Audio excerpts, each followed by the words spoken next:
Hey everyone, welcome to part 10, the grand finale of this trophy guide and walkthrough for Persona 3 Reload. We're going to cover the entire in-game month of January and go all the way through to the end of the game. We're going to complete the game, we're going to get all the remaining trophies, and as a special treat to the hardcore completionists, we're also going to take down the game's very powerful Superboss. It's optional, but it does provide a great challenge, and I wanted to throw it in there just for a little fun.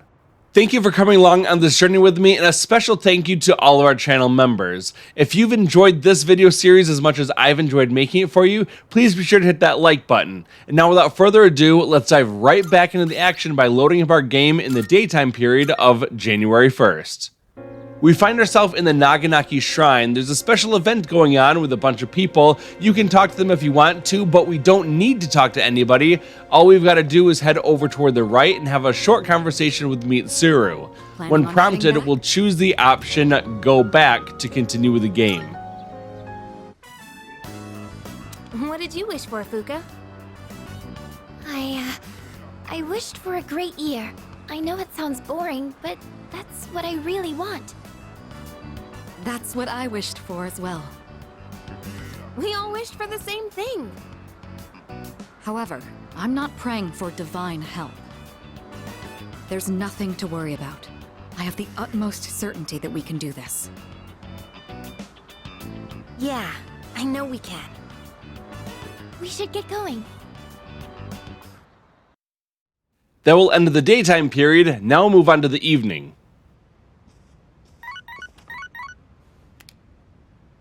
Hello, this is Elizabeth speaking.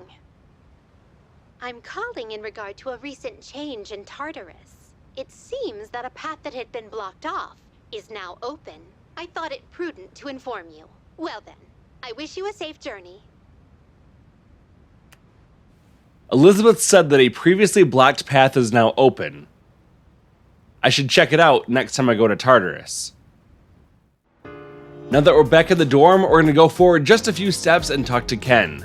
Do you want to watch more of the film series we started together? I just rented another movie from the same series because I wanted to watch it sometime. The reviews online all seemed pretty positive, so I'm sure it's worth watching. Choose, let's watch it together. Okay, I'll set it up. This character really drinks a lot of alcohol. When you grow up, are you going to drink alcohol too? You can choose any option you want. I'll be a good role model and say, I want to avoid alcohol. But don't they say it's sometimes necessary to drink for work? And that sometimes it's hard to say no. Being an adult is all about taking the shots you're given. Oh, I just made a pun, didn't I? Alcohol has a very mature feeling about it, doesn't it? I don't think I'm a fan of all the rowdy parties, but having a nice glass does look kind of cool. Speaking of, remember that bar scene? Wow, it's late. Watching those bonus clips took longer than I thought. It's about time I head to bed. Good night. That will end the day, and it's now January 2nd. The news is on. It was reportedly a gathering organized by a new religious group. Police are working to confirm. The first thing that we want to do is to open up the town map and then travel over to the Polonia Mall Velvet Room. Once we arrive, we'll go straight past Elizabeth and into the Velvet Room. Because of copyright purposes, I do need to drop the audio from this section, but I'll still talk you through what happens. When we arrive, Elizabeth tells us that she noticed that our Persona compendium is getting quite full, and she further reduces the cost of summoning Personas out of the compendium, which is pretty useful for us. And then she's also going to reward us for growing our social links by giving us 5 more Twilight fragments. Once that's all done, we'll choose Fuse Personas. Then we want to select the Fusion option, followed by Special Fusion.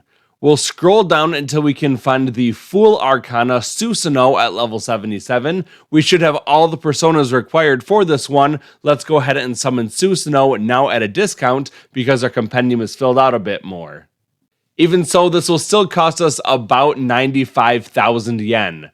In terms of which skills we're going to take, we're going to inherit Agidine as well as Bufudine. We'll scroll down a bit more and we can also then take Mataru Kaja. We'll then keep scrolling down a bit more until we can find Regenerate 3 so that we can get some health back every turn in battle, and we'll also take Auto Rakukaja. Let's go ahead and lock in all of these skill inheritance selections, and we'll fuse together Susanoo by combining all 5 of these personas in our compendium. Because of our full social link, we're able to jump up to level 82. We will then learn Automataru to automatically raise our party's attack at the start of battle. This is a good skill. We'll go ahead and drop a Mataru Kaja. We also gain the skill High Counter. We're going to go ahead and drop Bufudine, and we'll take High Counter in its place. And finally, we learn Slash Amp. This is a great skill for our other Slash skills. I'll go ahead and drop Agidine and take Slash Amp in its place. Well, that's all the fusions that we need to do for right now. Let's go ahead and start backing out, and then Elizabeth is also going to give us a new Theurgy skill because we've added both Loki as well as Susanoo into our compendium. We're now given the new Theurgy skill called a Trickster, which deals massive almighty damage to all foes with a high chance of inflicting an ailment. This is certainly a good Theurgy skill, but there's going to be an even better one that we're going to get later on. We're all done with the Velvet Room, so let's go ahead and choose to leave, and we'll head back out to the Polonia Mall. We're all done with Elizabeth, so we'll leave the alleyway, then head over toward the right and go into the first door, the Mayo Ito Antiques. Let's quickly go through this introductory dialogue from the Mayo Ito shopkeeper, then we'll choose the first option, Fuse Equipment, followed by Prime Nihil Blade. We then want to scroll down to the bottom of this list until we can find the Tonbo Kiri. This is a new weapon for Ken, and it's also a weapon that Elizabeth wants to see for one of her requests. So if you've got 5 diamonds and 2 gold quartzes, you can go ahead and create one of those Tonbo Kiris to complete one of her requests. When you're all done, leave the antique shop, then open up your menu, choose Persona, and we're going to make sure that Loki is our currently equipped persona. Once that's done, we're going to head over toward the right, and we can find Game Arcade. We haven't been there in a little while, but let's head on inside it, and I'll show you another thing that you can do here. Instead of raising our skills like academics, we can increase a persona's stats by playing a different game like Edgar's House of Fortunes, and this will help to raise the currently equipped persona's magic stat. Because we've been so diligent about completing our social links early on in this playthrough, we're now able to get a lot of free time in January, and we can use that to raise our persona stats, just like Loki's magic stat was just raised by 3 by playing this game. Now let's move on from the daytime to the evening. This next part is completely optional, so feel free to skip it if you want to, but it does provide a nice walk down memory lane. There's some new videos that we can watch up inside the command room, so if you want to, then open up your map, head up to the command room, and choose to use the console deck. And now we can watch a new video recording by selecting Watch. August 13, 2009, 10:41, 19 p.m. Starting playback. It looks like Sonata's room. Ugh, damn it. I still can't stop thinking about what happened in Yakushima. You're telling me I can't carry a conversation any better than Junpei? How can I be on the same level as that idiot and his lame pickup lines?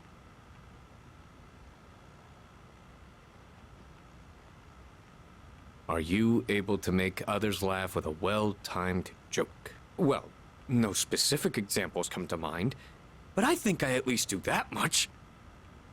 Careful. Making others laugh and being laughed at are 2 entirely different things. When people speak to you, do you tend to respond with pure logic and reason? This is a common mistake among inarticulate men. Try to consider what the other party is feeling first. Damn it. I guess they've got a point. Try practicing by imagining you're asking a female friend or colleague to your favorite store. Remember, it's important to smile and have a sense of humor.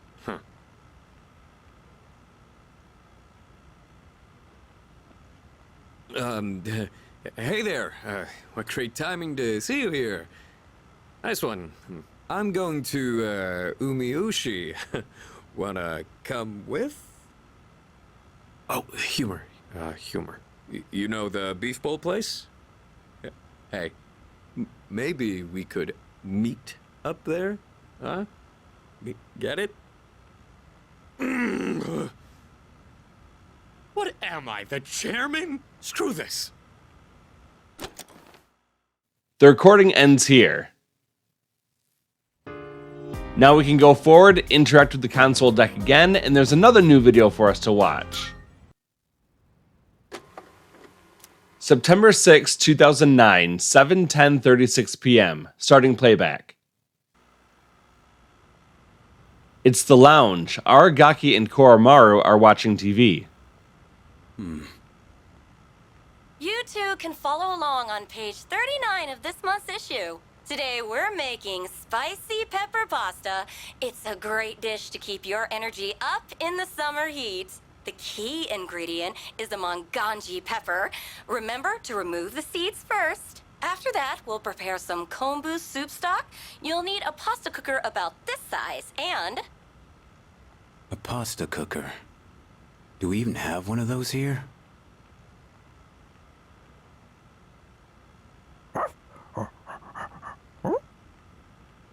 It's still pretty hot. It requires excess energy to maintain an appropriate external temperature. Shit.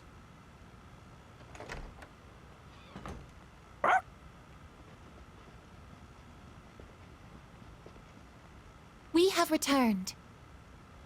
We're home, Koro-chan. Oh, shh. We should be quiet. It looks like Aragaki-senpai's asleep. He says Aragaki-san is not asleep. Huh? Senpai's magazine. It's the monthly guide to the family cooking show. Does Aragaki-senpai enjoy cooking shows? I didn't even know this month's issue was out. Aragaki-san frequently watches programs like... it's okay, I guess. Come on, let's go.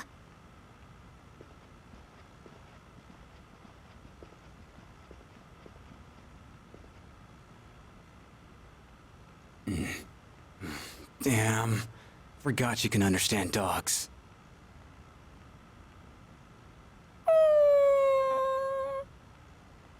Aw, don't sweat it. It ain't your fault. Don't worry, Koro-chan. Next time I'll make you something too.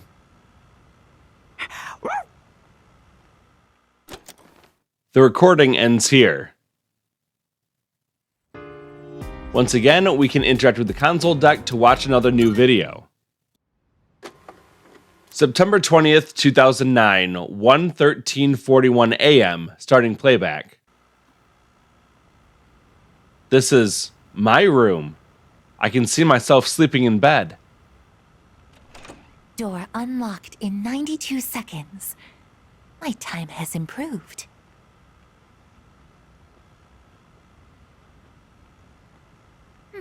Surface body temperature reads 36.2 degrees Celsius.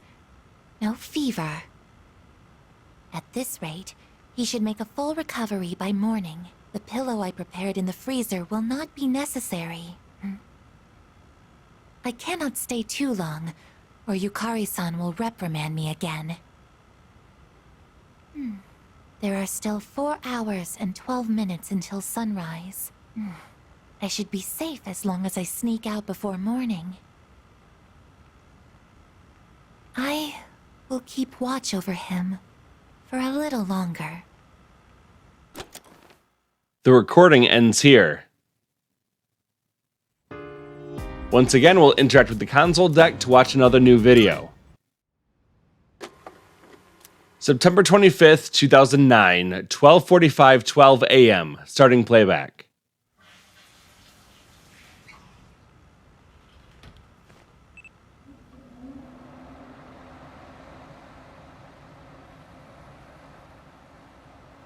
It looks like Mitsuru's room. I've gotten used to walking around without my bathrobe lately. Not a very good habit to fall into. Well, I'm away from home, so it's no big deal, I suppose. This fashion magazine. I thought I'd take a look after I saw Takeba purchasing one. 256 snazzy looks to knock the socks off of your BFFs. Get her look. Sweet but glam do's and don'ts. What is this even saying? I don't follow fashion myself. I usually wear whatever the family stylist selects for me. The cutest essentials. Well, I would be open to trying this pink one. Not that it would suit me anyway. I'm no Takeba. I should remember there's a difference between what appeals to me and what I can actually pull off. Not good. I'm going to catch a cold. I should turn in. I have to be up early again tomorrow.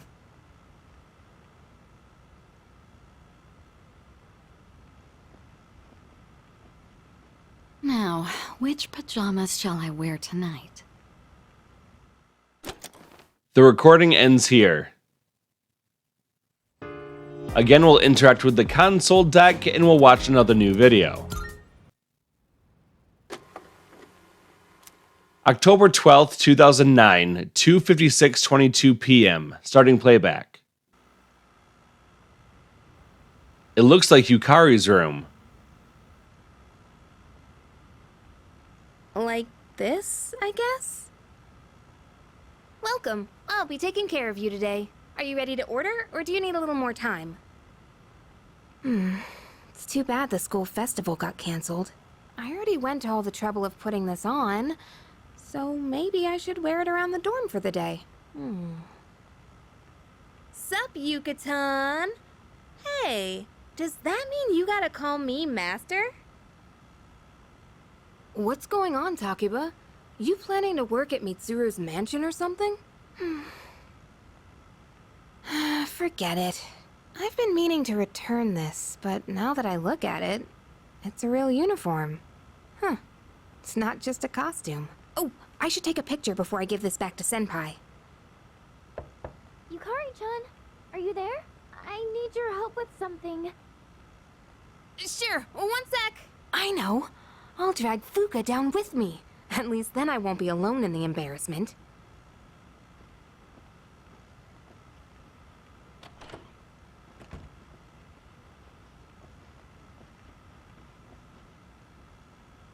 Yukari-chan, those clothes. I've got a couple spares if you want to try one on. How about it? Huh? Wait! Don't worry. Just hold still. It's a little tricky to put on, so it'll be faster if I help. Wait, Yukari-chan! The recording ends here.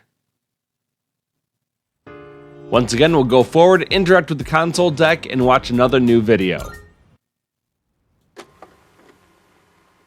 November 13, 2009, 1:05:20 a.m. Starting playback.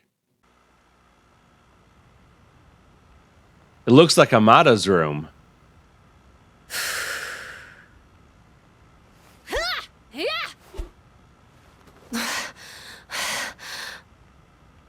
This room really is too small to practice in. But come to think of it, I guess I don't have to practice in secret anymore. Although, I don't live on the first floor here, so I might be disturbing the people downstairs. I chose a long weapon so I could match the reach of an adult. But then I learned that long weapons are actually better suited for tall people.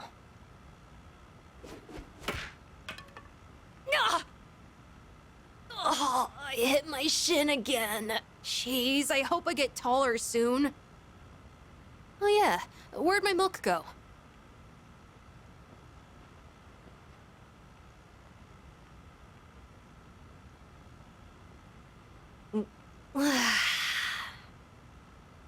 Maybe I should be drinking more milk.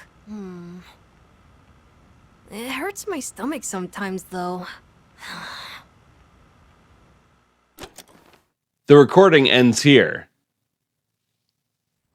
That's all the videos that are available at this point, but there will be one more that we can watch later on. But now if you choose watch, you can actually select the video that you want from the entire menu.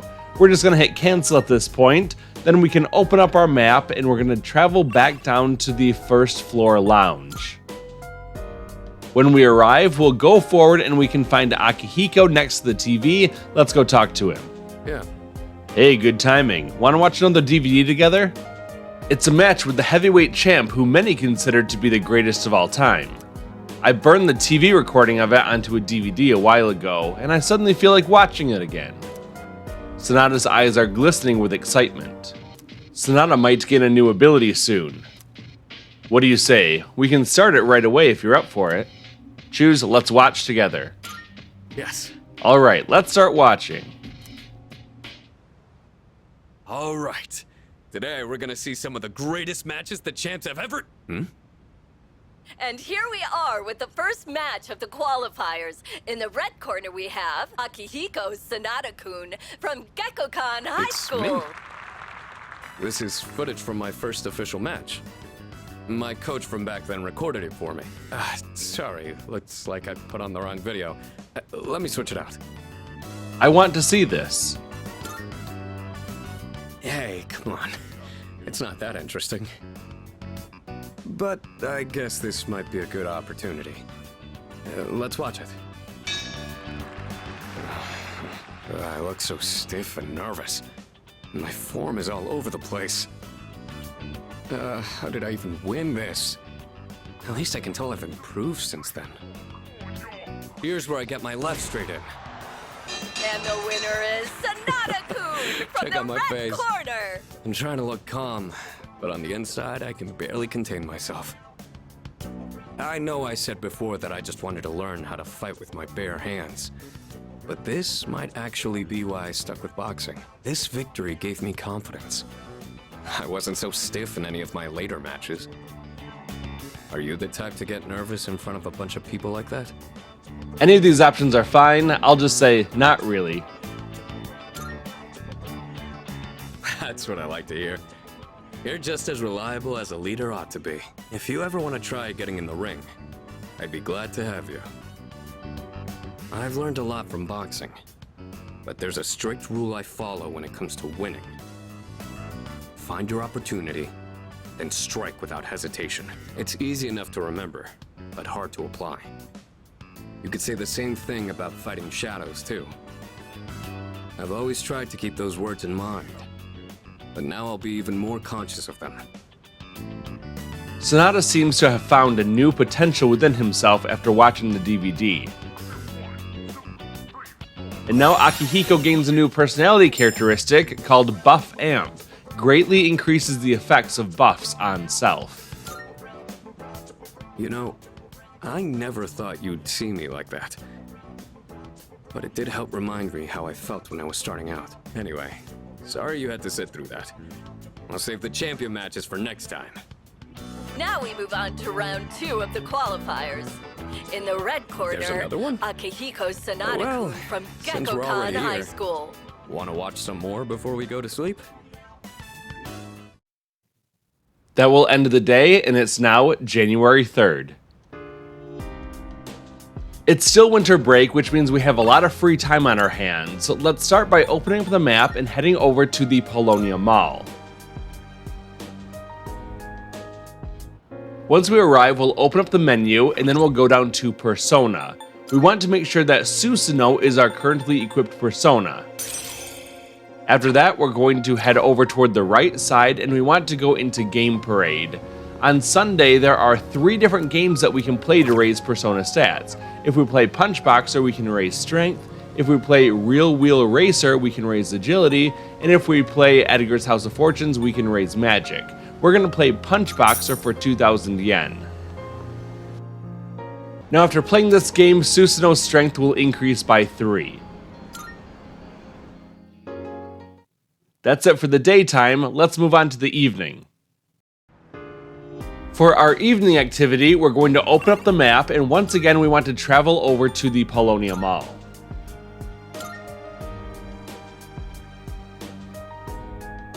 We still have Susanoo equipped, and we're going to head over toward Game Parade, and this time we're going to play a different game. We're going to play the Real Wheel Racer to increase our agility for Susanoo. This will also cost us 2,000 yen. And now Susanoo's agility increases by 3. That will end the day, and it's now January 4th. Winter vacation is almost over, but we still have some free time today. Once again, we'll open up our map and head over to Polonia Mall.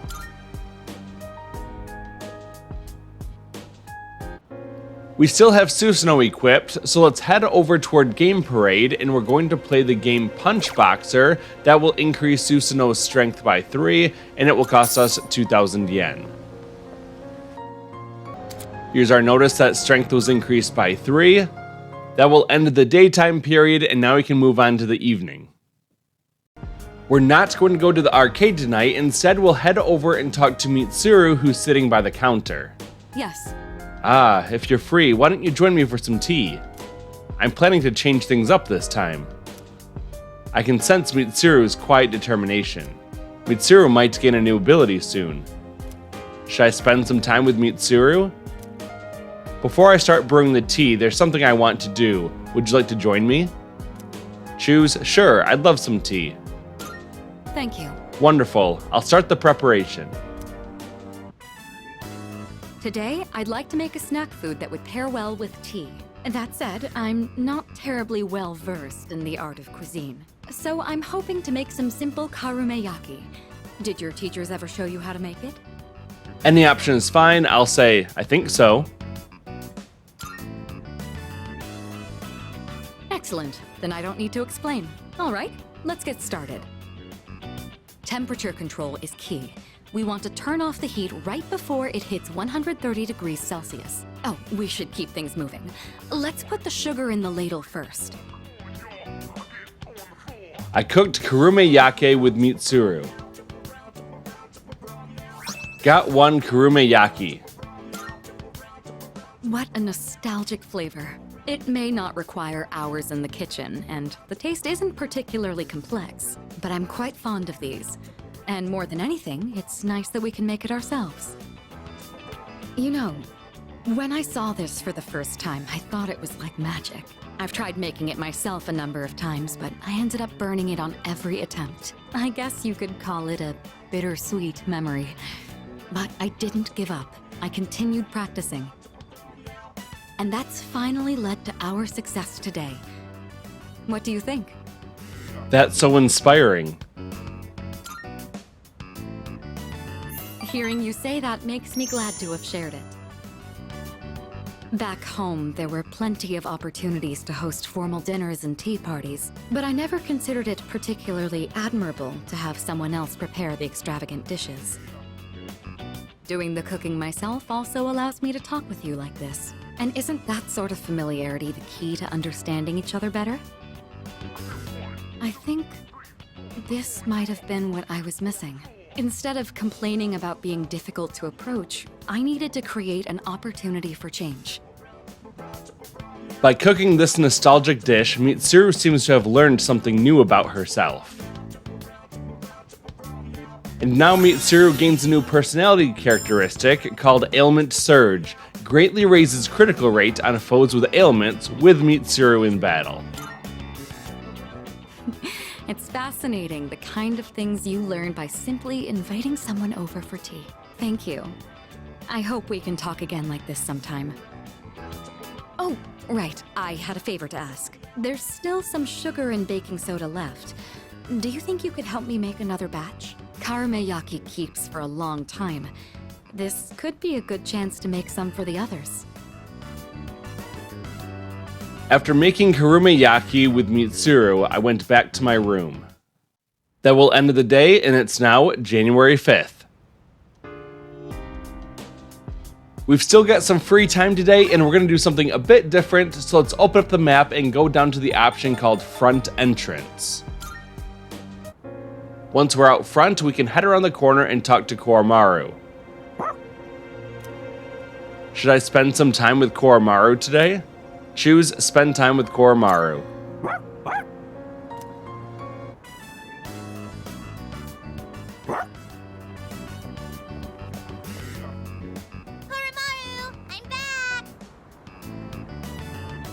Koromaru, you are so warm.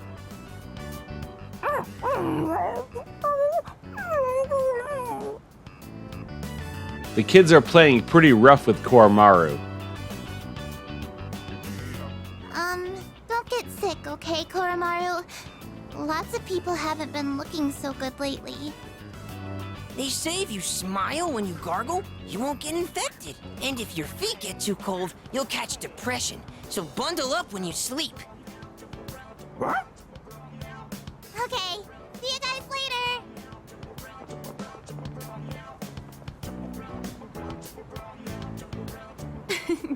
Quite exciting over here.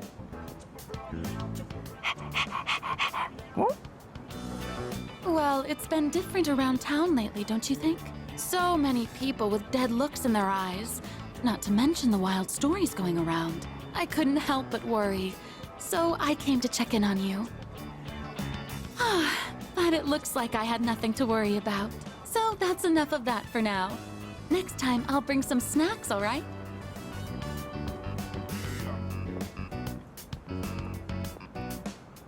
Lots of people are uneasy about the bizarre events around the world. Let's do our best. Oh, there they are.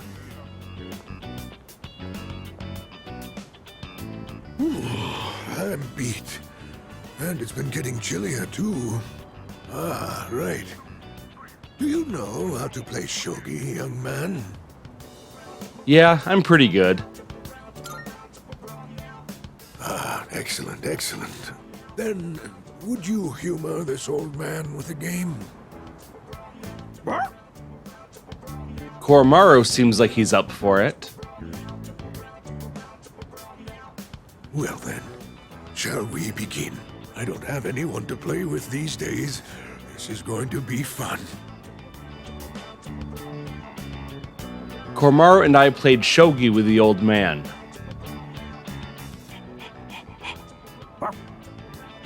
Hey, hold it! Koro-chan, it's too early for that hint.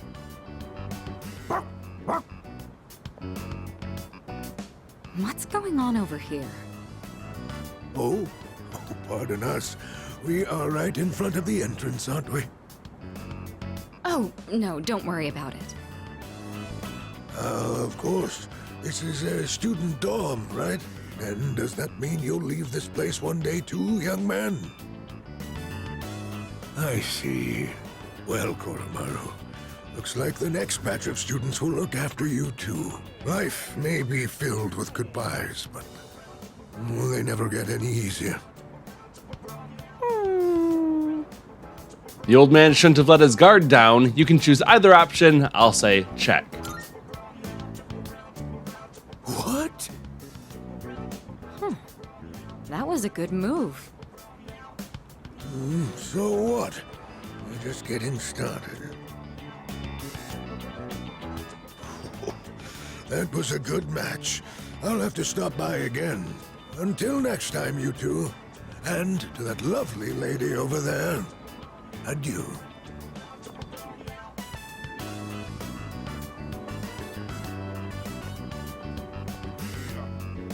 Moving out of the dorms. That would be some point after we finish our fight. It's hard to even imagine right now, but it's something we'll have to face in the future. After all, we're fighting so we can even have a future. Oh, don't you worry, Koromaru. Everyone will love you. Oh no! My shogi pieces. Is that the old man from earlier? Shogi pieces are scattered on the ground by the old man's feet. I should probably help him out.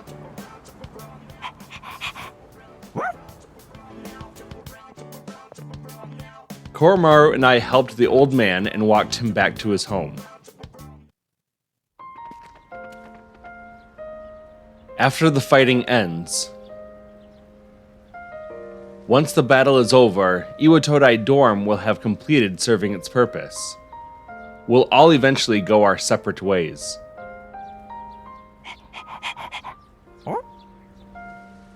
I wonder what Koromaru wants to do after all the fighting ends. Maybe I should ask him. Let's go with option 1 and ask if he wants to join me. I asked if he wants to come with me when all this is over.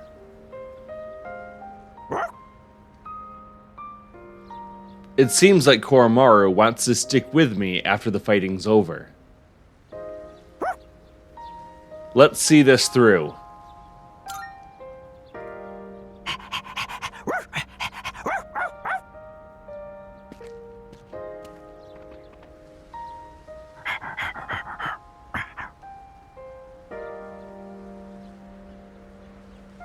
It's an old ragged collar. There's an amulet sewn into the back. Could the priest have made this? Isn't this important to you?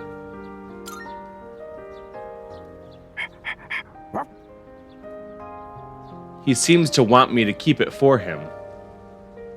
If I brought this along to our next home, that might make Koromaru happy.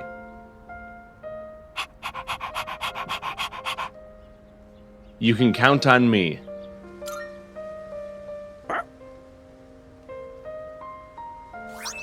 Got Koromaru's collar.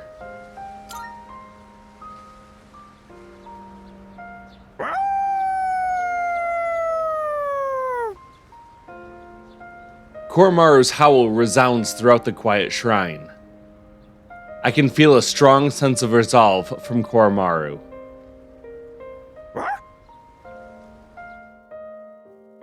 Koromaru and I slowly made our way back to the dorm. You have forged a powerful bond with Koromaru. You can now fuse Byakko, the sacred white beast. That will end the daytime, and now we move on to the evening. We're back at the dorm and we have some free time this evening, so let's open up the map and travel over to Paulownia Mall. Once we arrive, we want to make sure that we have Loki equipped, so go into the menu to Persona and then equip Loki. After that, then head over toward the right and we'll head into Game Parade.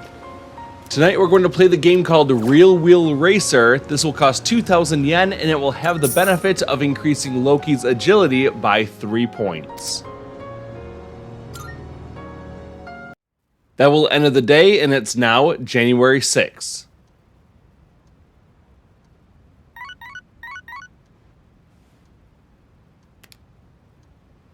I've got a text message. We have a message from Kazushi, but we don't need to spend time with him today, so we're just going to ignore this and continue on with our day. That will lead us from the early morning into the daytime period. Starting off in our room, we're going to open up the map and then travel over to Paulownia Mall. We still have Loki as our equipped persona, and we're going to head over toward the right and go into Game Parade. Today we're going to play the game called Edgar's House of Fortunes for 2,000 yen. This will help us to increase Loki's magic stat by 3 points. Now let's move from the daytime to the evening. We're back at the dorm and we want to run forward and go up the stairs to the second floor. Once we're there, we'll see Aiga standing next to the bookcase and we'll go and talk to her. So, Do you remember the Yakuza novel we talked about before? Well, I was able to find the entire series in the library and decided to borrow them all. If I understand correctly, if I read all the books back to back, I would be binging. If you have the time, would you like to binge with me? Say sure. yes. Thank you very much. I will go get the book then. That reminds me. I was reading this book during class once, and one of our classmates said to me, "Wow, I'm surprised. So you're the type to talk with your fists. What exactly do I look like to everyone else?" Any of these options are fine. I'm just going to go with option 1, a normal high school student. I see. That must mean that I don't look strong in other people's eyes. I'm an anti-shadow weapon, but most people don't see me as one. Isn't this a critical issue? Once I finish reading, I'll need to think of a solution. During combat, the mental states of both sides play a significant role in the outcome. I want to be able to intimidate my enemies, but also encourage my teammates. What can I do to give everyone that kind of impression? Ideally, it would be something that makes me appear reliable in battle. Maybe I can find some tips in this book. I think that's enough for today. Good night. That will end the day, and it's now January 7. Today is the last day of winter vacation. We've got one more day of free time. Let's go ahead and equip a different persona. We want to choose Susanoo, and then we're going to open up our map, and we want to travel over to Paulownia Mall once again.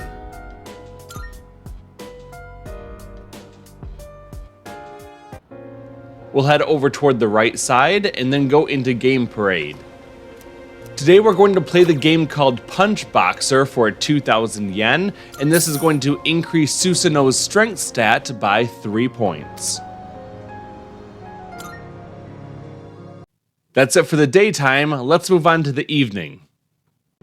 As you continue to raise your Persona stats by playing the arcade games, keep an eye on them in the Persona menu. You don't want to have them maxed out and then use the arcade because you're just going to be wasting your time and money. But right now it looks like there's still a little bit more room for Susanoo's strength stat to grow, so we're going to head over to the Paulownia Mall once again. Then we'll go over toward the right side and we can use the Game Parade game Punch Boxer. Again, this is going to cost us 2,000 yen, and that will keep increasing Susanoo's strength by another 3 points.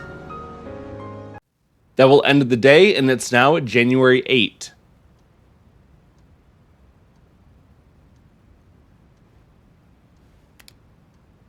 The third semester begins today. We'll skip past the early morning cutscene and go straight into the morning. We begin the day in class and our teacher asks, the new year is the index of a journey to a certain place. Where is this certain place he's referring to? And the correct answer is the underworld. That's it for the morning. Now let's move on to the after school period. It has been a while since we attended class. The teachers and our classmates seem to be doing well. By the way, did you notice that Junpei-san was missing? I saw him head for the rooftop before afternoon classes started. Perhaps he decided to skip the first day of the semester? We have a message from Yukari called, "It's nice and warm out today. Want to come to the rooftop? It'd be nice to have a little chat up here." And a message from Junpei called, "Hey, you're free, right? Come hang out on the rooftop for a bit." Seems like both Junpei and Yukari are on the rooftop. I decided to meet them there. Oh, sorry. I don't really have a reason to be up here. I just sort of felt like it. Only to find Junpei here as well. I guess I just felt the urge myself. Maybe we've been through so much together that our wavelengths are in sync. That's just your imagination. If I'm on the same wavelength as Junpei, I'd better change the channel. Anyhow, it's so nice today, isn't it? The wind's a little chilly, but the fresh breeze feels great. Looking from here, the view ain't that bad. It's familiar scenery, but I guess that's why it's so calming. The end almost doesn't feel real. People have been passing out and disappearing out of nowhere lately, huh? They've been talking about a lot of shadow-related incidents on the news, too. Mitsuru-senpai said it's because there are too many shadow victims. The memory revision can't keep up. I don't really get it. But this is all 'cause of Nyx, huh? Feels like the world's hit rock bottom. There's even weird cults popping up. And I guess this won't be one of those, oh, it was just a dream moments. We'll figure out something. Yeah, that's the plan. I'm not gonna try and act cool and say things like, I want to protect everyone, but I couldn't handle it if the time we spent together disappeared. Yep. In fact, the tales of the amazing battles I survived should be handed down through every generation forever. Look who's talking. Weren't you the one who was sulking and giving us a hard time? Well, that was the passion of my youth. You know, I've matured since. You think so too, right, dude? I can always count on you. Hell yeah! I'm gonna make the final ball a home run. Don't spoil him. He's gonna let it go to his head again. I'm not one to talk, though. I got stuck in my own head and acted out, too. I wonder if I've grown since then. I mean, it used to be just the three of us, right? If you'd asked me back then, I never would have guessed it'd come to this. We've all been through so much this year. Well, yeah, but you gotta look on the bright side. Our friendship is way stronger now, isn't it? Don't say that with such a straight face. You're embarrassing me. But I guess it hasn't been too bad. We've gotten this far together, so let's see it through to the end. We'll get it done. Yeah, let's send them packing. And those two guys from Strega haven't made a move, but you know they gotta be planning something. We gotta take care of them, too. Let's show them what C's 2F's trio can do. Now that I got you guys, I feel way more pumped. Oh! I just remembered, Junpei. You never gave me back that CD. In fact, you never return anything you borrow. What? Oh, yeah. That. Do you have to bring it up now? Now that we're done with the class, we can begin a new social link with Aegis, so let's head over just a couple steps and talk to her. It's been a while since I last came to school. I know this isn't exactly the best situation, but I have a new outlook on so many things. Do you have any plans after school today? Excuse me. If you don't mind, I would like to walk home with you. Choose walk home with her. That's great. Thank you. Oh, but there is one place I would like to visit before returning to the dorm. Shall we go? I find myself coming here a lot lately. Before, I couldn't understand the benefits of coming to these shrines, but lately that's changed. This is also where we met Koromaru-san last summer. He waited here until we found him, even though he knew his master had died. I can understand why now. What drives people isn't necessarily facts, but feelings. He knew for a fact that his master had died, but his feelings of wanting to be with him made him stay. I feel the same. I recognized the fact that I can't protect you, but I came back anyway. Subconsciously, I was acting based on my emotions rather than logic. I was so confused at the time that I didn't notice it, but it's true. The parameters governing my behavior seem to have been updated during my time with you. I can sense Aegis's faint affection.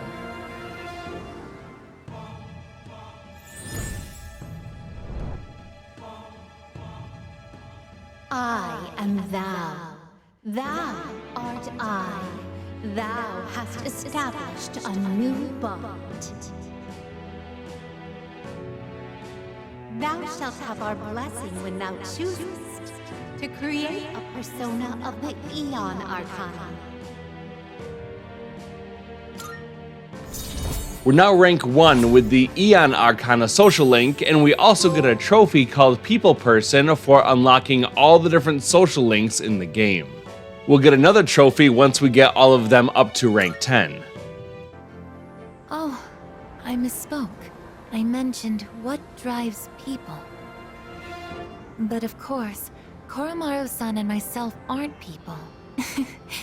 Sorry. Aegis looks somewhat lonely. We decided to go back to the dorm. That will end the after-school period, and now we move on to the evening. Once we get back to the dorm, we can press the square button to open up the messages menu, and we'll find a message from Akihiko called "Are you busy?" Can you set some time aside for me? I'll be waiting at Iwatodai Station. Looks like Sonata wants to hang out. Should I meet up with him? Choose Meet with Sonata. Let's head to where Sonata is. Now we'll take a few steps forward and talk to him. Yo. There you are. Are you free now? Should I spend the evening with Sonata? Choose Spend time with Sonata. Yes. Alright, have you decided what you want to eat? Alright. I think it's finally time for me to pay you back for everything. I see you two are together again today.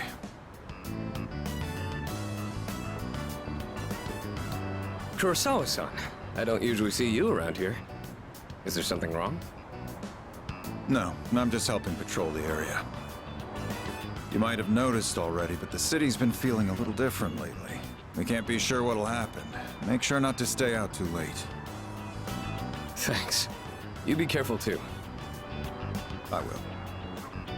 At any rate, this is perfect timing. There's something I've been wanting to ask you. Recently, your friend here has been bothering me about my work. I don't know what he's up to, but I'm hoping you might have an idea. Any option is fine. I'll say not a clue. I just figured I should get to know Kurosawa-san better since he's done so much for me. And maybe I just want a bit of a reference for the future. I'll tell you about it later. I've had my eye on this guy for a long time, but I have to say, he's changed a lot this past year. Is this your doing? If it is, then I hope you'll keep looking after him. He has a tendency to get himself into trouble when you're not watching. Oh, and just to illustrate what I mean, at the end of last year we had an incident where a large number of gang members were found knocked out at Naganaki Shrine. It seemed to be the result of a fight, but no matter who we asked, they all claimed it was their own fault. The attacker is still unknown. We thought it might have been a clash with another gang in the area, but some of our sources suggest there were only 2 culprits. The most surprising part is no one found at the scene had any actual injuries. It's kind of unbelievable considering their sheer numbers. Whoever did it must have been pretty skilled. But in the end, the victims were just a group of infamous punks. They probably pushed their luck one too many times and got what was coming to them. It's very likely the other side acted in self-defense. And with no injuries, we probably don't need to pursue this case any further. You're dropping it? I have no idea why the two of you would look so relieved to hear this. I may be an officer of the law, but I'm a human being first. If there are those with integrity who know how to use the power they're given, then I'm not above helping that cause.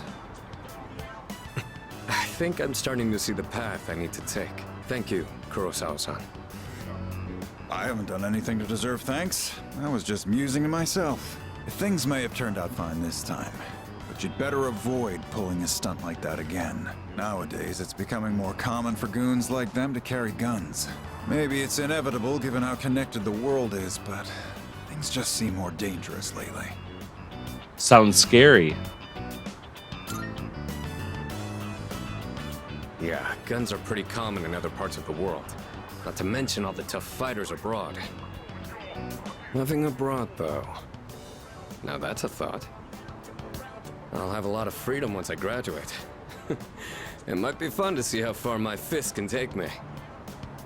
There he goes again. Jokes aside, you certainly get a lot of opportunities when you're young. I do miss that sometimes. Maybe the 3 of us can get together for a drink someday. Well, I'll be on my way. Someday, huh? You know, I've had to do a lot of thinking about the future lately, what with entrance exams and all. No matter what path I take, I intend to keep on fighting. But I'm sure there are some things out there I won't be able to do alone. That's why someday, I want to become a leader just like you. Well, I'm getting ahead of myself. We've got a job to do before that.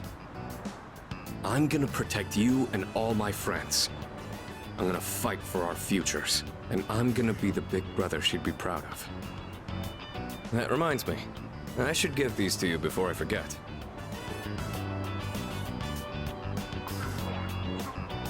Got key item hand wraps. Go ahead and use those if you want. I'll teach you how to wrap them later. Why give me these? No particular reason, but if you have those on, they'll stabilize your grip on your weapon during battles. Just take them for now. They're what let me use my fists to their full potential. In a way, you do the same thing for me. All right? How about we end the night on a high note with some good eating? Anything goes today, so don't be shy. I'll be taking care of the check. Wow, generous. For tonight, at least, you and I will be going strong for years to come. You'll get your turn eventually. All right, let's go. The two of us ate and had a spirited discussion about the upcoming battle. You have forged a powerful bond with Sonata. You can now fuse Horus, the god of the skies. That will end the day, and it's now January 9. Class has ended for today, and we want to continue growing our social links with Aegis, so let's go ahead and talk to her. Hello there. Hello, the weather is lovely today. If you don't mind, I'd like to walk home with you again. I feel as if we can grow closer thanks to the Aeon persona, Ananta. I feel like I might grow closer to Aegis soon. Should I spend some time after school with Aegis? Choose spend time with Aegis. Thank you very much. Thank you so much. Before we leave, could we take a slight detour? I want to go to the roof.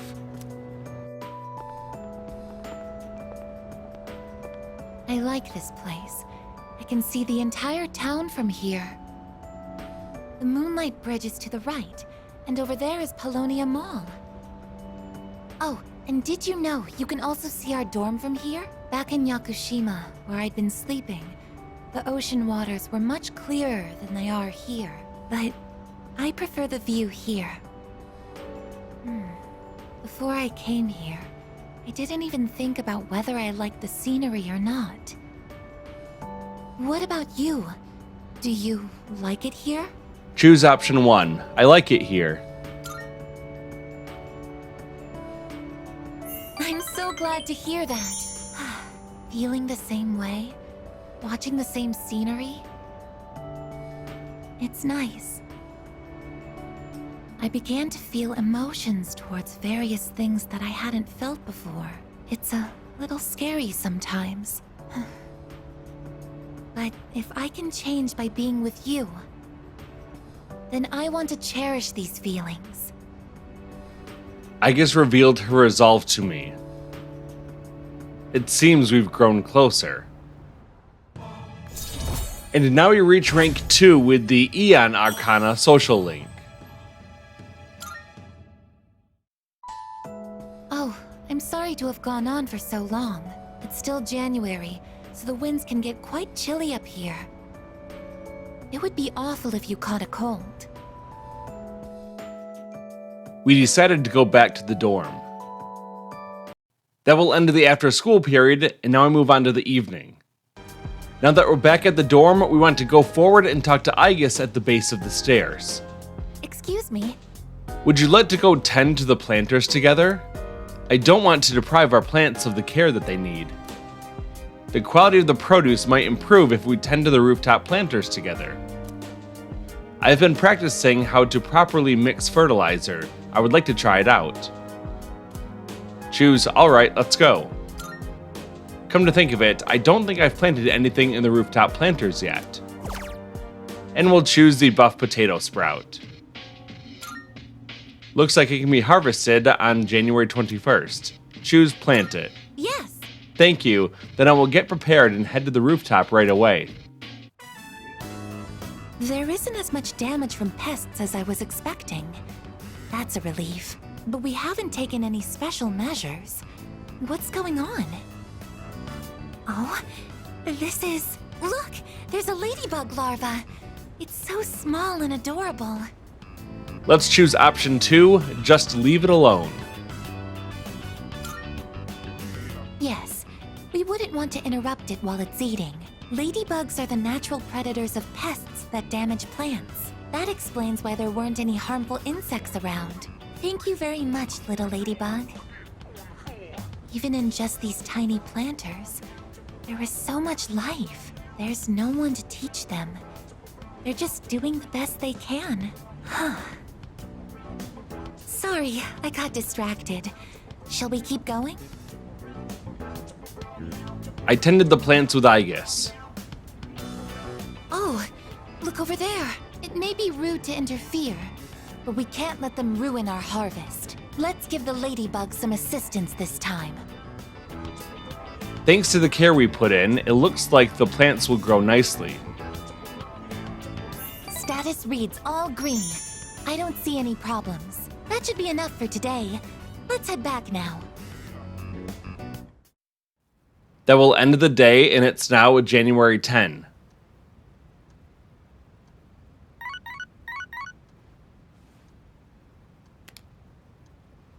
I've got a text message. Again, we get a message from Kazushi, but we don't need to spend any time with him, so we'll just close that out and continue on with our day. That will end the early morning. Now let's move on to the daytime. There's no school today, and that makes it a great day to raise the persona stats, so we'll go into our menu, choose persona, and we want to equip Loki. After that, we'll close out of the menu, open up our map, and we'll travel over to the Paulownia Mall.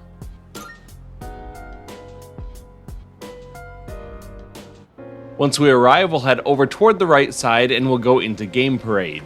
Because it's Sunday, we have options for what stat we want to increase. We're going to choose Real Wheel Racer for 2,000 yen to increase Loki's agility. After we play games for a few minutes, we'll then be rewarded by Loki getting +3 to his agility stat. That will end the daytime, and now we can move on to the evening. Once again, we want to go forward and talk to Aegis, who's just to the left of the stairs. We're going to choose to spend our time tonight with Aegis working on the plants, and Aegis might actually gain a new ability soon when we do this, so let's select Yeah, let's go now, and we'll head on up to the roof. It looks like they're growing quite nicely. I'm amazed at how robust they are. The ladybug has grown into a fine adult as well. Does this mean our mission is complete? That's a job well done. It's all thanks to your help. I did my best to do everything in my power. I'm happy I was able to assist. Oh, and we can't forget to thank the ladybug for contributing as well. As I've tended these plants alongside you, I've realized something. I've made so many new discoveries beside these planters. Everyone is doing the best they can to make their way in the world. That goes for the plants, the pests, and the ladybug too, and you as well. I may be a machine, but I also want to do the best I can. I'll give it my all to make my way in the world, just like everyone else. Do you think I'll be able to? You can choose either of these options. I'll go with option 1. I won't let you beat me. You're already working hard enough, but hearing that from you is making me even more motivated. Aegis seems to have found a new purpose through tending the plants. And now Aegis gains a new personality characteristic called Fizz Boost, which strengthens her physical skills, and physical skills are also how Aegis gains her theurgy gauge. Of course, I don't plan on sacrificing my attention here either. Okay, it's time to get started. I tended the plants with Aegis. It looks like they're going to grow nicely. I think we did another thorough job today. Shall we head back now? That will end the day, and it's now January 11. Today is Coming of Age Day. There's no school. Today is Monday, which means it's a good day to do some shopping, so let's open up the map and travel over to the Paulownia Mall. Once we arrive, we want to head over into the police station. Because we saved the people who are missing inside of Tartarus, when we enter, Officer Kurosawa is going to give us some rewards, including 2 scintillating coins and 3 rubies. Good to see you. Now let's go down to the sell item option, and we're going to sell off all of our valuables. This should net us quite a bit of yen. After that, we want to go up to the buy weapon option, and we're going to purchase weapons for all of our characters except for Ken. I'm going to choose the higher attack stat option for everyone. As usual, you have a higher attack stat or a lower attack stat option with an added effect. I'm just going to go with the higher attack option for everyone except for Ken because we have a better weapon for him.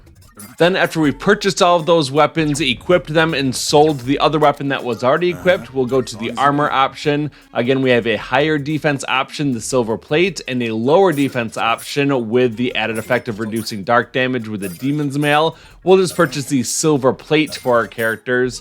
Again, Aegis and Koromaru do have different options, but just choose the one that has the higher defense stat. Then for the footwear, we have the War God's boots and the Ida 10 sandals. I'm going to recommend taking the War God's boots because they have higher evasion overall. So let's just go through and purchase new footwear for all of our characters. This will cost quite a bit of yen, but luckily we sold off all of our valuables first, and we should have more than enough money to cover all of these expenses. There's nothing that we need in the accessory category. There's only one thing that has a low chance of increasing our physical evasion and one that has a low chance of increasing our magic evasion. Just forget those things and we'll go ahead and leave the police station entirely. Now we want to make sure that Susanoo is our currently equipped persona. So go into the menu, make sure Susanoo is equipped, then leave the menu, head over toward the right side, and we can go into Game Parade once again. Today we're going to play the game Punch Boxer. That will cost us 2,000 yen, and we'll get the result of having Susanoo gain 3 more strength. That's it for the daytime. Let's head into the evening. We're going to start by opening up the town map and then heading over to the Polonia Mall. We still have Susanoo as our equipped persona, so head over toward the right, go into Game Parade, and once again we're going to choose to play Punch Boxer for 2,000 yen, and this will increase Susanoo's attack stat by 3 more points. After that very speedy day, time will advance, and it's now January 12th. We'll skip the early morning cutscene and go into the afternoon period where we find ourselves in class and we're feeling sleepy, so you can choose to either stay awake or close your eyes, it doesn't matter, and then the afternoon will give way to after school. We want to finish up another one of our social links, and that's with Kaz. It's the Chariot Arcana social link, so head to the back of the room and talk to Kazushi Miyamoto. After a little bit of dialogue, we're going to choose the option to spend time with the track team. How are you holding up, Kaz? My knee's not so good. I can't put too much weight on it. Okay, then let's take an early break. You mind giving Kaz's leg a quick massage? No problem. Let's see that leg. Sorry. You're missing practice because of me. Hey, don't be like that. This is for your nephew, right? Still, I'm really sorry. I started on my way back to the dorm after practice. Hey! Do you have a minute? There's something I want to talk to you about. Okay, let's hear it. Actually, let's go somewhere else. I don't want anyone from the team hearing. Plus, it might take a while, so... let's go somewhere. Anywhere.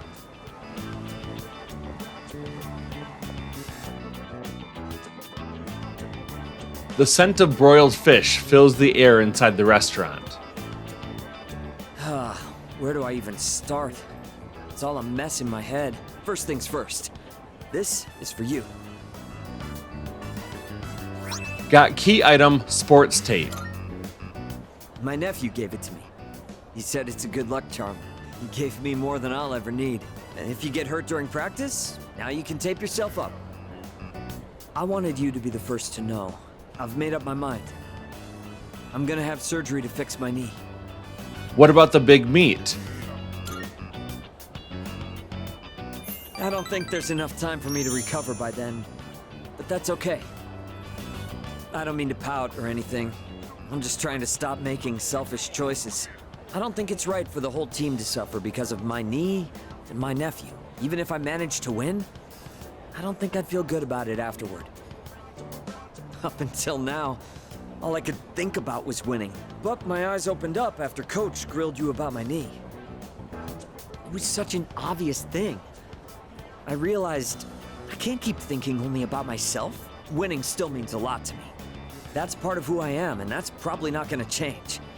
But for now, I'm not gonna worry about winning races. I'm gonna focus on winning back my health instead. You've got this. Well, I can't exactly force myself to heal, you know? Anyway, I can't just keep asking for your help all the time. That said, thanks for everything you've done for me so far. Between practice and rehab, I'll have a lot going on. But I'm gonna kick butt at both of them. And someday, I'll kick your butt too. Miyamoto shared how much he cares about me. I feel like we're becoming closer.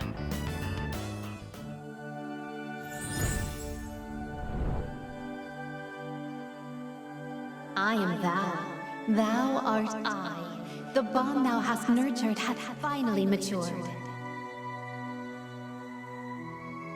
The innermost power of the Chariot Arcana hath been set free. We now bestow upon thee the ultimate form of the Chariot within thyself.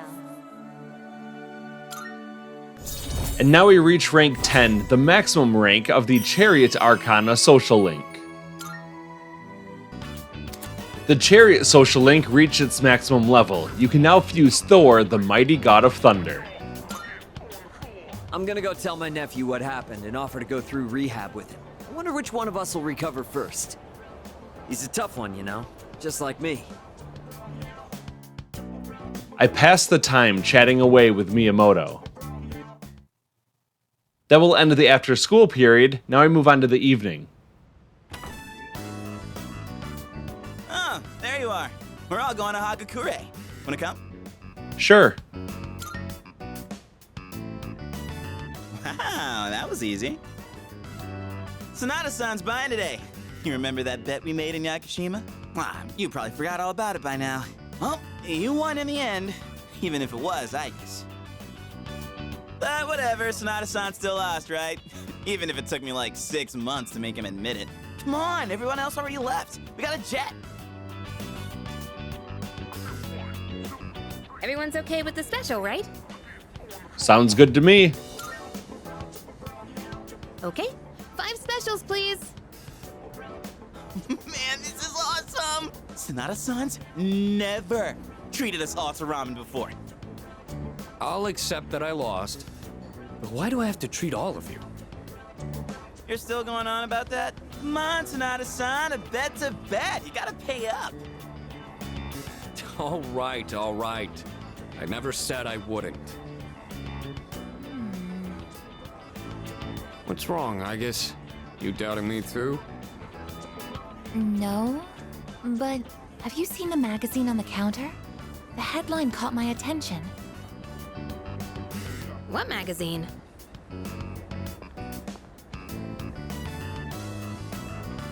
This one, Emergence of a Messiah.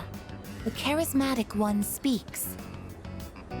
Oh, it must be about that doomsday cult. They're all over the internet, too. Huh. Hmm? Hey, look at this photo. Check out their so-called messiah. What the? Is that Takaya? I thought something was up. So, it's Strega after all. I just lost my appetite. Listen. Mankind is currently imprisoned by the sins of hate and anger. But soon, a savior will descend upon this world to break the chains that bind us and lift us to new heights. This great being is known as Nyx. I have beheld her glory, and she has blessed me with power beyond belief. When Nyx arrives, there will be no more pain, no more suffering. Humanity shall be freed. How the hell does he know about Nyx? Wait, he's saying that Nyx will save the world? But that's a lie! I don't think that even matters. This is all just a game to him. That bastard. But there are those who do not understand the truth, even though they have also been granted her blessing. They have acquired the same power as I, yet they abuse it for their own personal gain. These miscreants are the ones to blame for the recent tragedies that have been plaguing our streets. Wait, is he talking about us? Let's choose option 2. You're too loud. Right. Sorry. But can you blame me? And what do they mean by the charismatic one? Why is he suddenly a celebrity? Well, apparently Jin was already pretty well known on the internet. He's probably good at influencing public perception. Yeah, I bet he orchestrated Takaya's rise to fame by building his brand like a celeb. Those two make me sick. Brothers and sisters, I shall go forth to make preparations for Nyx's arrival. But do not fear those evildoers who desecrate their gifts. Nyx shall right their wrongs. May your hearts be filled with peace as you await your salvation. Blessed are those who take joy in the coming of Nyx. The revolution is upon us, my brethren. Revolution? People can't seriously be buying this crap, can they? Perhaps the power of an exceptionally charismatic individual is the only way to change this nebulous future. That's the end of the article. It appears Strega disappeared again after the interview. Well, there's only one place they could have gone. Tartarus. They're just wasting everyone's time. Still, it seems they've managed to shift the atmosphere of the entire city. Even if they don't say it out loud, people must be scared inside. Yeah, they probably are. Why else would anyone believe this nonsense? It's not normal. Believing what you hear is a choice. There's no real way for them to know what's true. Well, no wonder it feels like the world's ending. We're all gonna die. But is that so unusual? All life will eventually come to an end. Does Nyx's involvement change that in some way? Death is a natural occurrence in the cycle of life. Don't all humans realize this? Dying is a scary thought. I guess. Tell you the truth, I never even would have thought about my own death if none of this happened. But we're already here, so why don't we just leave it at that? Our target is Nyx. If Strega gets in our way, we'll deal with them too. That's all there is to it. Agreed. We'll probably run into them in Tartarus anyway. No matter how you look at it, they want us out of the picture. Promise Day's almost here, huh? Yeah. We need to do all we can until then. Alright. And first things first, we're gonna need lots of energy. Let's eat! Excuse me! I'll add a Hagakure bow to the list! You don't mind, right, Sonata-san? Whoa, Junpei, didn't you say you were eating half of Aigis' food too? Don't worry, I'm starving. You better eat it all. As we return to the dorm, we want to make sure that Loki is our currently equipped persona. After that, we're going to open up our map and we're going to travel over to the Polonia Mall.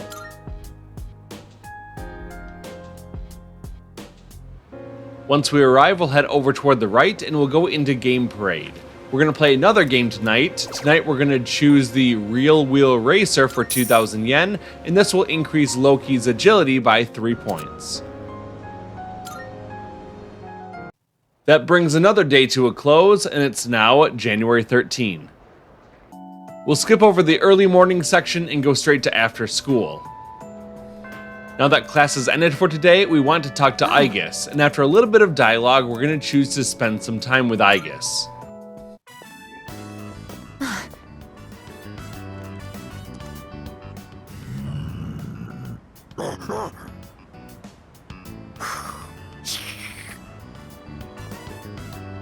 Stay behind me. This could be dangerous. They seem very angry. You're the ones that I often see at the shrine.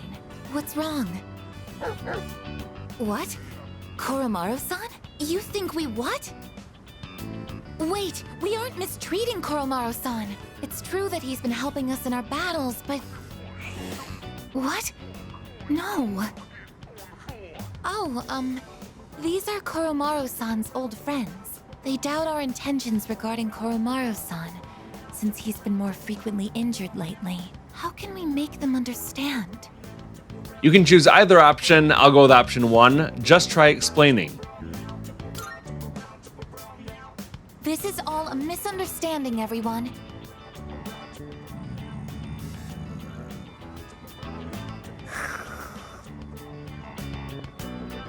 Please, don't be angry. Just calm down.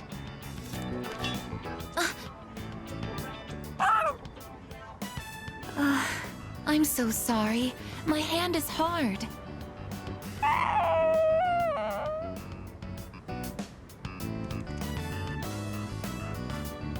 I see.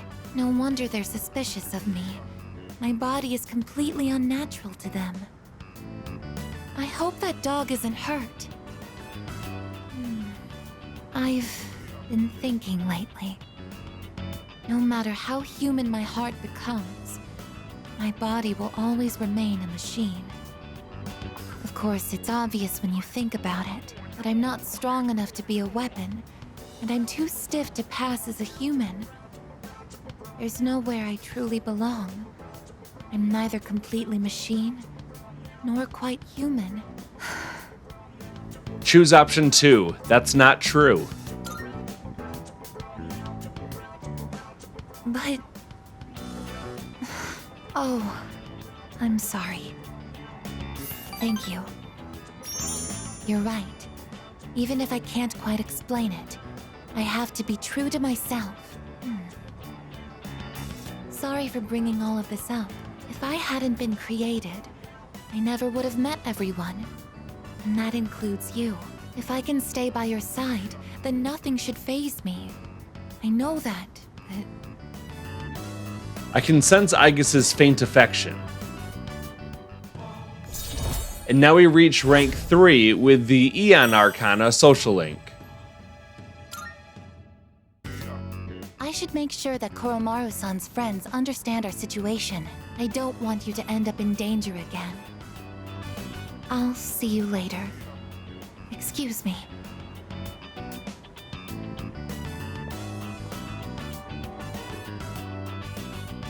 I parted ways with Aegis and went back to the dorm. That will end the after-school period. Now we move on to the evening. Tonight we want to read with Aegis, so let's head on up the stairs to the second floor. Aegis is standing next to the bookcase. Let's go talk to her. We can quickly skip through her dialogue, and it looks like we'll be able to have Aegis gain a new ability soon when we say, let's read together. I want to give myself a makeover. I need a new image.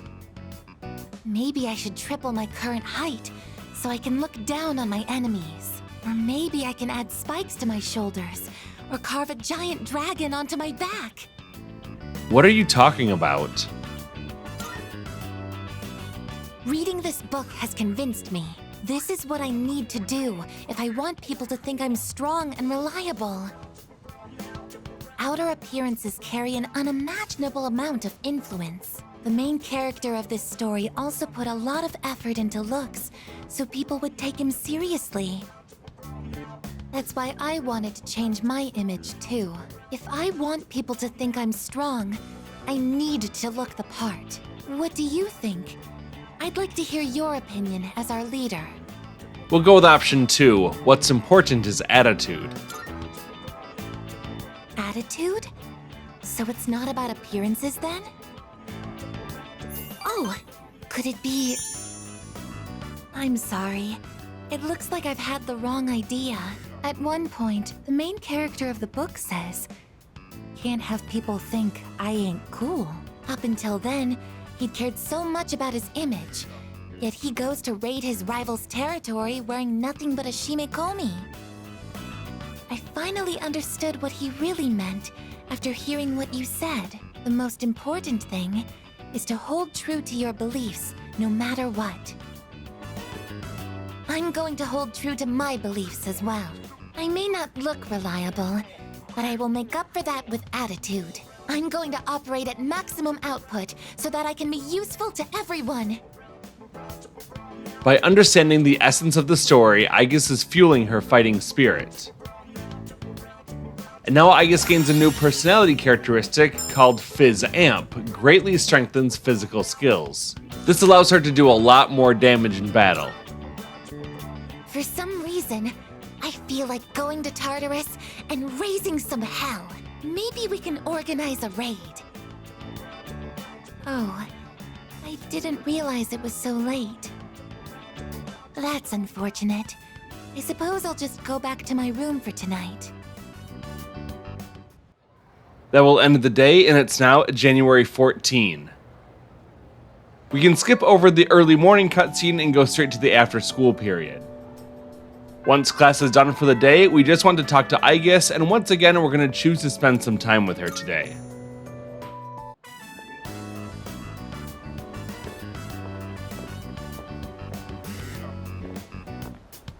Excuse me, could I trouble you for a moment? Have you seen a kitty cat around here?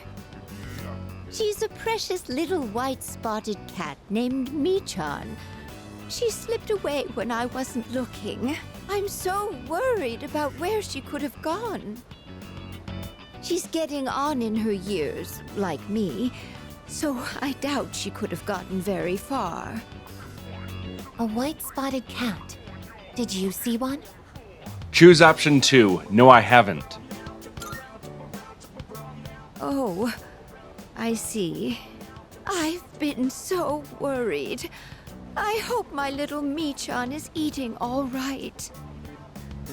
Thank you for your help. I'll try looking elsewhere.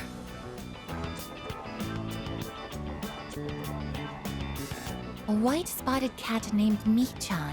If you don't mind, could we help her look? Being separated from a loved one can be very distressing after all. Choose option 1. All right. Yes! What's the phrase usually used in situations like these? What goes around, comes around to hit you in the back of the head. That's it! She might be so hungry, she could eat a house. Or was it hungry as a house? In any case, we should hurry.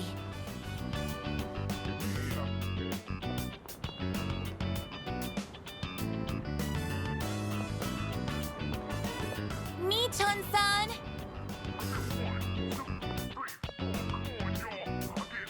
Michan-san! Are you there?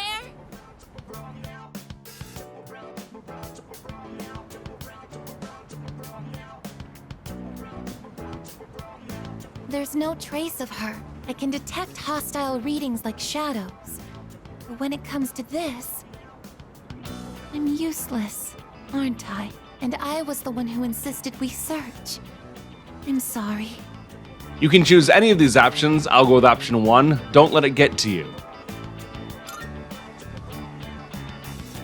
It's not working out. After all, how could a machine like myself have feelings like a normal person? It's getting dark. We should probably give up the search for today. Thank you very much. I'm happy that you took the time to indulge me in this. Aegis is smiling. I feel like I understand Aegis a little better now. And now we reach rank 4 with the Aeon Arcana social link.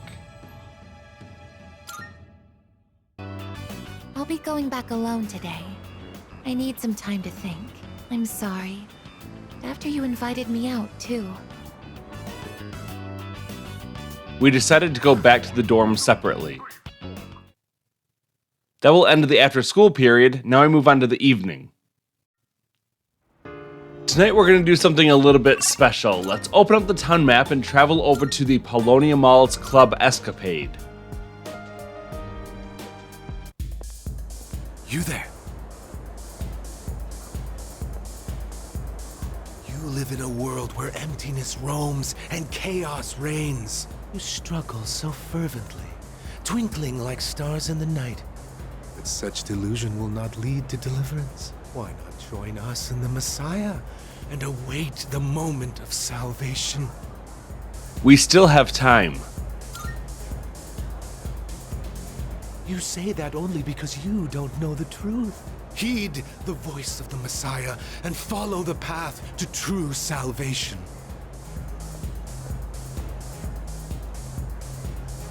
That suspicious man that preached to me is staring at me from over by the wall. Once he starts, it's probably going to take a while for him to finish. Before we go and talk to that suspicious man, we're going to talk to the suspicious man over on the right side of this room, and he's the one who sells us URLs for certain websites. So let's scroll down and buy the Believer's blog note for 500 yen. Once we purchase the Believer's blog note, we're going to leave this suspicious man, turn around, go over by the base of the stairs, and talk to the suspicious looking man. Are you ready to hear the voice of the Messiah and welcome the salvation? If I accept, I wonder what they'll tell me. It could be dangerous. What should I do? Time will not wait. Now is the time to take action. Choose, I'll meet the Messiah. Well then, follow me.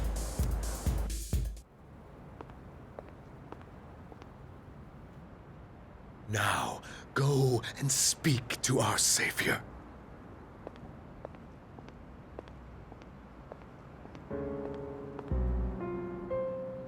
Well, well, well. I do believe this is the first time you've ever visited me. I'm sure you are aware of the coming salvation. So I've heard. Yes, you certainly wouldn't be so stupid. I'm certain you've realized it by now. We have no further reason to be enemies. Your efforts were all for naught. The Dark Hour will persist, and Nyx will bring an end to this planet. Fate has been decided. But there is no need to worry. We are simply being freed at last from the illusion of a future rife with betrayal. Nothing more, and nothing less. All you must do is embrace this truth. Do so, and I shall be your shepherd. This fight's just begun.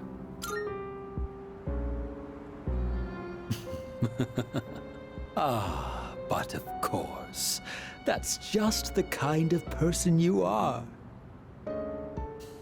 So then, you intend to fight Nyx? Fight and win. I see. I scorn those who preach about the future with improvidence. The world does not need a script that is already written, nor does it want for charlatans who speak as though the future can be seized. What it needs is for the curtain to fall. If I just endure for now, if I can wait until tomorrow, these blind hopes for the future are the root of the people's suffering. They can never be saved because they look to a future that doesn't exist.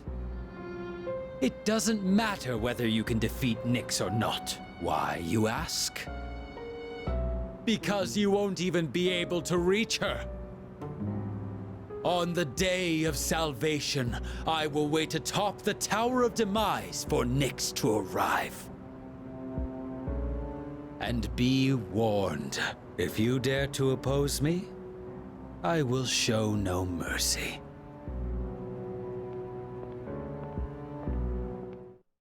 That will end the day, and it's now January 15.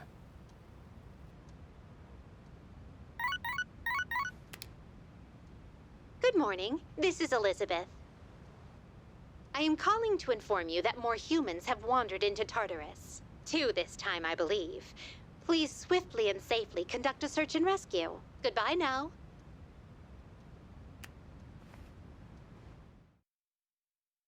That will end the early morning, and now I move on to the afternoon period. We find ourselves in class and we're feeling a bit sleepy, so you can choose to either stay awake or go to sleep. Now let's move from afternoon to after school. Once class is ended for today, we want to go toward the front of the room and we're going to hang out with Junpei today. Yo. This might seem kind of sudden, but want to do something active? Let's play some catch. I brought a glove for you. Should I spend some time with Junpei? Spend time with Junpei. Really? Sick. Thanks, dude. Let's go to the park at the shrine. I'll show you my fastball. The hell's this? It says no playing catch in the park. Kinda messed up, don't you think? Playing catch is how kids are supposed to make friends. Adults can't just ban it because they feel like it. You can choose either option. I'll go with option 2. Yeah, they can't do that. Right? I don't like this one bit. In any case, I didn't know it was banned here till today. When I first moved here, I play against the wall every now and then. This whole catch thing, it's because I wanted to get my arms back in shape. I've been thinking about maybe getting back into baseball again. I still have no clue what I want to do with my life, and if I keep trying to avoid it, I'll have nothing but regret hanging over me. Next time I'm asked what I'll be doing in 2 years, I want to have a real answer. That's why I'm picking baseball back up. You, think that's the right call? Sounds like a great call. Oh yeah? Well, that makes me feel pretty good about it then. Anyway, here. This is for you. Got key item, baseball glove. Today was a bust, but we'll try again another time. Hang on to that till then. Though I guess we'll have to wait till after you know what, huh? I don't know. Honestly, I've been feeling like this since April. I can barely juggle what I've got on my plate as it is, let alone think about the future. Our senpais, though, they're such badasses. They're still prepping for exams, even with everything going on. Man, it's been a hell of a year. We're gonna look back on all this someday and wonder how we ever got through any of it. And it wasn't all good. And we hit more than a few rough patches. Guess you could say our short lives have been pretty wild so far, huh? You said it. Right? Despite all that's happened, I'm glad you became our leader. I know I said you should do what you want to do. Thanks for choosing to fight. Well then, let's make sure this chapter of our lives ends on a happy note. All right? And then, Hollywood will turn our adventure into a movie. I'd be the lead, obviously. Dude, you'd be a shoo-in for Best Supporting Actor. That serious crap ain't our style, is it? Come on, let's head home. We'll figure out how to sweep the Oscars on the way. Junpei and I goofed off on the way home. You have forged a powerful bond with Junpei. You can now fuse Cert, the Lord of Fire. That will end the after-school period. Now we move on to the evening. As we get back to the dorm, Ken is standing right in front of us, so let's talk to him. I rented the final movie from that series. I'm certain it'll be a good watch, too. It seems like Amada is looking forward to hanging out. Amada might gain a new ability soon. Do you want to watch the movie with me? Choose, let's watch it together. Okay, I'll set it up. Wow, that was so good! And the main character was cool and in control until the very end. That last line he exchanged with the casino's boss gave me goosebumps. And how about that part when he was all, count to 5? I hope I can be like him when I'm an adult. What do you think it takes for a guy to be hard-boiled? I'll go with option 1, always keeping your cool. That's true. You can't really be hard-boiled if you're quick-tempered. You have to keep calm and never let the enemy get under your skin. Come to think of it, that might be just what I need right now. I tend to get worked up about what's right in front of me, don't I?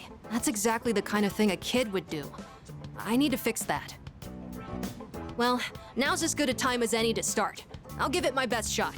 If I do that, do you think I could become like him?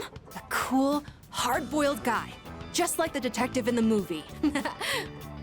Of course. When I hear you say it, I really feel like it's possible.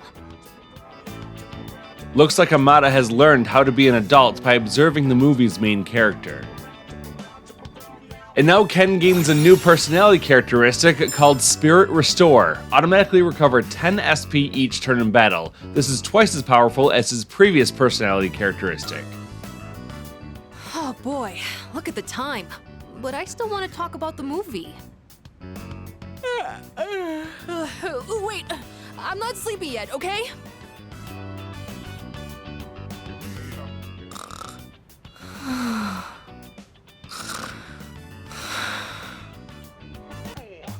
Once who she kill, prepared to be. That will end the day, and it's now January 16. We can skip past the early morning cutscene and go straight to after school. Once class is ended for today, we just want to talk to Aegis, and we're going to choose to spend time with her again. Was that a cat's meow? Could it be?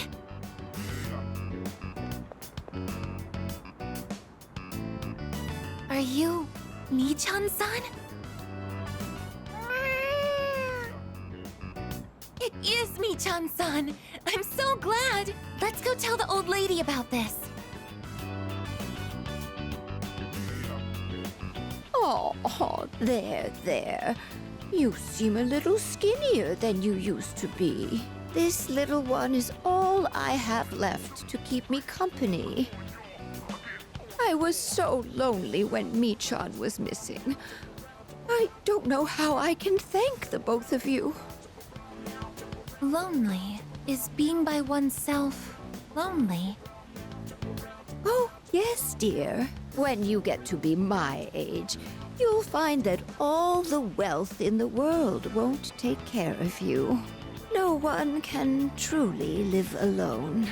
Some of my neighbors have delightful children, but they aren't interested in old ladies like me. Miss. Well, Mi-chan, shall we go home? Thank you so much, you two. It seems that living is something that can't be done alone. Choose option 1. You might be right. Yes, it's important to keep someone in your thoughts, and to know that you are in theirs. To be able to contact them anytime, and to touch them. But I do understand one thing. It seems I feel happy when I'm together with you. Aegis is smiling shyly. It seems we've grown closer. And now we reach rank 5 with the Aeon Arcana social link. But I have to wonder if living means to be able to connect with other people. How close to that goal can I come with a body like mine? Just kidding. I've been exceedingly negative lately. I wonder what's wrong with me. We should start heading back. We decided to go back to the dorm. That will end the after school period. Now we can move on to the evening. Once we're back at the dorm, we want to go over and talk to Junpei, who's standing at the base of the stairs. And after a little bit of dialogue, we're going to agree to spend some time working on the rooftop planters with him by choosing the option I can help. Grow up big and strong, my precious luxurious veggies. Man, all this non-stop watering and weed pulling, not to mention the bugs, it's pretty monotonous. Kinda just feels like busy work. It's all part of the fun. You could be a weird dude sometimes, you know? But honestly, the whole idea of raising something one step at a time feels kinda familiar. Oh yeah, it's just like leveling up in a game. Hey, maybe this doesn't suck so bad after all. Gotta say, we've got a long way to go before these veggies put us on Easy Street. Anyway, I'm the one who asked you to join me in the first place, so I gotta be the one to look after them. I tended the rooftop planters with Junpei. Da-da-da-da! The veggies have leveled up! The extra care is paying off, and I can harvest more. Whew. Another day of hard, honest work. Let's head back downstairs. That will end the day, and it's now January 17. There's no school today. We've got some free time today, and that means that we've got time to raise one of our Persona's abilities, so let's open up the map and travel over to the Polonia Mall. Once we arrive, we can open up the menu and then go down to Persona. If we look at Susanoo, his strength stat is getting pretty close to being maxed out already, so we don't need to spend more time ranking up his strength. Instead, we can spend our time at the arcade raising Mara's strength stat, who's our other physical attacker with Primal Force. So let's go ahead and equip Mara instead of Susanoo, and then we'll head over toward the right and go into Game Parade. We're going to choose to spend our time playing the game Punch Boxer, and that will help to raise Mara's strength stat. So after playing the game a little bit, we'll raise Mara's strength stat by 3 points. That's it for the daytime, let's move on to the evening. Similar to our daytime activity, we're going to open up the town map and travel over to the Polonia Mall. We still have Mara equipped, so let's head over toward the right and go into Game Parade. Once again, we're going to play Punch Boxer, and that will raise Mara's strength stat by another 3 points, so he gained 6 points in strength throughout the course of this one day. That will end the day, and it's now January 18. We begin the day in class, and our teacher asks, I've mentioned 2 Greek sorceresses, one was Medea, who is the other? And the correct answer is Circe. That will end the morning period, now I move on to after school. Once class has ended for today, we'll talk to Aegis, and once again, we'll choose to spend some time with her. That old lady. She's Michan-san's owner. Hey, Granny! I got a date tomorrow, but, I don't have any money or anything, you know? Oh my, is that so? Oh, you poor thing. You've always been such a good boy, Kyoshi. This advance on your allowance will just be between you and me. Come on, quit it! I told you not to call me Kiyoshi! But it's such a beautiful name. I picked it out myself, you know. It was the name of a fine doctor from my home village. Yeah, I know, I've heard. Come on, hook me up already! Oh, yes. It's not much. Try not to spend it all in one place. Sweet, thanks. See ya! Be careful, and visit again soon.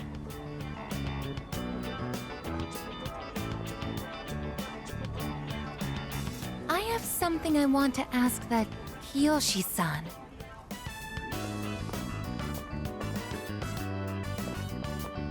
Kiyoshi-san, please wait. Hey! Don't call me that! Aegis-senpai? Do you know me? Well, yeah.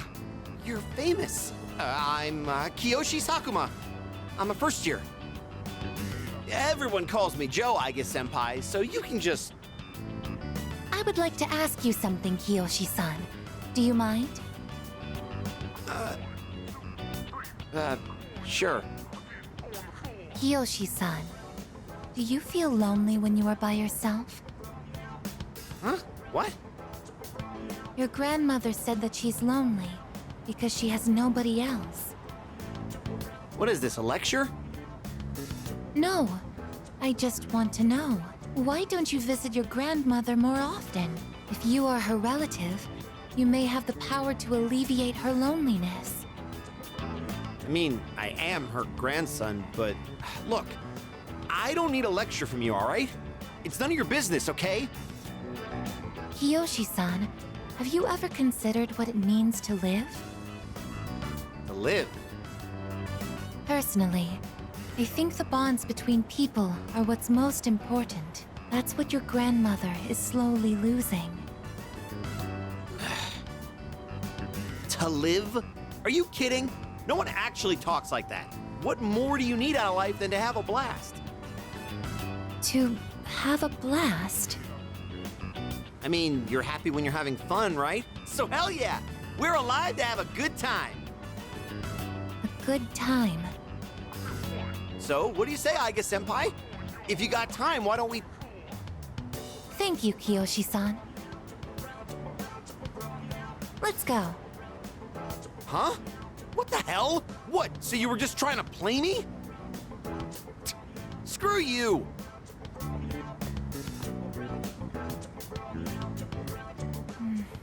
I can't understand Kiyoshi-san's feelings, and I even made him angry. Did I do something wrong? Choose option 2. No, you didn't. I see.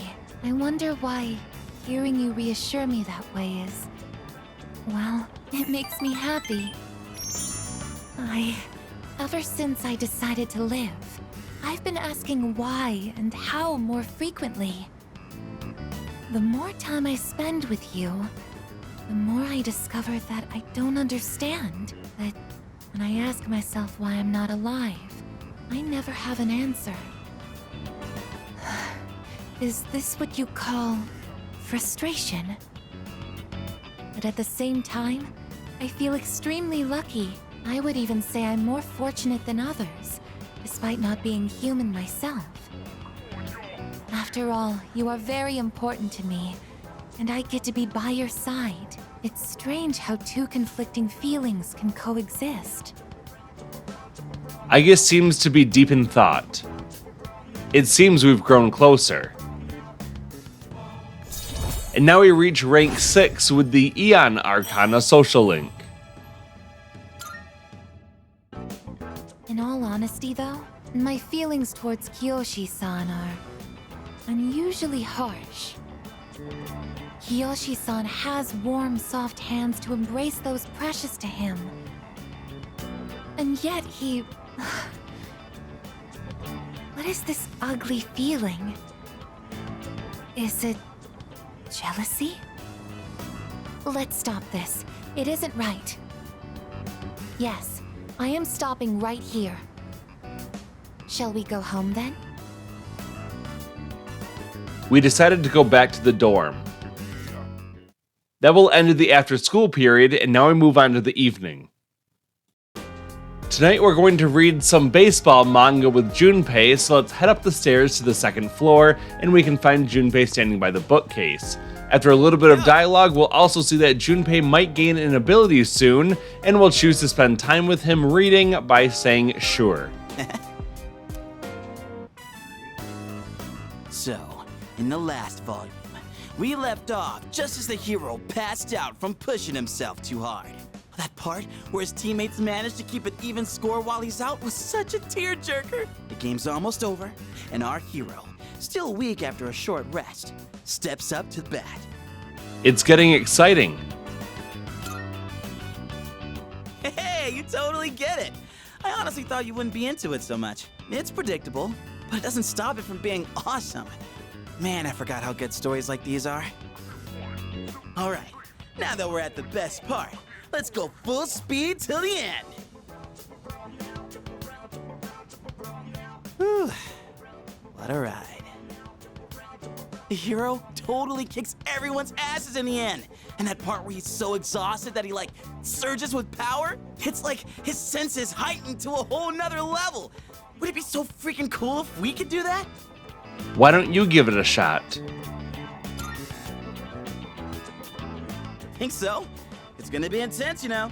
It's what separates the chumps from the masters. You can't just rely on raw strength. You gotta concentrate, let go of all that tension, Then, your power's all like, womp, womp, womp. And then you unleash it like, or maybe you power up like, then you let her rip. That makes sense? Junpei picked up some combat tips from the hero of the baseball manga. And now Junpei gains a new personality characteristic called Critical Boost, raises critical rate and increases critical hit strength. Dude, I think I might actually be able to pull this off. I gotta look into this more. Wanna read it one more time? Just the last part, I mean. And that, my friend, wraps up the series. Being alone's fine, but with gems like this one, it's better to share the fun with a pal. I'll bring you something else next time. We should do this again when you're free. Let's call it a night, shall we? Man, I'm gonna sleep like a log. That will end the day, and it's now January 19. We can skip past the early morning cutscene and go straight to after school. Class has ended for today, and once again we'll talk to Aegis and agree to spend time with her. During this cutscene you can choose any dialogue options you want. Oh. You're Kiyoshi-san's grandmother. Good afternoon. Oh, you're those nice students from before. Hello there. You have great timing. I was just hoping to run into you two again. The truth is, Michan's disappeared again. Oh, so it's a recurring problem. Don't worry, though. At least this time, we have an idea of where to find her. No, that's all right. I believe that this time, Michan went in search of something. In search of something? When cats feel that their life is nearly over, they look for a place to wait for the end. Isn't that what they say? Wait, but what about... It's okay. Michan even came to say goodbye to me before she left. So, I don't think I'll need you to find her anymore. Miss... Besides, it's more or less the same for me. My day will eventually come too. And when it does, I hope I can rest in peace without making trouble for anyone else. Oh, I'm so sorry. But I did want to make sure I thanked you two again. It was nice to see you. Well, good day. Wait, Miss, You're not alone. I'm certain of it. Yes, you're right. No one is ever truly alone. Not as long as they continue to live in this world. See? I have the company of a fine young lady such as yourself. Bless you, dear girl. You have a kind heart. See you later. Kiyoshi-san said that people live to be happy. Was Michan-san happy? I think she was happy. Was Michan-san grateful to have been born? I'm sure she was. For what purpose was Michan-san born? No one can say. Life. Where does it originate? Where does it go? What reason does life have to exist? Living means connecting with others. All life eventually ends. Parting seems to be a natural and inevitable aspect of life.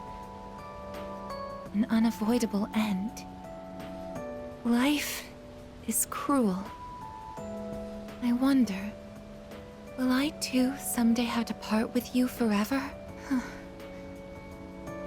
I do want to live, but that's not the only thing. It's not just about becoming more human, it's about you. Being with you. What is this feeling?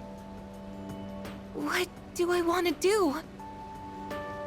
Aegis looks terribly confused. It seems we've grown closer. And now we reach rank 7 with the Aeon Arcana social link.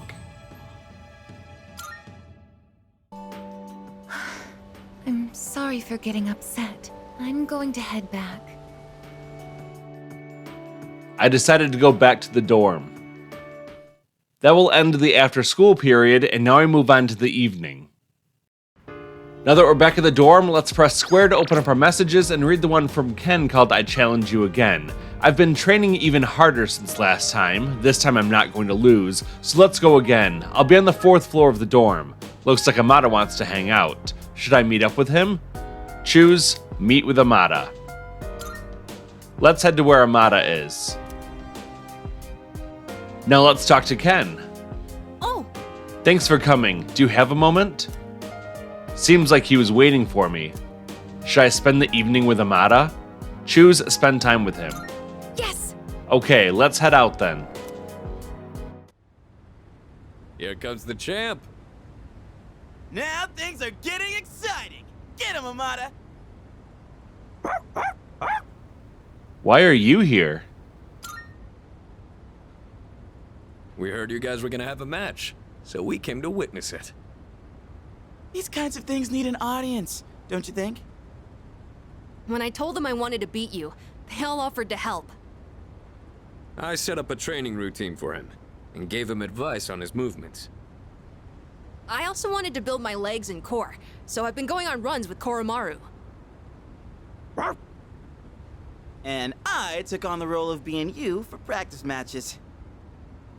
We figured if he couldn't land a hit on Junpei, then beating you would be out of the question.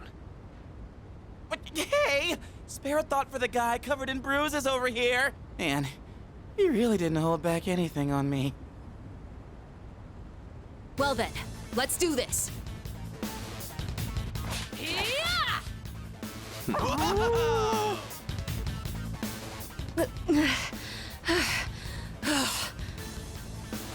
You're doing good, Amada! Keep it up! You can do this. Just take it half a step further.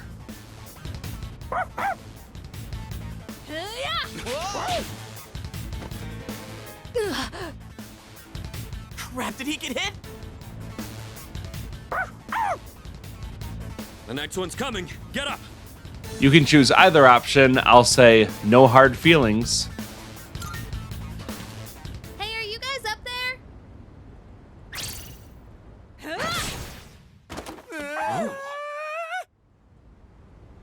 Oh yeah! That's a clean hit! The winner is Amada in the blue corner! I just got lucky. Plus, I did kind of cheat. No. You saw a window of opportunity and you took it. That's something to be proud of. Fuka and I bought some roasted sweet potatoes. I was looking for everyone to come eat with us, but what are you guys doing up here anyway? We're witnessing a showdown between men. Right, Amada? It sounds kind of weird when you put it like that. But yeah, I guess so. It was a great match on both sides. Huh? I don't really get it, but it sounds like you're having fun. It's cold though, so you should head inside soon. Oh wait, did you say sweet potatoes? Count me in! I bought them for Amada-kun. Junpei, you can have the skin and the burnt parts. Hey! What am I, a dog? Thanks for the match. I learned a lot from it. You were great. No, I just got lucky. I was stuck on the defensive that whole time, but I think I did do better than our last fight. Now, I just need to apply this to a real battle. Technically, we're tied 1-1 now, so the next match decides the real winner. Not sure I actually have a chance, though. But I hope you'll let me challenge you again sometime. You gotta promise, okay? Okay. Then, until that time comes, will you hold on to this for me? Got key item, silver key. That's the key to the house I lived in with my mom. Whenever I look at it, I remember the time I spent with her. That house is filled with all kinds of memories we shared together. I know the final battle isn't going to be easy, but no matter what, I want to come back here. I feel like this key will connect us to each other. And I hope, someday, maybe I can be that person someone can always come back to. Just like how Mom and everyone at the dorm was there for me. Sorry for talking for so long. Shall we go down and have some sweet potatoes? So our next match would be next year? Or maybe even longer than that. I know! How about once I reach the same height as you? And if we're around the same build, I might stand a chance. Oh, but you'll probably be even stronger by then. When that time comes, I wonder what everyone will be like. It's exciting just thinking about it. Amada was beaming with happiness as we went to join the others. You have forged a powerful bond with Amada. You can now fuse Michael, the protector of all. That will end the day, and it's now January 20. We skip straight to the after-school period, and once classes ended for today, we'll talk to Aegis and choose to spend time with her. The wind is calm today. I don't detect the usual scent of the sea. I'm sorry about the other day. I think my heart is growing closer to that of a human. But because of that, I've realized something. The heart and body are inseparable. A human heart can only function properly within a human body. Have you ever come here alone with someone else before? Perhaps you gazed out at the view together and spoke quietly. Oh, I didn't mean to pry. I was just curious. Choose option 2. I'm doing it now. What? But I'm only shaped like a human. And besides, I'm a machine. Actually, I've been a little worried. At school, I am seen as a human girl. I was concerned that if I stayed too close to you, it could cause a misunderstanding. If that is the case, please tell me right away. I wouldn't want to prevent you from becoming closer to another person. You can choose either option. I'll go with option 1. I don't mind you being here.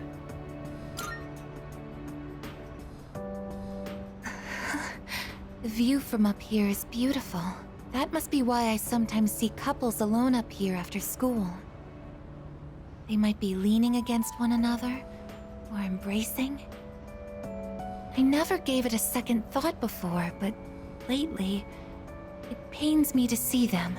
I think I've come to realize that this is the kind of connection I can never have. As my heart grows more and more human, it only becomes clearer how much sets us apart. Just because my heart is developing doesn't mean I can actually become human. I've known this since the beginning. Yet, I'm sorry. I lost control of myself again. But I still care about you, and that won't ever change, no matter what happens. Aegis is gazing at me intently. It seems we've grown closer. And now we reach rank 8 with the Aeon Arcana social link. Even I find it strange. Why do I feel this way? Why are you so important to me? Choose option 1. It's love. This is love? Oh, so that's it. I finally understand. I have another wish. One just as important as my desire to live. But I know that this is something that I can never have. Let's go home. We decided to go back to the dorm together. That will end the after-school period. Now let's move on to the evening. As we return to the dorm, we're going to turn left, go around the counter, and use the shared computer. Let's scroll down a bit to Believer's blog note, a note with the URL of a blog whose author writes fanatically about Nyx. Let me see what this URL leads to. The Book of Nyx. It looks like a site for those who worship Nyx. The end that frees us from suffering is nigh. We are all but fools. We perpetuate our own fear and misery and allow them to control us. But Nyx-sama will show us the way. Nyx-sama will save us all. It seems as though the blog hasn't been updated in a little while. I need to be ready for the fight that awaits us on January 31st. Max SP increased by 5. It's gotten late. I should head back to my room. That will end the day, and it's now January 21.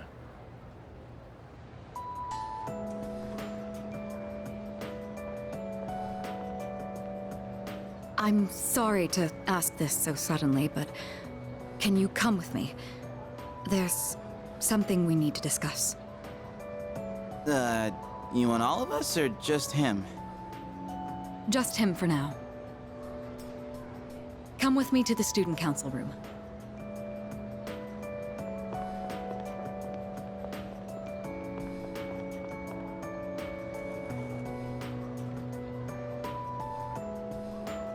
Isn't it kind of weird that she'd only want to talk to him? Probably big, important student council business. Maybe, but Senpai was acting a little weird. She had that look she gets when she's keeping some terrible secret. You worry too much. Well, guess we might as well head home. Hey, wait a sec, Junpei!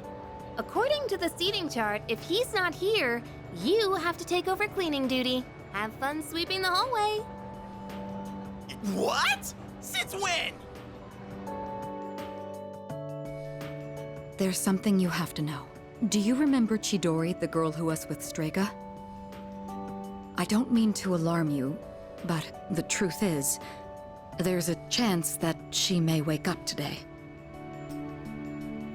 Chidori is still alive? I know what you're going to say, and yes, we did see her die with our own eyes. However, a few days later, her body began to undergo transmogrification. For the past few weeks, she's been in a sort of stasis, neither living nor dead. How is this possible? I don't know. It may be related to her persona's abilities, but that's mere speculation. The reason I wanted to talk to you is... how do you think we should tell Iori? You see, she's probably... Yes, it's me. I see. Yes, I understand. That was the hospital. They say she's just awakened. It's hard to believe, but it seems that Chidori really has come back to life. Did I hear that right? Iori? Chidori is... Huh? Is this a joke? Some kind of trick? No, it's not a joke or a trick. She's currently recovering in the same hospital as before. But Iori, she probably... Chidori's... alive? What? Hey, Junpei! What about your cleanup duty? Jeez, what's gotten into him? Well, I guess it's a moot point now. But perhaps it's for the best that he found out this way. I think I'll head to the hospital after this too. Could I ask you to come along? We all decided to go to Tatsumi Memorial Hospital together.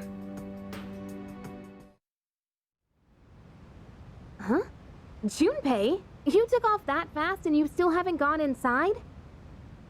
Well, I mean, it's kinda... We'll wait outside. It wouldn't be good for all of us to charge in. I agree. Go on, Iori. You go in too.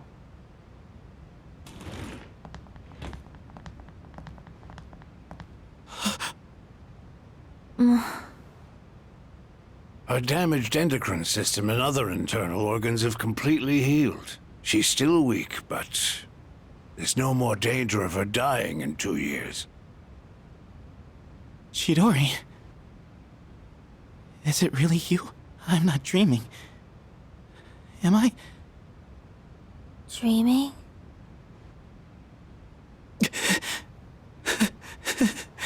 It's true. It is you. Chidori. Who are you? Huh? What? I thought so. Transmogrification is the proof that one lacks potential. I had a feeling this might be the case. This is Kirijo-san and Iori-kun. They were your friends last year. Friends? My name is Chidori Yoshino. I'm sorry. It hasn't quite hit me yet, but I guess I don't remember anything of the past few years. It's like I was having a really long dream. Chidori... Yoshino... It seems all of her memories after she awakened to her persona are gone. She remembers everything that happened before then. But as for you all... Iori. Nah. I think... it's better for her that she doesn't remember all that stuff about the fighting and the suppressants. When you're having a nightmare, it's better to be able to wake up. I didn't say it was a nightmare. Don't put words in my mouth. It was a dream of meeting a kind, warm person at the end of a long tunnel. I can't remember it clearly, but I wanted to make him happy. And I think there were flowers. A room filled with them. Chidori, take it easy. Don't force yourself to remember. Flowers in a room. If she can remember that part clearly, then maybe... Do you remember how she'd occasionally use her power to make flowers bloom again? She'd always do it for the flowers in her room on the days when Iori-kun would visit. And she would always spend more time on the flowers she received from you, Iori-kun. She never even looked at me when I brought them in, though. Now I see. Any flower she touched would be mysteriously preserved. I ended up keeping them all for my research, but after the autopsy, I put them all on her chest as a tribute. Now that I think about it, that must have been the night she began to transmogrify. The power to share one's life with others. Could she have reclaimed the life energy she'd given to those flowers? Well, there's no real proof, but compared to her previous state, she's changed. The loss of her power is part of it, but furthermore... Excuse me? Are you talking about me? We were talking about how you want to live now. What do you mean by that? Of course I want to live. I have to find the person in my dream someday. I don't have time to lie in bed forever. Supposing you do find him, what will you do after that? Well... that's none of your business. Chidori. The strength of two hearts connected brought about a miracle. Or, rather, a victory. No. Chidori. Hey. Why are you crying? I can't help it. I've never been so happy in my entire life.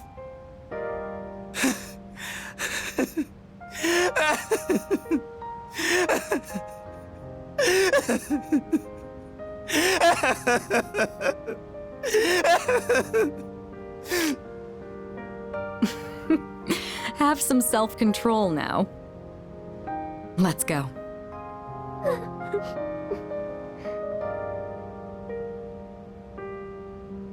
Hmm?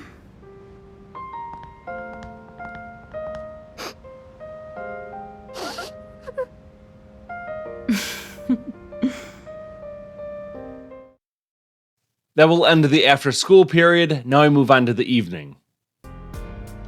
Come to think of it, the crops I planted on the rooftop should be ready to harvest by now. Maybe I should go check on them. Let's open up our map and we'll choose the rooftop option. Then we'll head over and use the rooftop garden and we can harvest all of our crops. The harvest is quite large this time because we studied how to grow crops on the computer and we worked on them a few times with our friends. When prompted to plant something, choose Don't Plant. Now we can open up our map once again, and this time we'll travel over to the Polonia Mall.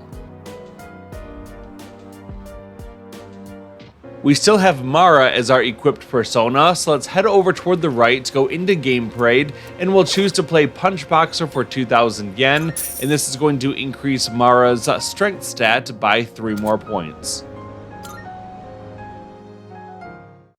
That will end the day, and it's now January 22nd.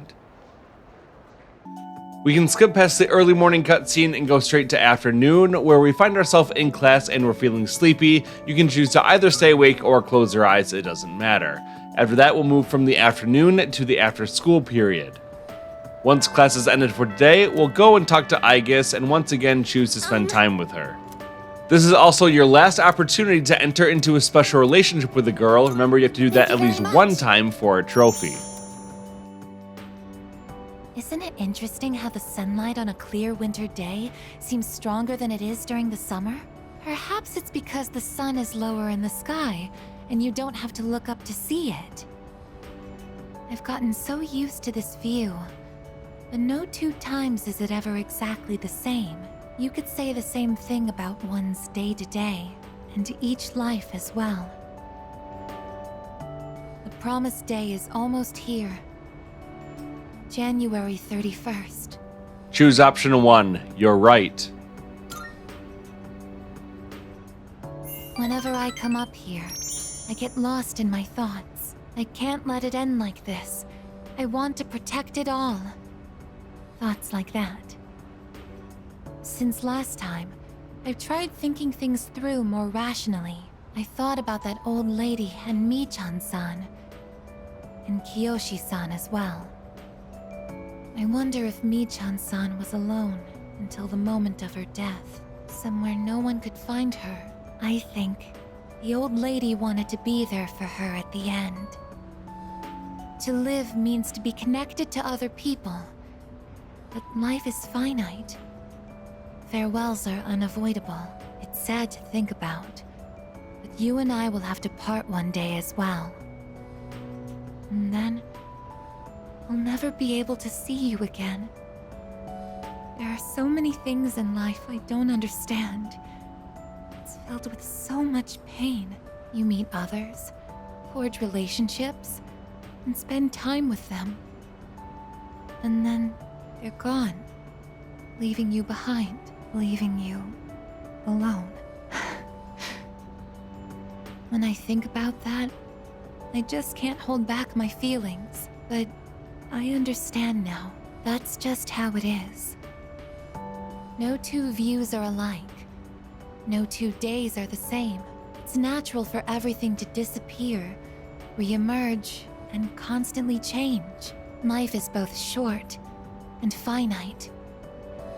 That's what makes it so invaluable, and why one feels that it must be cherished. When you think about it, it's a miracle that 2 given people are able to ever meet in this chaotic flow of time and space. I believe that's why we find happiness in forging bonds and relationships with others. And that might be the true joy of being alive. It can be sad, but at the same time so warm. Beautiful because it is destined to end. And that's why I mustn't hesitate any longer. I need to tell you, even if this wish of mine is to never come true, I still want to tell you my true feelings.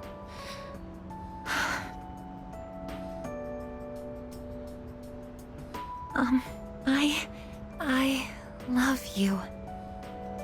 I know I'm a machine.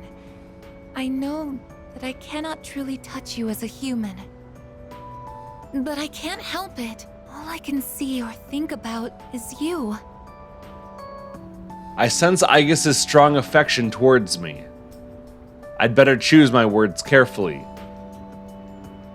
Come to think of it, I have a special relationship with another person already. I love you so much that I feel like I'm going to break down somehow.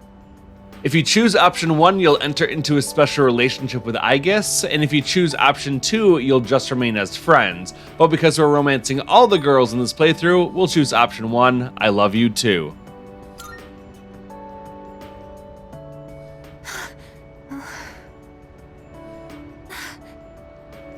I'm sorry. I can't think of anything to say. Perhaps something really has broken inside of me. I feel so happy. Aegis has expressed her feelings for me. I have entered a special relationship with Aegis.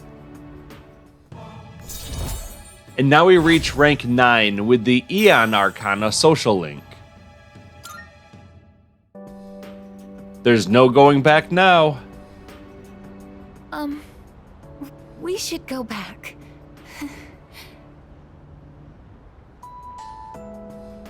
I'll go ahead. It's too difficult to look you in the eye right now. See you later. We decided to go back to the dorm separately. That will end the after-school period. Now I move on to the evening. As we return to the dorm, we're going to open up the menu and then go down to Persona, and we want to equip Loki as our currently equipped persona. Then we're going to leave the menu, open up the map, and travel over to the Polonia Mall. Once we arrive, we want to head over toward the right side and we'll go into game parade so that we can spend our time playing a video game. This time we're going to choose the option Real Wheel Racer for 2,000 yen that will increase Loki's agility by 3 points. That will end the day, and it's now January 23rd. We skip right ahead to when classes ended for today, and we're going to go over and talk to Aegis. For the last time, we're going to agree to spend some time with her, and this will help us to wrap up her social link. So when prompted, choose Spend Time with Aegis to begin. I decided to go to Aegis's room.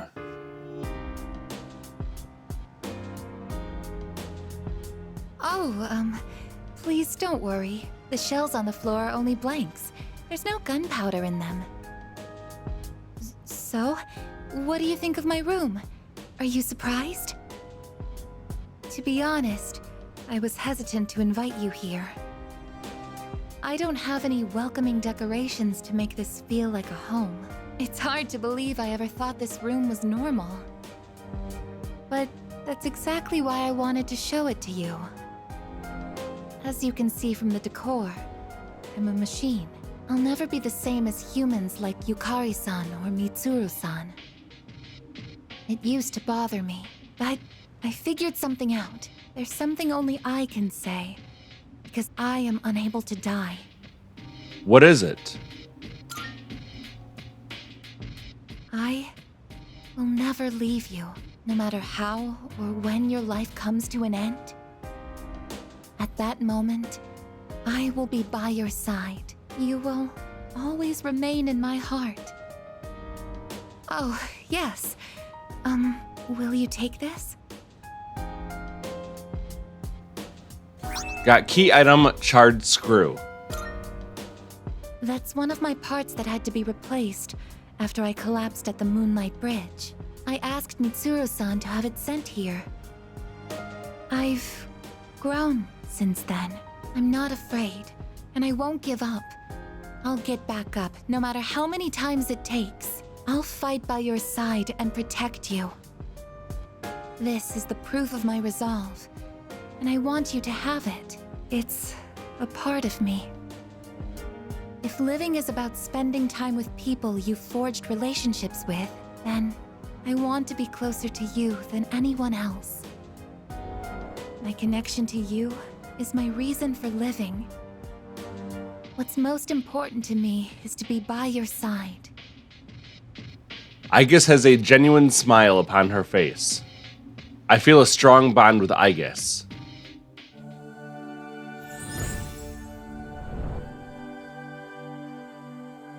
I am thou. Thou art I. The bond thou hast nurtured hath finally matured. The innermost power of the Aeon Arcana hath been set free. We now bestow upon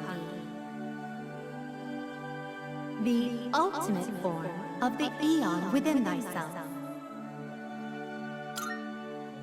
Now we reach rank 10, the maximum rank of the Aeon Arcana social link.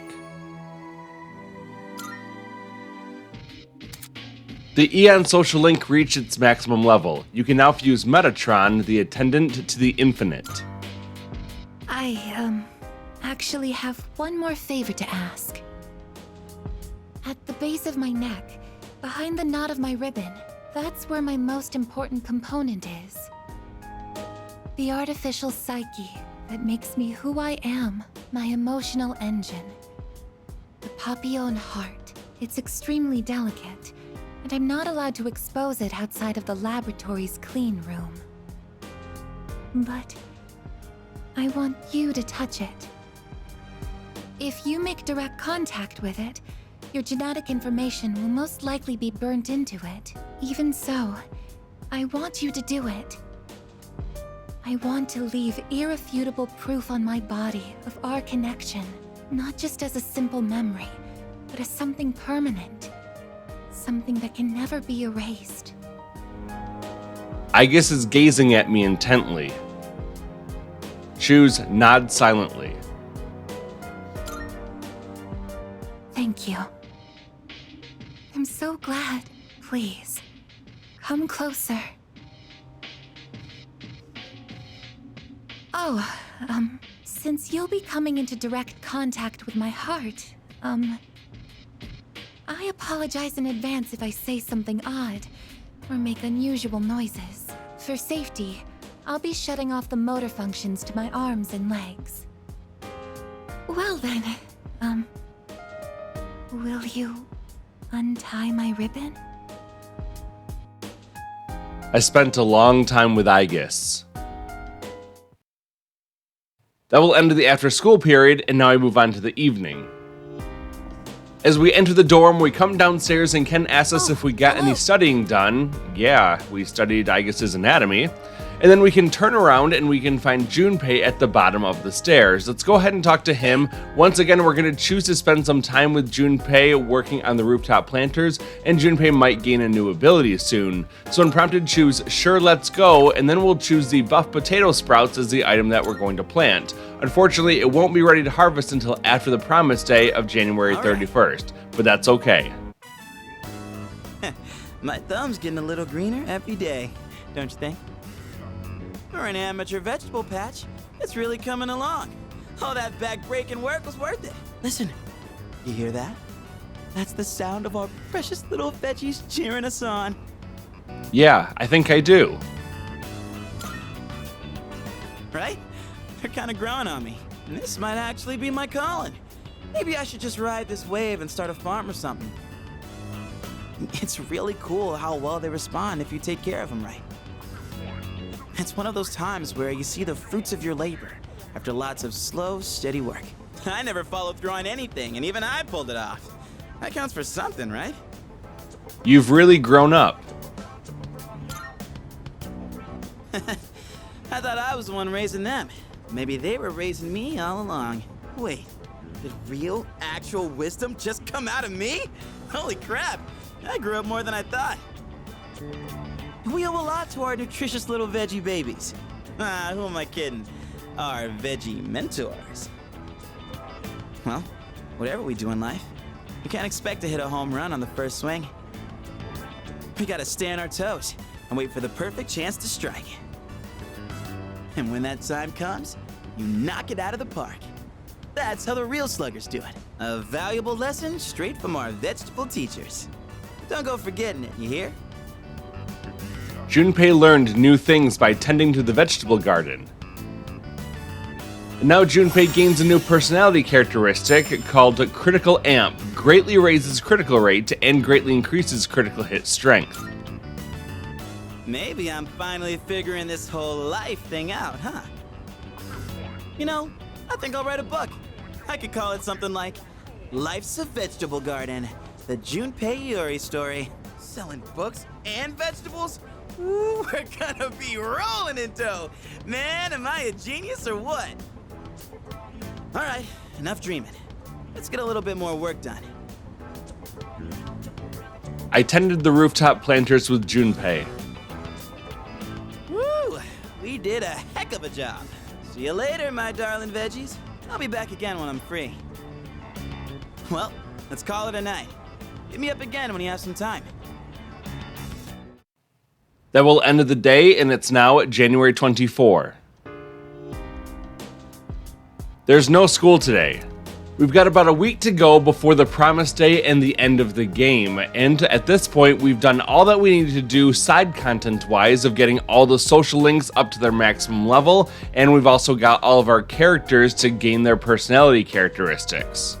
At this point we shift our focus to making ourselves as strong as possible so that the end of the game goes smoothly. And we're also going to get ourselves set up to take on that optional Superboss if you so choose. We're going to begin by spending the day today making our persona a little bit stronger by opening up the town map and traveling over to the Polonia Mall.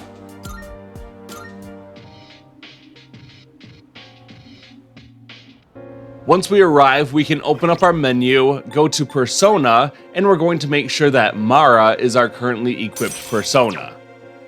Now that we have Mara as our equipped persona, we'll head over toward the right and we'll go into Game Parade. In terms of which game we're going to play, we'll choose Punch Boxer for 2,000 yen, and this will also increase Mara's strength stat by 3 points.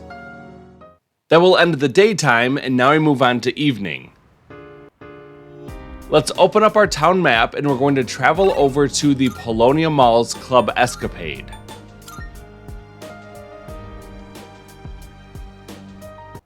Once we arrive, we'll turn toward the right and talk to the fortune teller sitting at the table.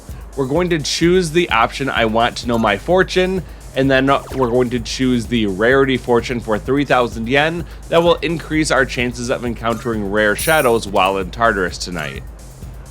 Once that's done, we're going to open up our map again and travel back to the student dormitory's first floor lounge. Then we'll head over toward the left side, look at the bulletin board, and we'll choose the option Go to Tartarus tonight.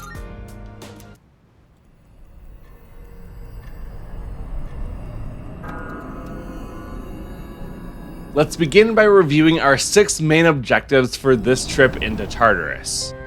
First, we need to reach floor 256, that is our current border floor. We need to reach level 91 or more with our main character, but if you happen to get the Sun Major Arcana card, you can actually reduce that only to level 86, and that is what I would recommend. We also have to clear the Monad Passage on floor 255. We're going to rescue the 2 missing people stuck inside of Tartarus today. And finally, once we get to level 91 or level 86 with the Sun card, we can fuse Messiah, that's a persona that we need for our trophy, and we're also going to defeat the Reaper today, which will gain us another trophy.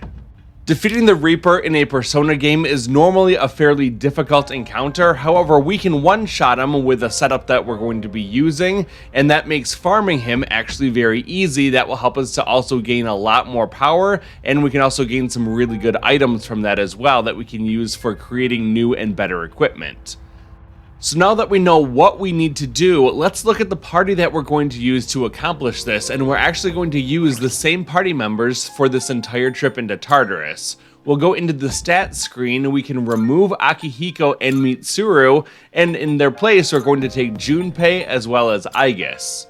That makes our current party setup the main character, Yukari, Junpei, and Aigis. Then we'll head over toward the left and we'll talk to Elizabeth because we've been growing our social links. We get 5 Twilight fragments.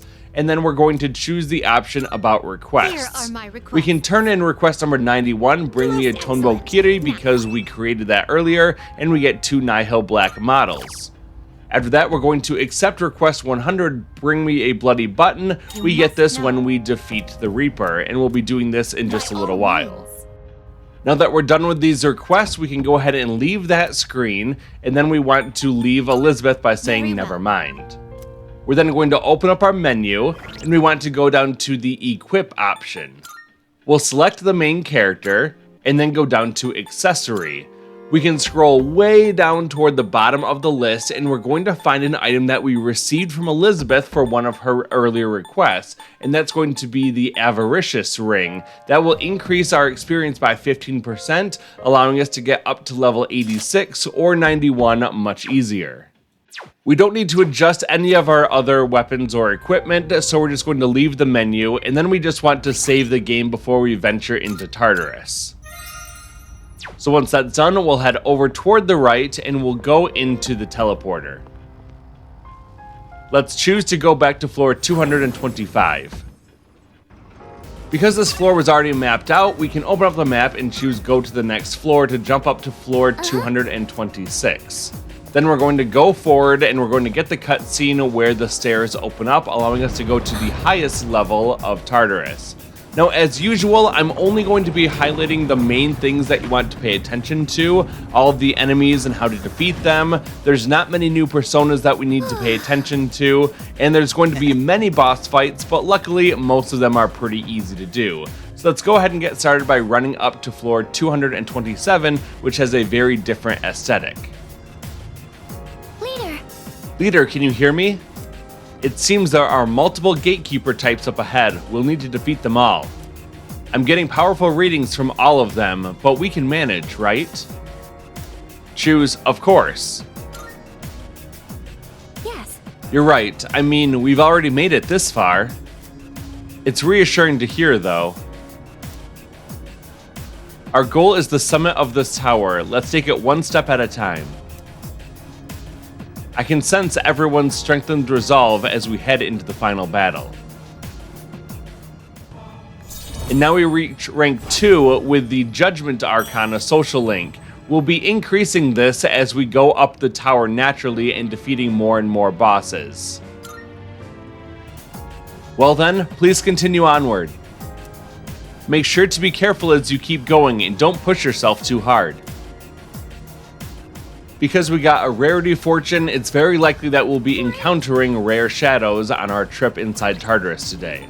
In order to defeat them more easily, make sure that Loki is our currently equipped persona. That will allow us to go first because we have a great agility stat, and also the ability Megiddola deals almighty damage, and that's going to be very useful for eliminating these enemies who are only weak to almighty damage and absorb everything else.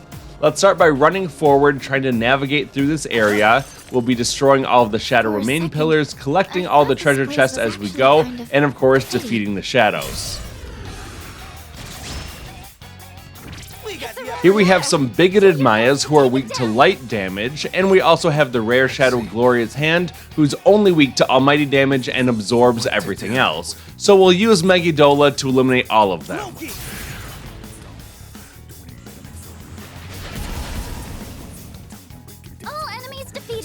Good work out there.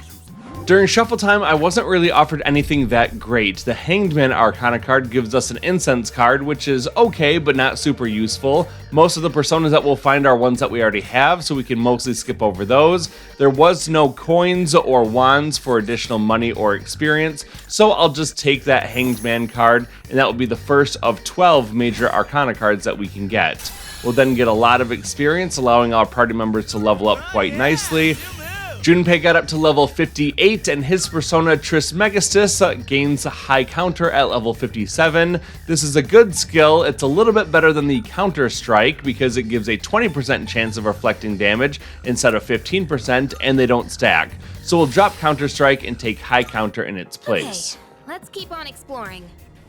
Alright, let's skip ahead to the next fight and pay attention to the theurgy gauge by the main character. You'll see that when we do a successful ambush, we're able to raise that theurgy meter a little bit more, and that's actually pretty useful later on. Here we have some bigoted Mayas. Like I said earlier, they're weak to light damage, so we can choose a persona like Ananta to use Kuha and hit their weakness and knock them down.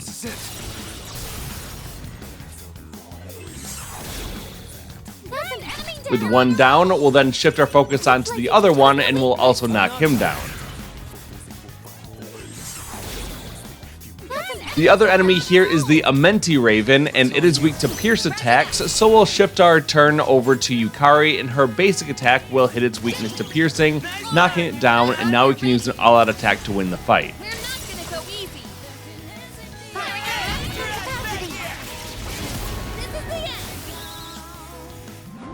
During shuffle time, I was offered a new persona. This is Kitian Dasheng. It's not really one that we need, but we'll take it anyway just to add it into our compendium. I intentionally left a few persona slots open the last time we were at the Velvet Room fusing personas, so we're not overstocked and we don't have to drop anything to take Kitian Dasheng. Now let's skip ahead to the next battle where we get into a fight against a new type of shadow. These enemies are called Royal Dancer, and they're weak to wind or strike attacks, while Yukari can use wind attacks, so we'll hit both of them with the Magaru Dine and knock them both down. Now we'll use an all-out attack to win.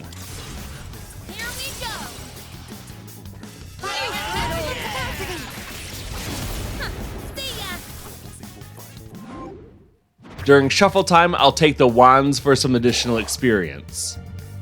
Fights in this upper block of Tartarus will give us many good items as drops, such as these amethysts, so make sure that you do lots of fighting to gain experience and items that we can use for crafting. Alright, once you're done with the floor, then head on up to floor 228.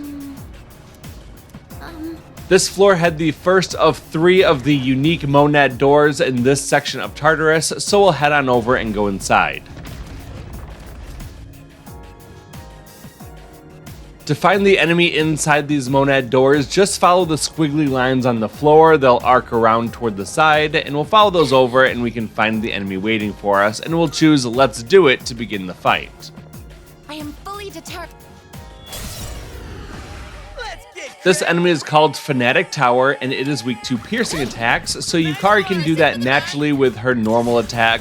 We'll knock it down and use an all-out attack.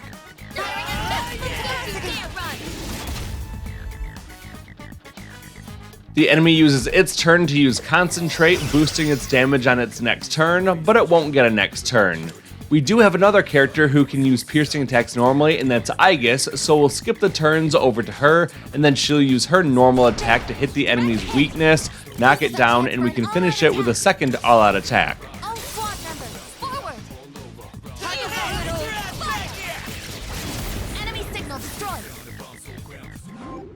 During shuffle time, I was offered 2 good major arcana cards. We get the Tower to increase our current persona's stats by 1, as well as the Lover's card to increase our social link bonuses for persona fusions. We definitely want to grab the Lover's card here. It's going to come in very handy for making strong personas much later on.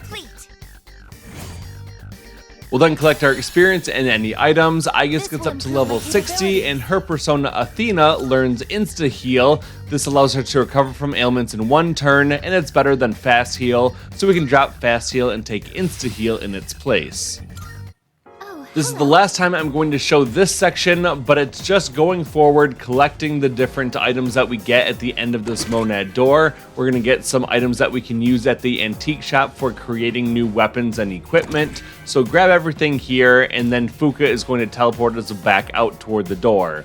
We'll then use the door and head on outside, and as usual, we're going to then have an energy burst where we get the entire current floor mapped out, as well as the floor directly above us mapped out in its entirety. Now let's skip ahead to the next battle where we get into a fight against another new type of shadow. This is the Doom Sword, and it is weak to both fire and dark attacks, so we're just going to have Yukari guard, and then with our main character, we're going to find a persona such as Loki, who can use a fire-based attack. Loki also has a really good magic stat that allows him to deal lots of damage.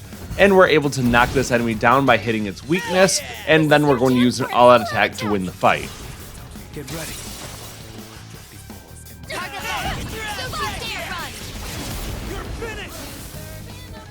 During shuffle time, I was offered a persona that we already have. This is Raphael, so we'll skip that and we'll take the coins in its place. Getting money is fairly important, but not nearly as important as gaining experience for our characters and getting up to the appropriate level to fuse all the personas that we need to fuse. We'll skip ahead to the end of the next battle where we gained enough experience for Junpei to get up to level 60. At this point, his persona wants to gain a new skill, Vile Assault. This is certainly better than Torrent Shot, so we'll go ahead and drop Torrent Shot and we'll take Vile Assault in its place. Let's do the same thing for our next fight. We'll skip ahead to the stairs where we can verify that we've done everything we want to do on this floor. We've gotten all the treasure chests and defeated the shadows. Then we'll head on up to the 229th floor.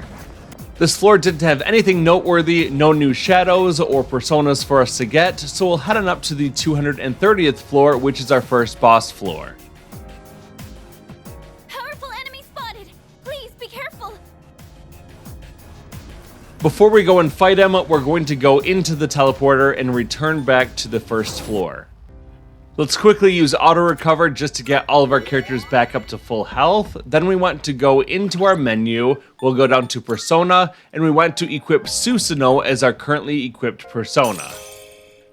After that, we'll leave this menu, and then we just want to save the game really quick. The next fight isn't too difficult, but there is a special way that we want to fight it, and this just allows us a safety save just in case something goes wrong. Then we'll head back up to floor 230. Once we arrive, we'll go forward, and then we can go up some stairs to find the boss waiting for us. We'll then choose the option Let's Go to begin the fight.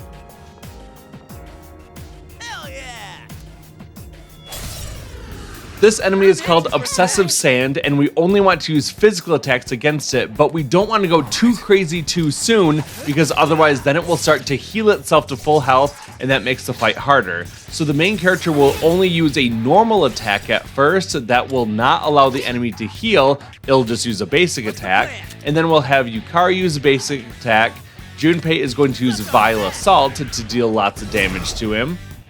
Then with Aegis, we'll have her use a physical attack such as Heat Wave. Now that the enemy is low on health and it's our main character's turn again, we're now going to use a skill such as Brave Blade to finish him off before he has a chance to act again. As you can see, Brave Blade did a lot of damage that would cause the enemy to heal at the beginning, so we go slow at the beginning and then finish him off quickly.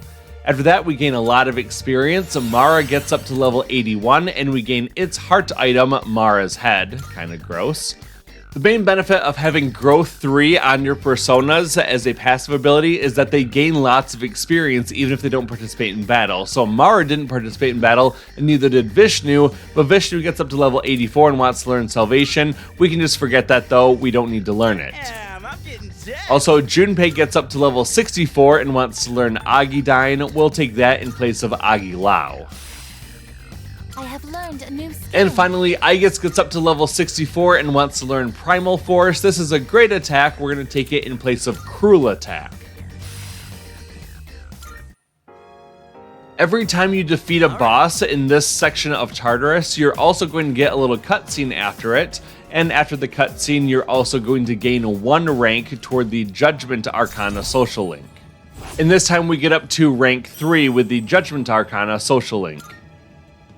After the cutscene, we're going to go forward and get our rewards from the left-hand side passage. If we open up the unlocked treasure chest, we're going to get an item called Hanzo Sandals. These are not better than what we currently have equipped, so we'll just skip over that. And then we'll head over toward the locked treasure chest. This will cost 3 Twilight Fragments to open, and inside we'll get a new weapon for Aegis called the Antimatter Cannon. Aegis does want to equip this one right away, so we're going to go ahead and let her do that by giving it to Aegis. We'll then open up the menu, go down to Equip, we'll choose Aegis, and we'll have a look at that new antimatter cannon. It has 345 attack, 93 accuracy, and comes with the Pierce boost added as effect, so we'll deal more damage with piercing attacks. That is her normal attack and a few of her persona abilities. So a really good weapon. Then let's head over toward the stairs and head up to the 231st floor. We're making good progress. Let's skip ahead to our next fight where we go against another new type of shadow. This enemy is called Death Dice, and it is weak to electric-based attacks. So with our main character, we can shift our persona over to someone who can use that, such as Loki, and we'll use Zeodyne to hit its weakness. Once the enemy is knocked down, we can use an all-out attack. Here we go.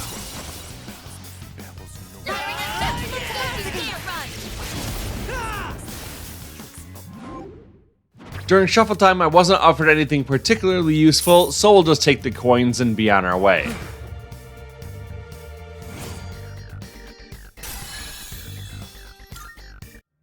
Now let's jump ahead to the fight against the formidable shadow in the lower section of this block of Tartarus.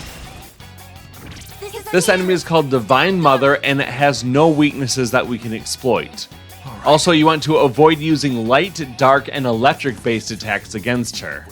Probably the best way to go about this fight is just to use a powerful Theurgy skill. We're going to save the main characters for right now, and instead we'll use Aeon from Loki. We also could have used Susanoo's powerful physical skills to deal lots of damage. And then with Yukari, we're going to use her Theurgy skill, Cyclone Arrow, to win the fight.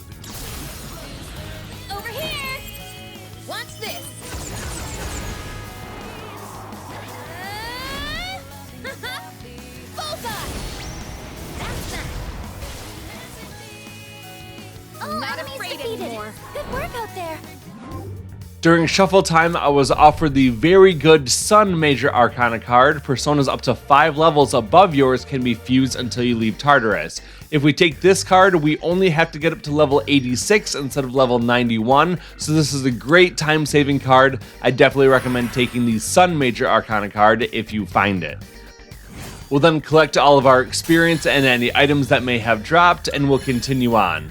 Our main character got up to level 80, we only have to get up to level 86 now thanks to that Sun card, so we're well on our way to getting to the appropriate level. That's it for this floor. We've done everything that we wanted to do. Now we can head on up to floor 232, which happens to be the first floor containing a missing person, so we'll be sure to collect her before we go on. This floor also happened to have the random event of being a dark zone. This means that the enemy can't see us, but we also have pretty reduced visibility. The other benefit is that we might be able to find some Shadow Remain pillars that will give us some free Twilight fragments. Now let's go forward and keep an eye on the mini-map for the white exclamation mark that will mark where the missing person is. So once you find them, head on over and interact with them. As always, we're going to choose the option Ask for an Escort so one of our reserve party members can come on up and then bring them back down to the entrance and rescue them successfully. In this case, our best boy Koromaru came on up and he does the job of rescuing the person for us. Alright, that's the first of 2 people successfully rescued inside Tartarus today. Now let's skip ahead to the end of the next fight. During shuffle time, I was offered the second and final new persona of this block of Tartarus. This is Scotty. I would recommend taking this persona because it can be useful for a fusion later on. Now let's collect our experience and any items that may have dropped, and we'll continue on. Enemies defeated, without incident. Now let's go and get into a fight against another new type of shadow. This enemy is called Cardinal Snake, and it is weak to ice-based damage. We've already seen the Royal Dancers, they're weak to wind and strike attacks. So with Loki, we'll use Superboss to hit the weakness of those Cardinal Snakes for ice attacks. It might even be strong enough just to kill them outright.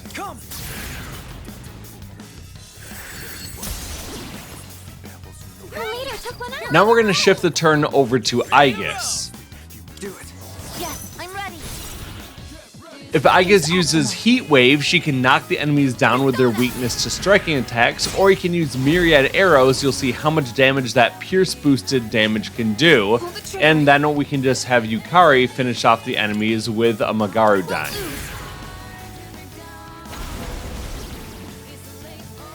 Enemies defeated.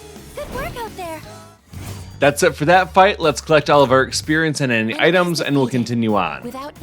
We've made it to the stairs. We can verify that we've done everything we want to do on this floor, then we'll head on up to floor 233. After the next battle, during shuffle time, I was offered the Devil Major Arcana card, and I definitely recommend getting this one because the enemies in this area drop what's required for crafting the best weapons and equipment in the game. You definitely want to get the Devil card to make farming those items significantly faster and easier. And then after that battle, Aegis wanted to explore the floor. I'm going to decline by saying let's not, and we'll keep her in the party and just keep exploring. Alright, now we'll skip ahead to the next fight where we get into a battle against another new type of shadow. This enemy is called Light Balance, and it is weak to both fire and wind attacks. So with our main character, we can use Loki, probably strong enough just to kill the enemy outright with that very strong magic stat. And then we're going to shift the turn over to Junpei, who can also use fire-based attacks. So just to spread the SP use around a little bit, we'll have Junpei use Agidyne to hit the enemy, knock it down, and then we can use an all-out attack to win the fight. And you can see just how much more powerful our persona is compared to Junpei's. That's not only because we're a much higher level than Junpei, but also because we spent so much time at the arcade raising our persona stats. We're then going to collect the wands after that battle, and we'll collect our experience and any items that may have dropped, and thanks to that Devil Major Arcana card, we now get double the drops. Doing pretty well. Okay, now let's skip ahead to the next fight where we battle another new type of shadow. This enemy is called Onimusha, and it is weak to light-based attacks. So with our main character, we'll switch over to a persona like Ananta, who can use Kuha to hit its weakness to light and knock it down.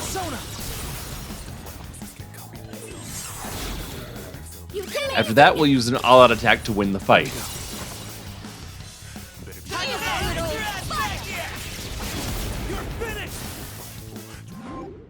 During shuffle time, I wasn't really offered anything that I need, so I'm just going to choose to take the cups this time just to get a little bit of health back.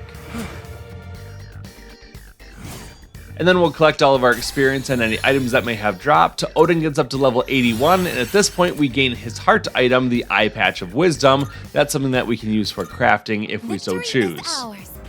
Now that we're at the stairs, we can verify we've done everything that we want to do, then we'll head on up to the 234th floor. Let's be off then.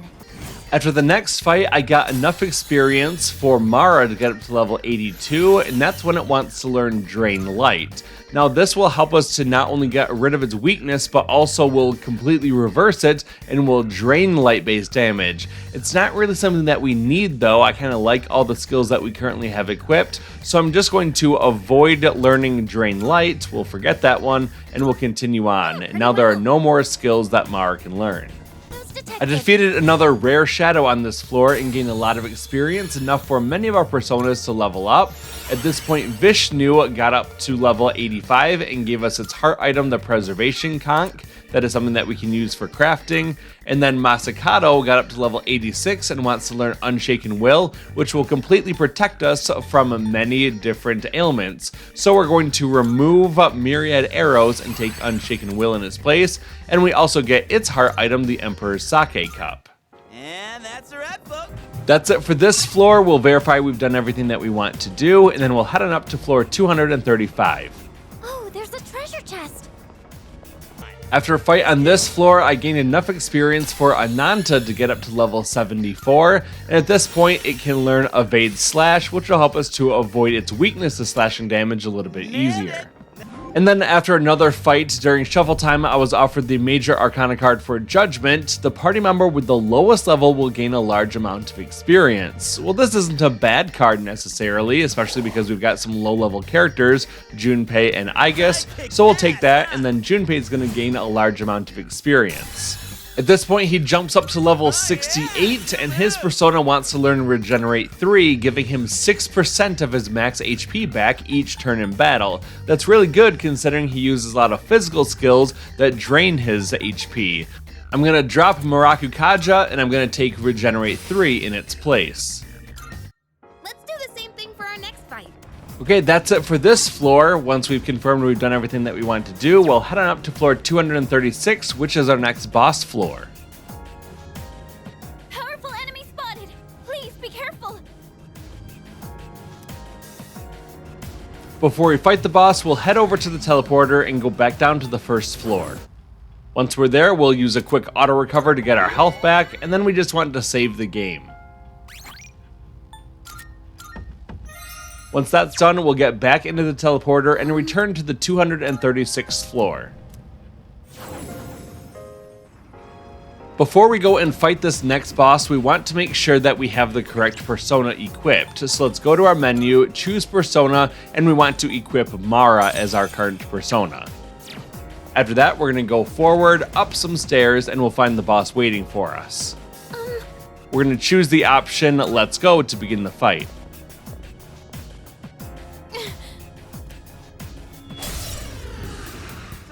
In this battle, we have the Combat Castle, who has no weaknesses, but you want to avoid using Slash Ice or Electric. He also has some minions. The Mage Soldiers are weak to Pierce, and the Foot Soldiers are weak to Fire.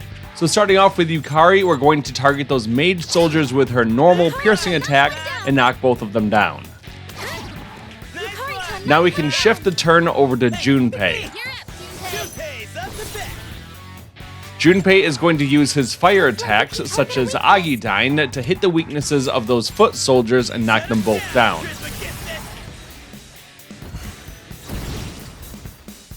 That one's down. Now let's target the other one with an Agidyne to knock it down too. We've got 4 enemies on the ground and 1 still standing. If we shift over to our main character, we'll see that Mara is really well set up for this fight. We have both fire and piercing attacks, but we also have Megidolan, and that's going to deal severe almighty damage to all foes. This should be enough to kill all those minions.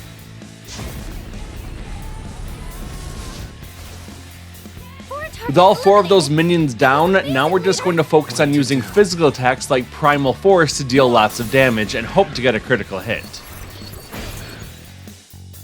It's Junpei's turn, and we'll have him use a physical attack as well, such as Vile Assault or Gigantic Fist. Remember, don't use any slashing attacks like Deathbound. It's Ike's turn, and normally we could deal a lot of damage with a Pierce boosted Primal Force. Unfortunately, this one missed, and so we did no damage. The enemy will waste a turn trying to call its minions back to battle, but we're going to kill it before that happens.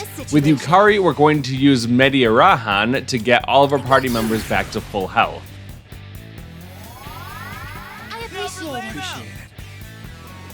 Back to the main character, we're going to use Primal Force to deal lots of damage. And now we can finish it off with Junpei using another Gigantic Fist. That about does it. No shadows detected. After that fight, we gain a lot of experience points, many of our main character's personas level up, and at this point our main character gets up to level 81, and Aigis gets up to level 69, and Athena wants to learn Enduring Soul at level 68. This will allow us to fatally survive a blow with HP being fully recovered. It's not something that we really need, so I'm just going to forget that skill and move on. We now get our post-boss fight cutscene, during which we get to our Judgment Arcana social link up to rank 4.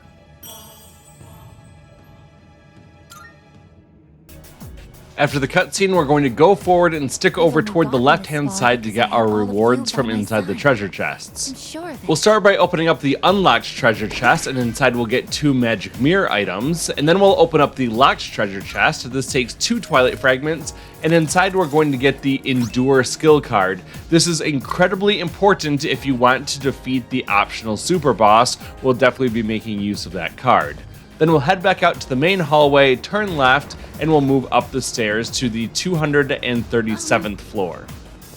Now let's jump ahead until we get into a fight with a couple new types of shadows. We have the upper hand. The enemy soon. Here we have a fight against the Devious Maya as well as the Infinite Sand. Infinite Sand is weak to all types of physical attacks, so just use a normal attack and knock it down. Now pay attention to this type of Maya. Earlier I showed you the Bigoted Maya, and the Bigoted Maya is weak to light-based attacks. But this is a different type of Maya. This is the Devious Maya, and it is going to be weak to dark attacks. So don't use a light attack on the Devious Maya, pay attention and only use a darkness-based attack like Aeon.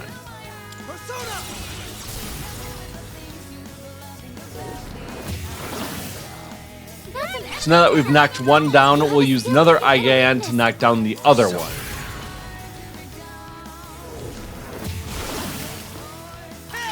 Now we can finish this up with an all-out attack.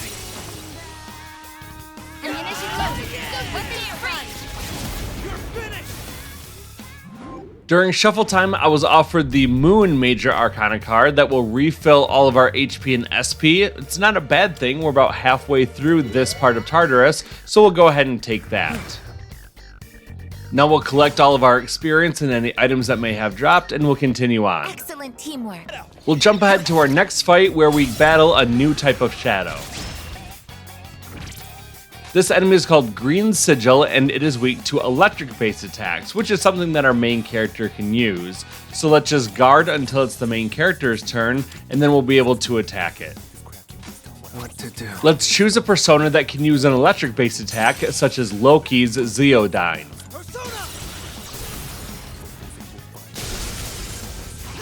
Now that the enemy is on the ground, we'll use an all-out attack to win. Let's do it.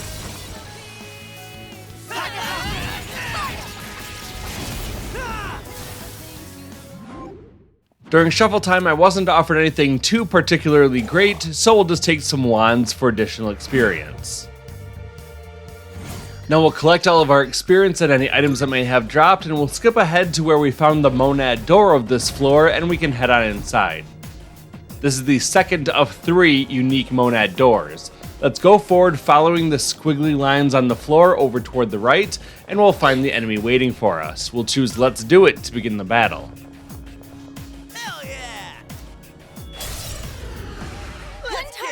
This will be no problem at all. This enemy is called Reckoning Dice, and we can only use magic-based attacks against it. Do not use any physical attacks, so we'll use something like Zeodyne with Loki to start the fight. The enemy will try to use Infuriate to inflict the Rage status effect. That would make us rush in and attack without being able to control ourselves, and those attacks would reflect back, and that would be bad. Luckily, it all missed, and then Yukari can use a Garudyne to deal some more damage. Let's have Junpei use a fire-based attack like Agidyne. Aegis only knows physical attack skills, which we don't want to use, so we'll just have her guard, and then on the main character's turn, we'll have him use another Zeodyne. That should be enough to get the kill and win the fight. There you go, a very easy fight. We didn't take any damage from that one. And then during shuffle time, we're going to be offered a couple new cards. The Hierophant card doesn't do a lot for us, but the Justice card does, allowing us to pick an additional card during shuffle time. So we'll be sure to grab that one, and now we can choose 2 cards whenever we have shuffle time. I'll skip past the part where we collect the treasure chest and the map is completely revealed. As you can see, we've done everything that we want to do on floor 237, so we'll immediately go up to floor 238.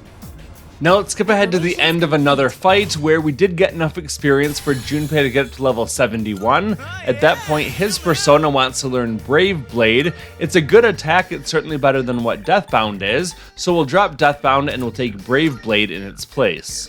And in a few more levels, he'll get access to Vorpal Blade. Now let's skip ahead to the end of this floor where we verify we've done everything that we want to do, then we'll head on up to floor 239. This just so happened to be the floor where the greedy shadow showed up, and we definitely want to take it out and get all the rewards that come with it.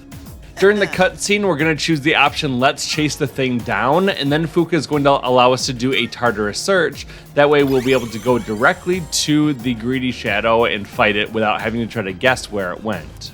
We'll skip ahead to the part where we get into a fight against this enemy, and its name is Final Checkmate. It is weak to piercing attacks, and that's something that all of our party members can do easily. With our main character, we'll switch over to Mara, who's obviously good at piercing his enemies. We'll use Primal Force to penetrate his defenses, and this enemy is going to be screwed. That's a win for the team! Good job, everyone! After that fight, we get a shuffle time, but the card that was offered is the Temperance card, which does absolutely nothing for us at this point. So I'm going to skip over that and instead take the wands and the coins for some additional experience and some more money. We gain a ton of experience from that fight. Many of our party members and our personas level up, but we don't gain any new skills at this point. After the fight, we get a cutscene where we gain all the items that the enemy was carrying, as well as all of the money. And then we're going to immediately be brought to where the stairs is because Fuka's already scouted out the entire floor. So we'll verify that we've done everything that we want to do on this floor, and then we can move on up to floor 240. This floor just so happens to have the third and final unique type of monad door, so we'll be sure to go into it before we leave this floor.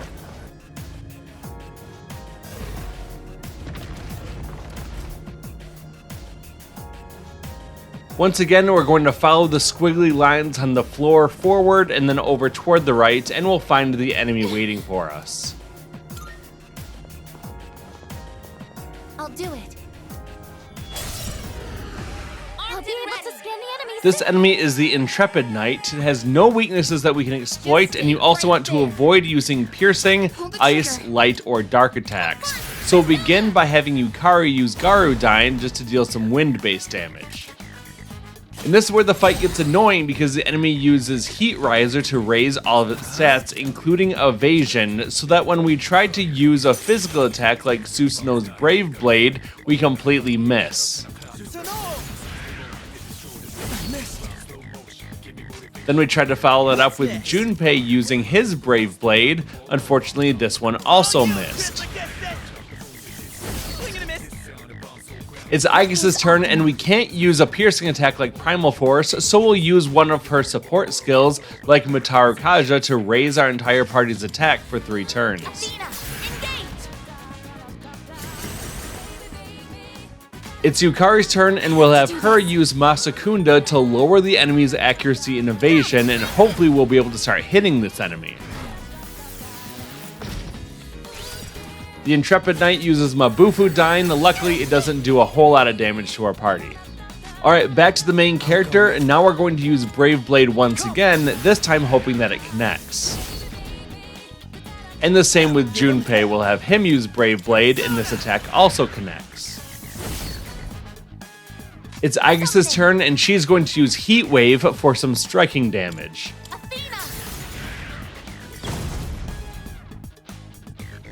And now it's Yukari's turn. We've used up a lot of health, so we'll use Media Rahan to give everyone their health back. Thank you very much. Appreciate it. Annoyingly, the enemy uses Masakunda on us, so everyone's accuracy and evasion has been lowered again. We'll try for another Brave Blade, but unfortunately this one also misses. Honestly, at this point, if you're struggling to hit him, you might as well just use a Theurgy skill to win the fight. So it's easy enough to get your Theurgy skills back by the time we have to use them next. Otherwise, just keep attacking with your physical skills, avoiding the piercing type attacks. And with Yukari, have her use your support skills, lowering the enemy's accuracy and evasion. You can heal with her, or if you're in good shape, then you can just use your wind-based attacks like Garudyne. The enemy is very low on health at this point, and it has lowered agility, so surely one more attack is all I need to hit and win.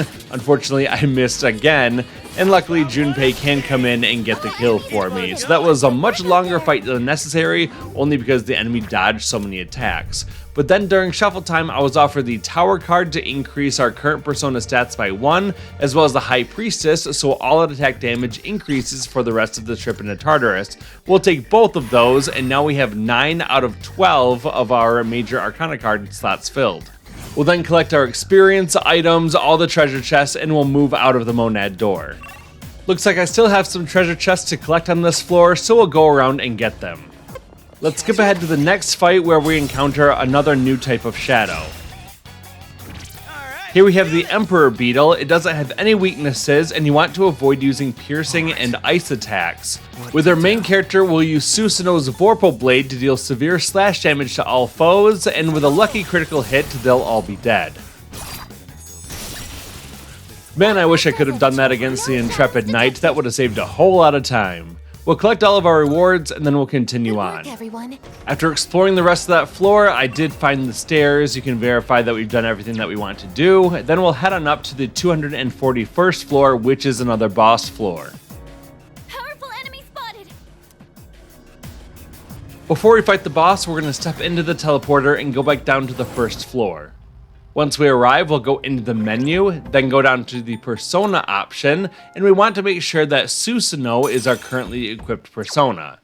After that, we're going to use an auto recover to make sure that all of our party members are at full health, and then we'll quickly save the game. At this point, we'll step back into the teleporter and return to the 241st floor. Once we arrive back on the floor, we'll go forward, up some stairs, and we'll find the boss waiting for us.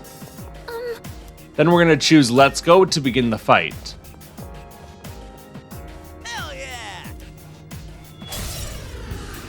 There are 2 targets. These enemies are called Overseer of Creation. They have no weaknesses. You just want to avoid using light and dark attacks.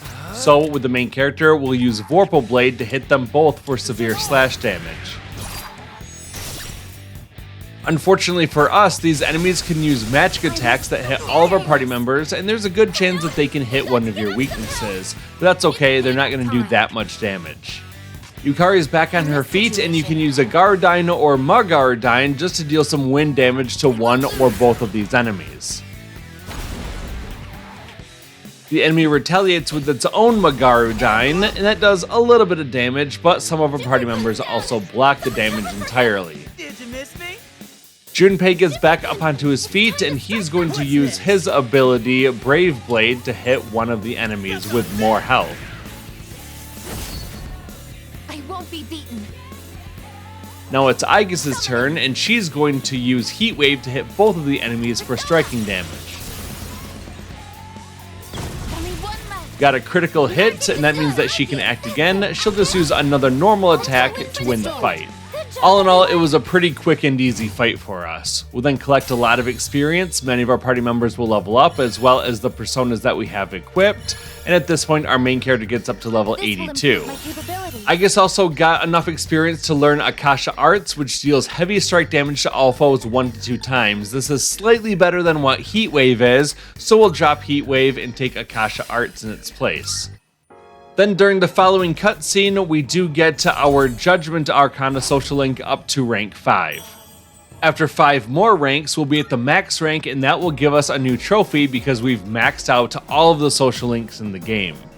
We'll then proceed forward and over toward the left to get our rewards inside the treasure chest. We'll start by opening up the locked treasure chest at the end of the path. This will take 2 Twilight Fragments, and inside we're going to get a Godspeed Shoes. This really isn't any better than the currently equipped shoes that we have on our party members, so we'll skip equipping it, then get the other treasure chest for a Power Incense 3 card. We'll then go to the main path, turn left, and head up the stairs to the 242nd floor. Let's move forward until we can get into a fight against another new type of shadow. This enemy is called Eternal Eagle, and it is weak to ice and piercing attacks. So with our main character, we'll switch over to Loki to use a Bufudyne. This will be strong enough either to knock it down or just kill it outright.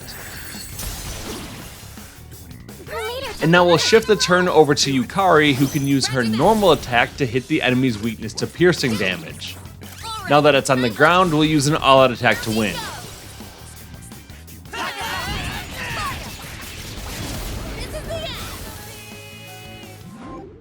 During shuffle time, I was offered the Empress High Arcana card to raise the endurance, agility, and luck of our currently equipped personas. I'll grab that as well as some wands, and now we have 10 out of 12 of our major Arcana card slots filled. We'll then collect all of our experience and any items, and we'll continue on. And look, there's another shadow nearby. Let's go over and fight it. This is the Death Castle, and it is weak to wind attacks. We'll just have our main character guard, and that will pass the turn over to Yukari. Yukari will then use Garudyne to hit the enemy's weakness and knock it down. Now let's use an all-out attack to win the fight.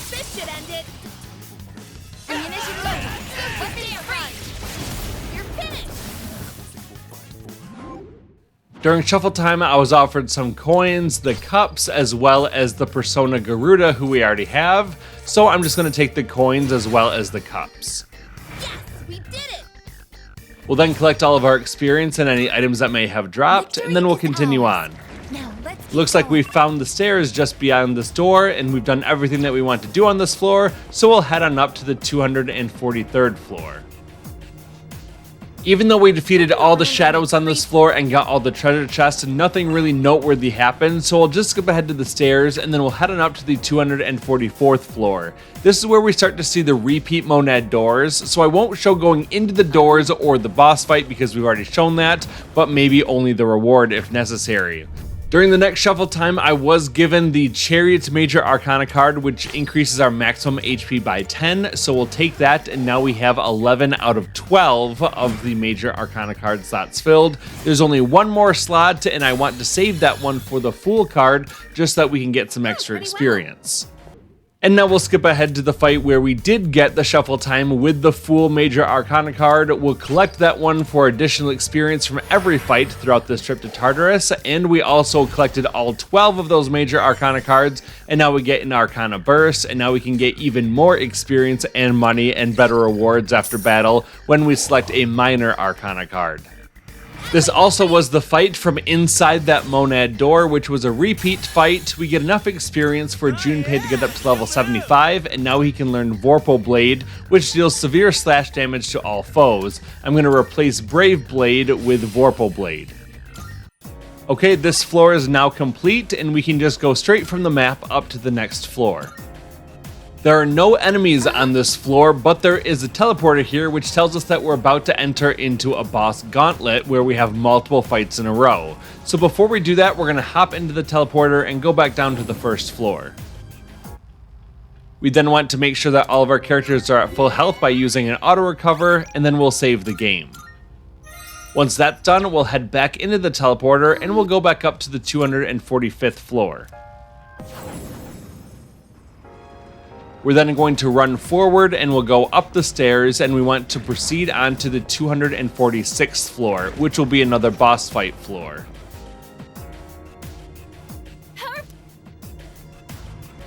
Now let's go forward and fight the boss. We'll head up the stairs, and then when prompted, we'll choose the option Let's Go to begin the fight.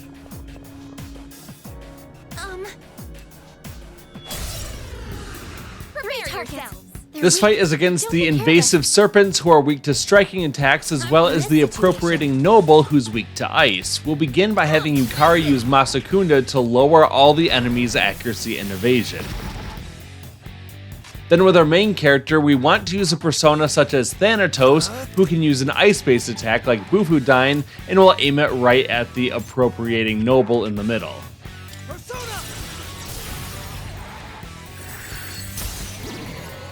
With that enemy down, we want to shift over to a different party member who can use a strike attack, such as Aegis or Junpei. I'm going to choose Junpei in this case, and we're going to have him use his gigantic fist attack to attack the invasive serpents and knock them down. That's one enemy down. Now we'll use another gigantic fist against the other invasive serpent, and we'll knock that one down. With all enemies on the ground, we'll use an all-out attack to win.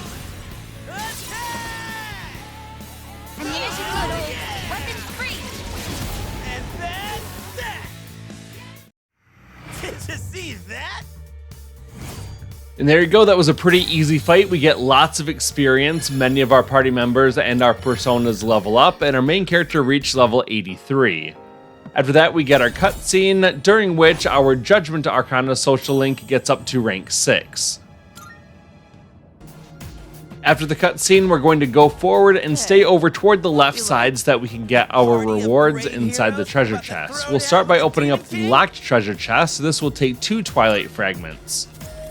Inside this treasure chest is a female-only piece of footwear called Goddess Boots. It's no better than what we currently have equipped, so we're just going to skip past that one, and then we can open up the other treasure chest to get one precious egg. We then want to go to the main path, turn left, and then go up the stairs to the 247th floor, which is another boss fight floor. We don't need to do any more preparation, so let's just run straight ahead. We'll go through the doorway and then up the stairs to find the boss waiting for us.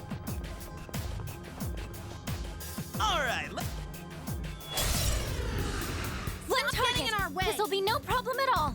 The High Judge of Hell has no weaknesses, but we want to avoid using wind, ice, striking, slashing, piercing, and dark damage, so our options are a bit limited. We'll begin just by having Yukari use Masakunda to lower the enemy's accuracy and evasion. Our main character still has Thanatos as the equipped persona, and that works just fine because he has Megidolon, which deals severe almighty damage to all enemies, and nothing resists almighty damage, so this will work just fine. Now with Junpei, we can't use his physical skills, but we can still use a fire attack like Agidyne for some damage. The enemy can use Maziodyne to hit all of us with electric damage. That does happen to hit Yukari's weakness to electric, and then she goes down, giving the enemy another chance to use Dekaja, which will nullify all of our stat bonuses. Now, the enemy only neutralized our stat buffs. If it had debuffed us, we could use Dekunda to remove those stat debuffs. Instead, we're just going to buff our own characters with Mataru Kaja to raise everyone's attack for the next 3 turns. Yukari's back on her feet, and we're not messing around anymore. Let's use her Theurgy skill Cyclone Arrow to win the fight.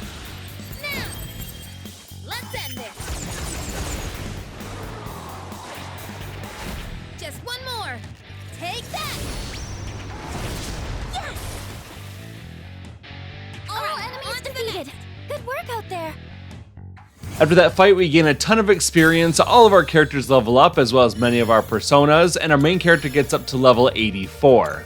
At this point, Thanatos also gets up to level 85, and we get his heart item, Jaw of Death.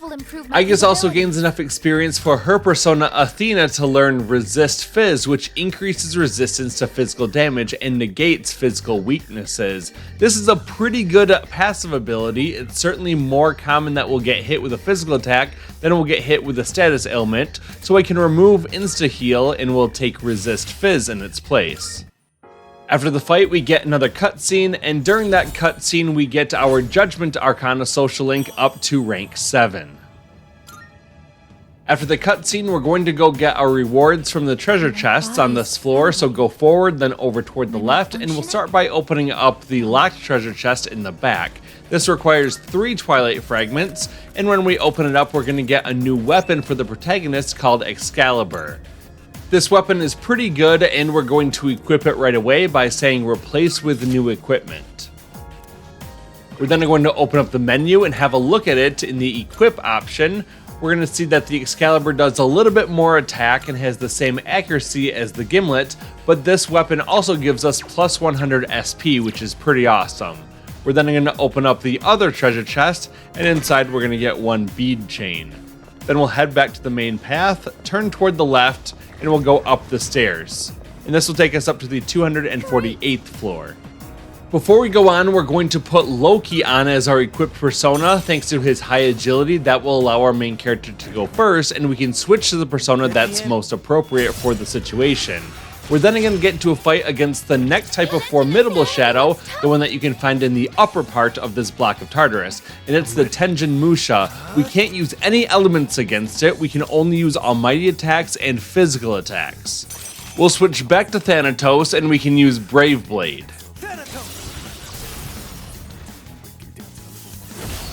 After scoring a powerful critical hit, we'll follow that up with an all-out attack. Get ready.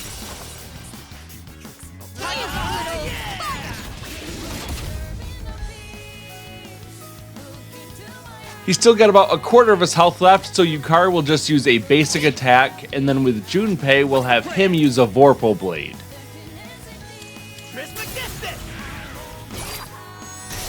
and after scoring another powerful critical hit, that enemy is defeated.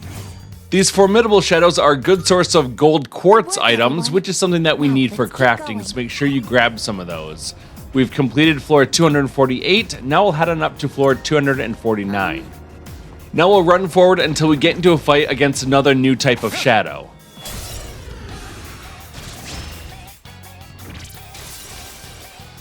These enemies are called Platinum Dice, and they're weak to electric-based attacks, so we'll skip the turn with Yukari, and then with our main character, we'll go to a persona that can hit both of them at the same time, such as Odin, who knows Maziodyne. Odin also has a pretty good magic attack stat, and it may just be enough for you to get the kill on both of these enemies without even knocking them down. That about does it. It's over. No shadows detected. During shuffle time, I chose to take the wands for additional experience as well as the cups so that we can get our HP back. We'll then collect all of our experience and any items that may have dropped, and we'll continue on from here. Ready to get back That was to the only exploring? noteworthy thing that happened on floor 249, so we'll confirm that we've done everything that we want to do, then we'll head on up to floor 250. This is also the floor that has the second and final missing person inside of Tartarus, so we'll be sure to rescue them before we leave. On the way to find them, we ran into another new type of shadow. This enemy is called the Fierce Cyclops, and it is weak to both piercing and slash attacks, so we'll just have our main character attack normally to hit its weakness, and then switch over to the other enemy, knocking that one down as well. Then we'll just use an all-out attack to easily win the fight.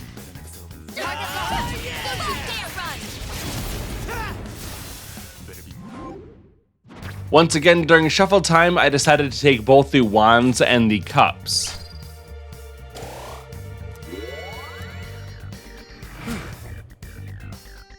We'll then collect all of our experience as well as any items that may have dropped.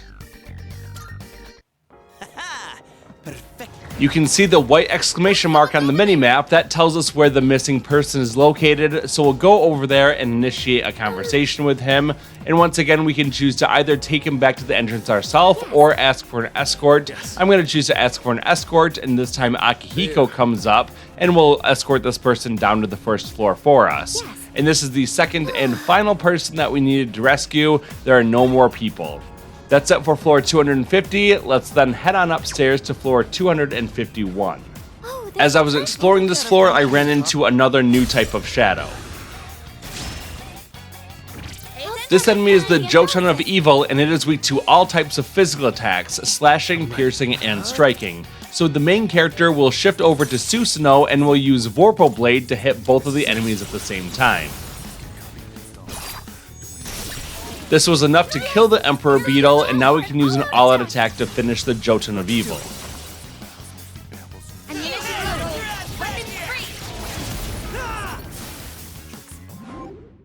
During shuffle time, I decided to take both the wands and the coins, and at this point we're getting lots of yen every time we choose this. In fact, we got over 38,000 yen from this one battle, and that's really going to help us as we fuse new personas. Now let's skip ahead to another battle where we fight a new type of shadow. We just saw these Fierce Cyclops, and they're weak to physical attacks, but the Minotaur one behind them are weak to dark attacks. So with our main character, we'll switch over to Thanatos, who can attack the enemies with the Aeon. That will be very powerful, enough to kill most of them in one attack. And now we can quickly finish off the last one with a physical attack. That about does it. It's over. No shadows detected. Once again, during shuffle time, I decided to take both the coins as well as the wands. And at this point, I got enough experience for the main character to get up to level 85. Remember, our goal is to get to at least 86, so long as we have the Sun Major Arcana card, or level 91 if you don't have the Sun card. After clearing floor 251, we're ready to proceed up the stairs to floor 252. This is another floor that doesn't have any enemies on it, but it does have a teleporter, and we're going to have multiple boss fights in a row going up the next few floors. So we'll step into the teleporter and go back down to the first floor. Once we're there, we'll use an auto recover to get all of our health back, and then we want to save the game. Once that's done, we'll get back into the teleporter and return to floor 252. Once we arrive, we'll go forward and we'll find a couple flights of stairs that will take us up to floor 253.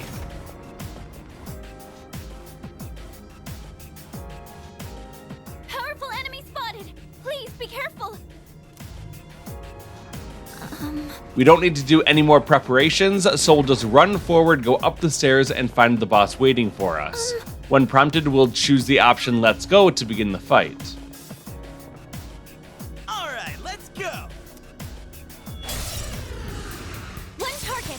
This'll be no This enemy is called Cultist of Death, and it is weak to wind attacks, so using our main character, we'll switch to a persona such as Mara, who can use Garudine to hit that weakness to wind. And once it's down, we'll use an all-out attack. Here we go.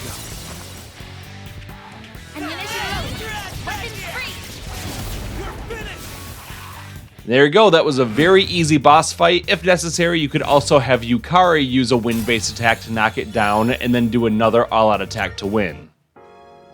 We then get a cutscene, and our Judgment Arcana social link goes up to rank 8.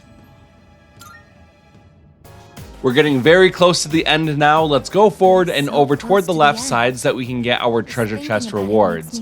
There's one treasure chest on this floor. We can open it up and get a Magic Incense 3 card. Then we'll go back to the main path, turn left, and head up the stairs. This will take us to floor 254, another boss floor. Powerful enemy spotted! Please be careful! We don't need to do anything else to prepare for this fight, so we'll run forward, go up the stairs, and we'll find the boss waiting for us. Once again, we're going to choose the option Let's Go to begin the fight.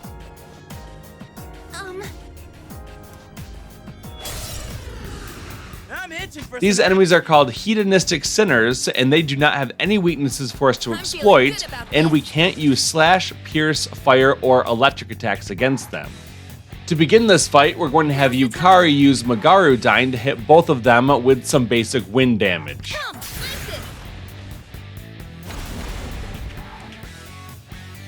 We can't use slashing attacks or piercing attacks, but if we switch a persona over to Vishnu, we can use the striking attack Akasha Arts. This is very powerful, and there's a good chance that we can get a critical hit. If you do get critical hits, then use an all-out attack. Let's do it.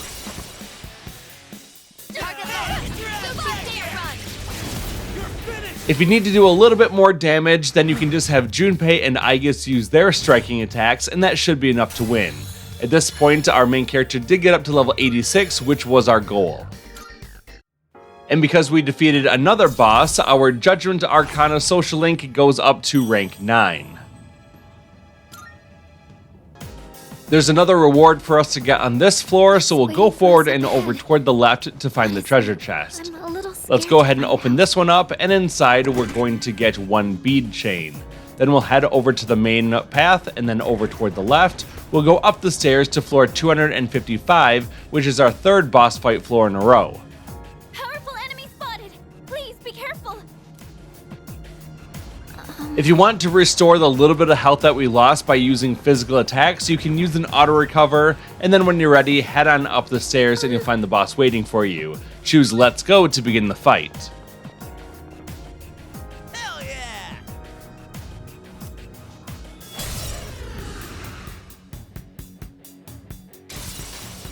This enemy is called Genocidal Mercenary. It doesn't have any weaknesses, and we want to avoid using Ice, Electric, Dark, Strike, or Slash.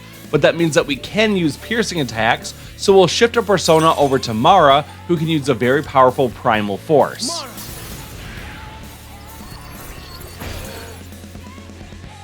Yukari can inflict piercing damage with her normal attack, so that's what she'll do. The enemy uses Charge to more than double its next attack power. Then with Junpei, we'll have him use Vile Assault for some additional piercing damage.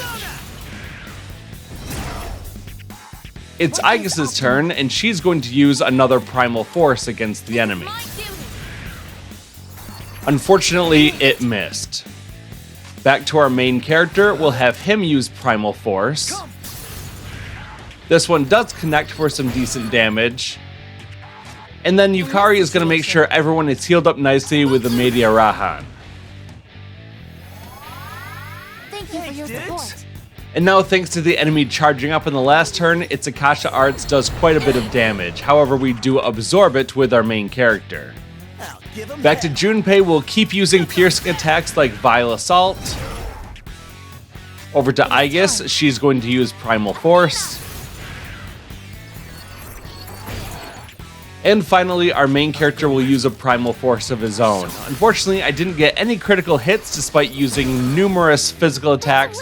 That's alright though, it only would have sped up the battle, but it wasn't too bad overall. We then get tons of experience as well as a Dead Moon's Husk that's a very important item for us to get. At this point, we defeated all of the Gatekeeper enemies, and that means we'll get another cutscene during which we do get our Judgment Arcana social link all the way up to rank 10. I am thou. Thou art I. The bond thou hast nurtured hath finally matured. The innermost power of the Judgment Arcana hath been set free. We now bestow upon thee the ultimate form of the judgment within thyself. And now our Judgment Arcana social link gets to rank 10, and we also get a new trophy called a Legacy of Friendships because all of our social links are now rank 10. The Judgment social link reached its maximum level. You can now fuse Messiah the Savior. And once we fuse that persona, we'll also get another trophy. Now let's proceed forward and over toward the left side so that we can get our treasure chest rewards. We'll begin by opening up the treasure chest that is unlocked. Inside this, we get one Soma item, and then we'll use the locked treasure chest. It costs 3 Twilight Fragments to open, and inside we get a new cosmetic uniform called the Butler Suit. After that's done, we'll turn around and run straight over toward the other side of this area where we can find the door leading into the Monad Passage. And we do want to go in there today, and we're going to complete all 3 of the boss fights inside. The Judgment Tarot is reacting. The door has been unlocked, and now we can head on in.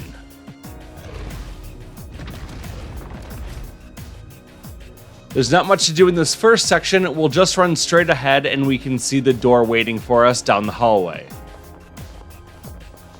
Let's go through the door and we'll proceed onward.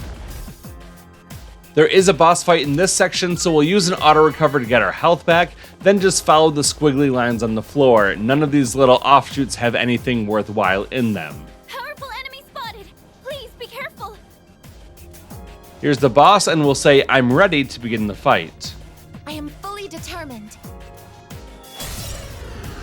Prepare yourself. This enemy is called Hollowed Turret, and it doesn't have any weaknesses for us to exploit. We also can't use slash, fire, or ice attacks against it. So Yukari will just use her basic attack.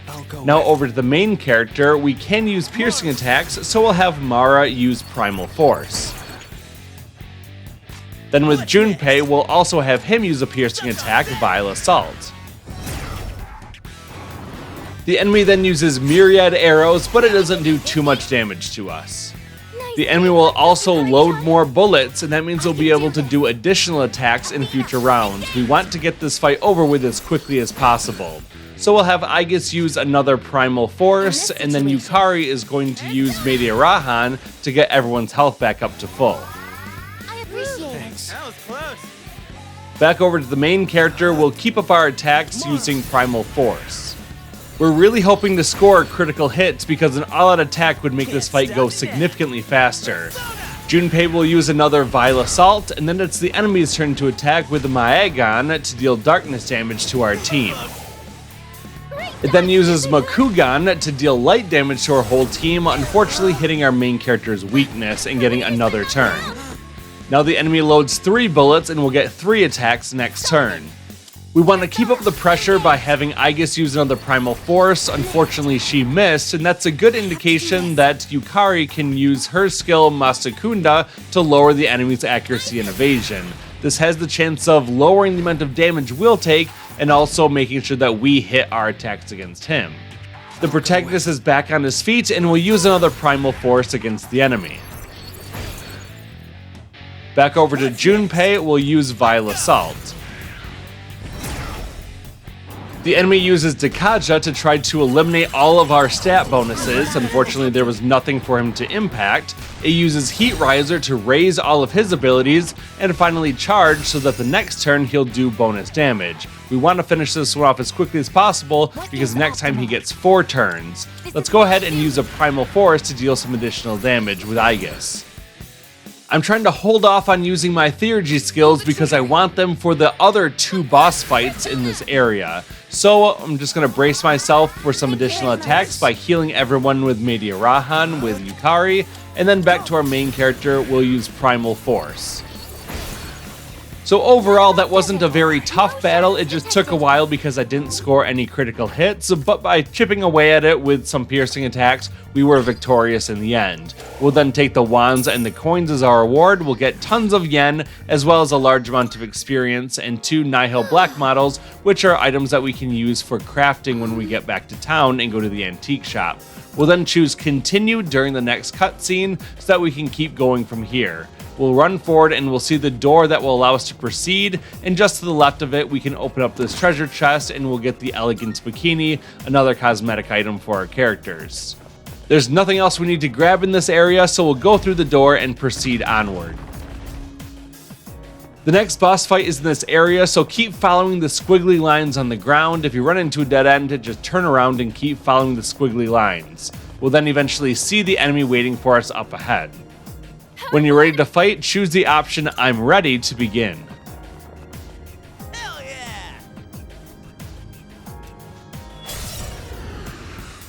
This fight is against 4 Musha enemies. The Tenjin has no weaknesses, the Kaiden is weak to ice, Hakuro is weak to wind, and Onin has no weaknesses. You want to focus on using single target attacks because these enemies will typically resist or reflect the damage of other elements that they're not weak to. So starting off with Yukari, we're going to use Garudine against the Hakura Musha.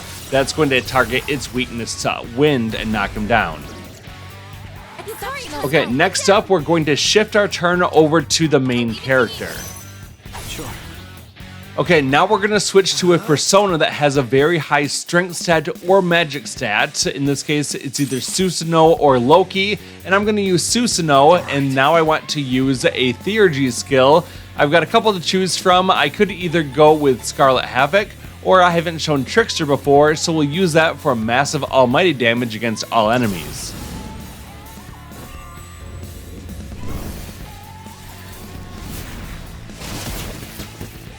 Okay, that took out the Hakura Musha. Now we just have 3 enemies remaining. The Kaiden Musha is frozen, which means we get a guaranteed critical hit when we attack it, so we'll just use that with our main character, and we'll get that critical hit and knock him down. This will give us another attack in a row, so we'll shift the turn over to Junpei. We're going to have Junpei use his Theurgy skill, Blaze of Life, to deal massive fire damage to 1 enemy, and also fully restore our HP if necessary, and we want to attack the enemy with the most health. I'm not screwing around. Coming through. Kiss your ass goodbye. I am never alone. The enemy retaliates with a Vorpal Blade. Luckily, it doesn't do a whole lot of damage to us. It's Junpei's turn again, and we want to target 1 enemy with piercing damage, and we can use Vile Assault to accomplish that. We're going to target the enemy all the way on the right, the Onin Musha, with this attack. The enemy tries to inflict status effects with us with the Evil Smile. Luckily, it misses all of us. And then it's Aegis' turn. We're also going to have her use her Theurgy skill called Maximum Firepower to deal severe piercing damage to 1 foe. We'll attack that Onin Musha on the right once again.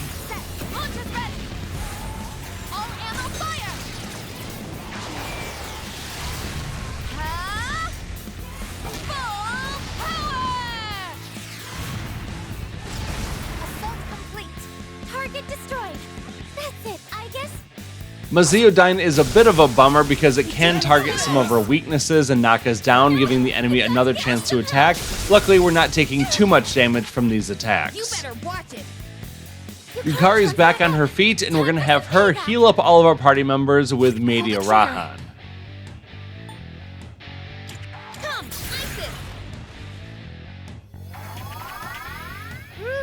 That was close. Let's continue our attack with our main character. We want to switch to a persona that can use ice-based attacks because the Kaiden Musha does have a weakness to ice. So we're going to have Loki use Bufudyne to hit this enemy and destroy it. The Tenjin Musha is the only one remaining, and we're going to shift the turn over to Yukari, who can use her Theurgy skill, Cyclone Arrow, to finish the fight. Over here! Watch this!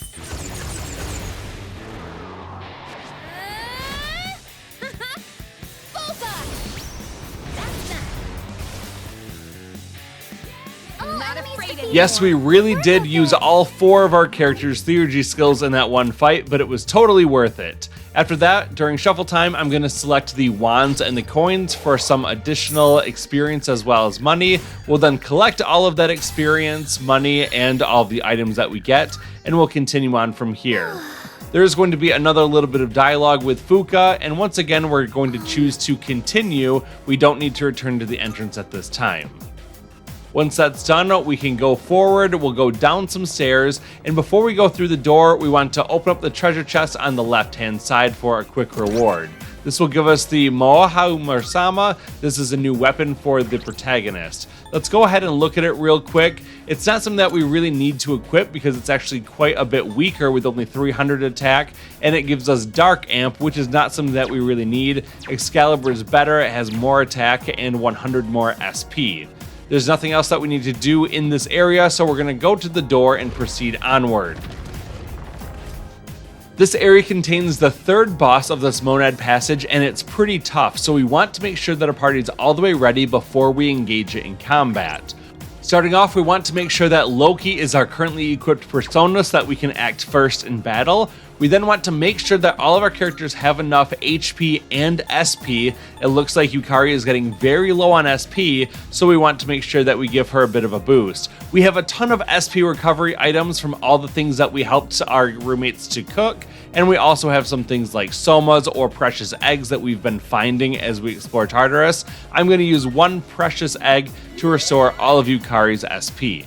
We're going to focus on physical attacks with our main character Junpei and Aegis, so we don't need much SP for them. We'll then run forward and we're going to interact with this enemy, and when prompted, we're going to choose the option I'm ready to begin the fight.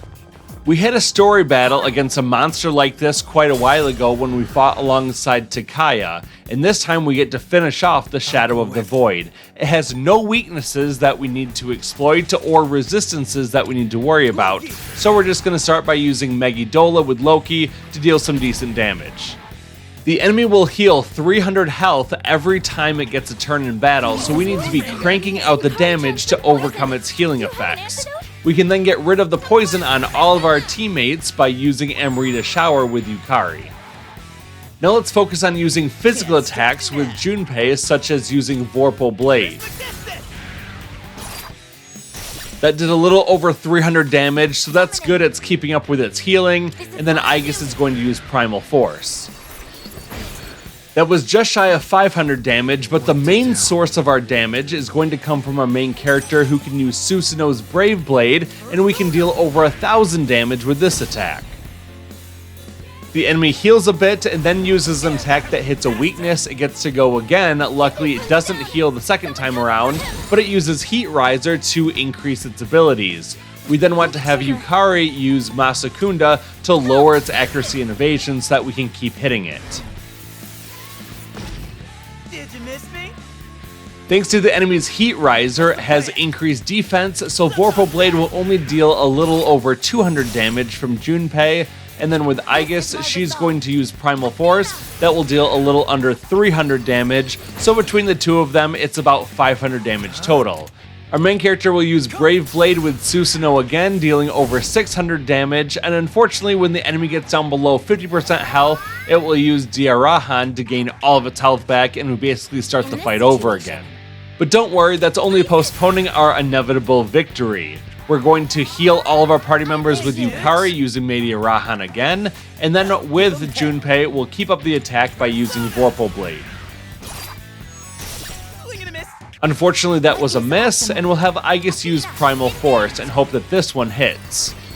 it does, then it deals just under 300 damage, which is pretty good. Unfortunately, our attack is back down to normal with the main character, so a Brave Blade won't deal too much damage, just under 500. It then heals for 300 again, and it starts charging up its next attack. Our party members have decent health, so we're not going to heal with Yukari, we're going to use Masakunda to lower the enemy's accuracy and evasion. And now Junpei is going to use another Vorpal Blade, and this time I got pretty lucky and got a critical hit. This will knock the enemy down, and now we can use an all-out attack for some massive damage.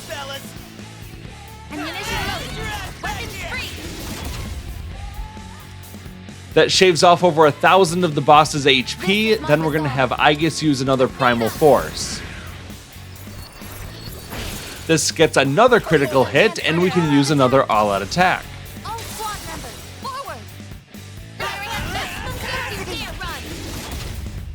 There's another 1,000 HP gone, and with our main character, we're going to use Brave Blade once again. This gets our third critical hit in a row, and we can use yet another all-out attack. Now you can see why using physical attacks is better than using magic attacks. Magic attacks do not allow you to get critical hits like this, and these all-out attacks really help to speed up the fight. After the battle, we're then able to select the things that we want during shuffle time. I'll take some more coins and some wands for some additional money and experience. After that, we'll collect all of our experience as well as 2 Dead Moon's husks. These are really good for crafting, and we definitely want them for later on, and they certainly help out with defeating the Superboss. So once we're done with all of this, we get a little bit of a scene, and then we're just going to continue forward, and we're able to get our rewards at the end of this part of the Monad Passage. As we get down to the bottom, we'll see another door, and just to the left of it is a treasure chest that looks like it's a locked chest, but it isn't. It does contain 2 items though, so we'll open it up and we're going to get the Avaricious Amulet to get us more experience, as well as the Book of Tav, which increases the number of Major Arcana cards attainable in a day. This will get us a total of 13 Major Arcana cards that we can collect in one day. Unfortunately, that's not something that we're really ever going to use. Around the door in the middle of this area is just a large circle, and there's nothing here that we need to collect or nothing to explore. There is going to be the door in the middle that says proceed onward, however it's tightly sealed and we can't get into it right now. This door is actually what leads to the Superboss that I've mentioned a few times already. We're not able to go into it right now, so we're just going to turn back for now. Fuka offers to teleport us out of the Monad Passage, so we'll choose the Leave Monad option and we'll head back out to the hallway. We then want to go forward a little bit and we'll turn toward the right. This will take us through a door and up some stairs, and that will take us to floor 256, which is our border floor. Interestingly, there are no items or treasure chests that we can collect up on this floor, so we're just going to run forward and we'll see that the path in front of us is blocked off. There's nothing that we can do, the normal treasure chest is not here, so instead all we're going to do is hop into the teleporter, and we want to choose to return to the entrance.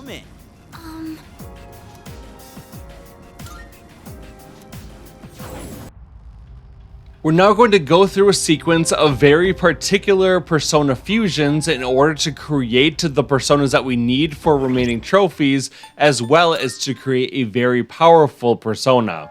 You want your personas currently equipped to look like this: Susanoo, Loki, Thanatos, Mara, Ananta, Vishnu, Masakado, Abaddon, Odin, and then Kitien Desheng is optional, but you do want a Skadi. Basically, these are the personas that we had coming into Tartarus with the addition of Skadi and Kitien Desheng.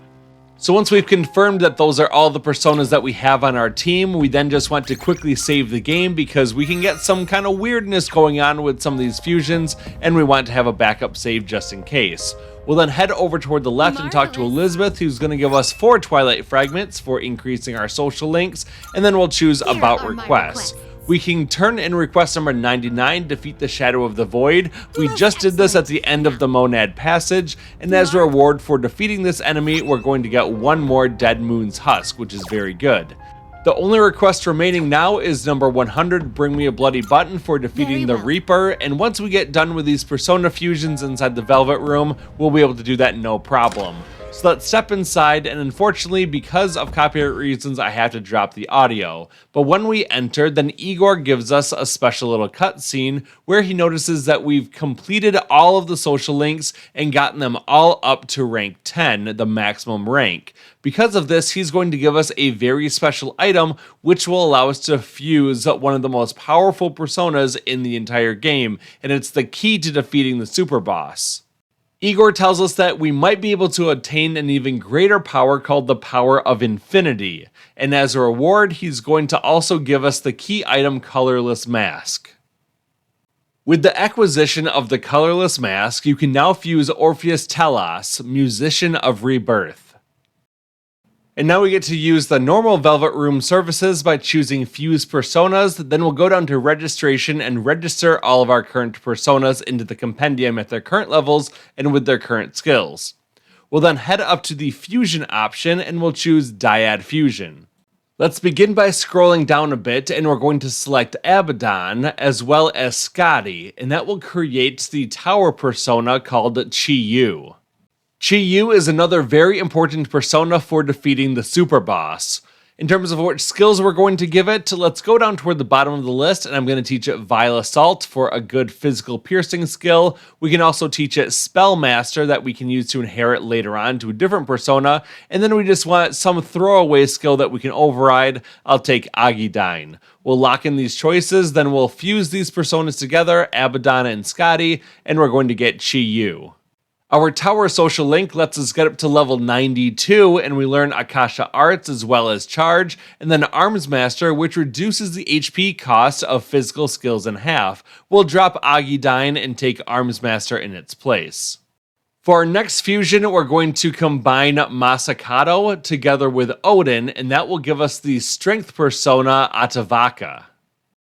We're going to give this persona a lot of passive skills, so we'll go down to the bottom of the list and take Crit Rate Amp, Crit Rate Boost. We'll also take Arms Master as well as Growth 3. Once we lock in all of these skill inheritance choices, we're then going to confirm that we want to combine Masakado with Odin, and that will give us Atavaka. Our Strength social link allows us to go all the way up to level 78, and we learn God's Hand as well as Automataru. We'll go ahead and drop Null Dizzy and take Automataru in its place. And finally, we can drop Maragidyne, and we're going to take Mediarahan in its place. Let's back out of the Dyad Fusion menu and instead go to Special Fusion. We'll then go down the list until we can find Asura, and we should have all the personas in our compendium or currently equipped in order to summon Asura. It's only going to cost us about 58,000 yen to summon Asura, and in terms of which skills to inherit, we'll take Crit Rate Amp, Crit Rate Boost, Arms Master, Ali Dance, and Growth 3. Once we're done selecting all of these abilities, we'll confirm it, and then we're going to combine 6 different personas into one. And now we have Asura. Our Sun social link lets us go up to level 91. At that point, we can learn Heat Riser, which is a great ability. I'm going to drop Unshaken Will and take Heat Riser in its place. We can then learn Strike Amp. I'm going to remove Agidyne and take Strike Amp in its place. We can then learn God's Hand, which is a good skill. I'm going to remove Akasha Arts and take God's Hand in its place. And finally, Firm Stance sounds pretty good. It reduces incoming damage by half, but we can't dodge attacks, and dodging is definitely better than taking reduced damage. So I'm going to drop Firm Stance, and this will be enough. Still within the Special Fusion menu, we'll scroll down until we can find Beelzebub, and we should have enough personas in our compendium to summon this one as well. It'll cost us about 215,000 yen to summon this guy though. Beelzebub is definitely a magic attacker, so we'll take Garudyne, Zeodyne. We want to scroll down toward the bottom of the list where we can take Spellmaster to reduce the SP cost by half.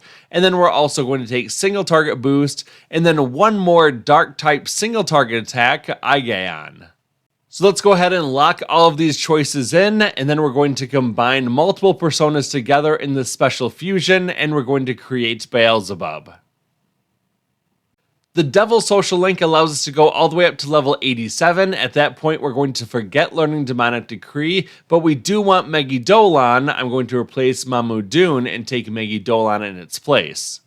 Concentrate is an important skill, so I'm going to drop Evil Smile and take Concentrate. Finally, we have the option of learning Dark Amp, but it's not really something that we need right now, so I'm just going to forget this one and move on. At this point, we're done with these special fusions, so we'll back out of this menu and go back to Dyad Fusion.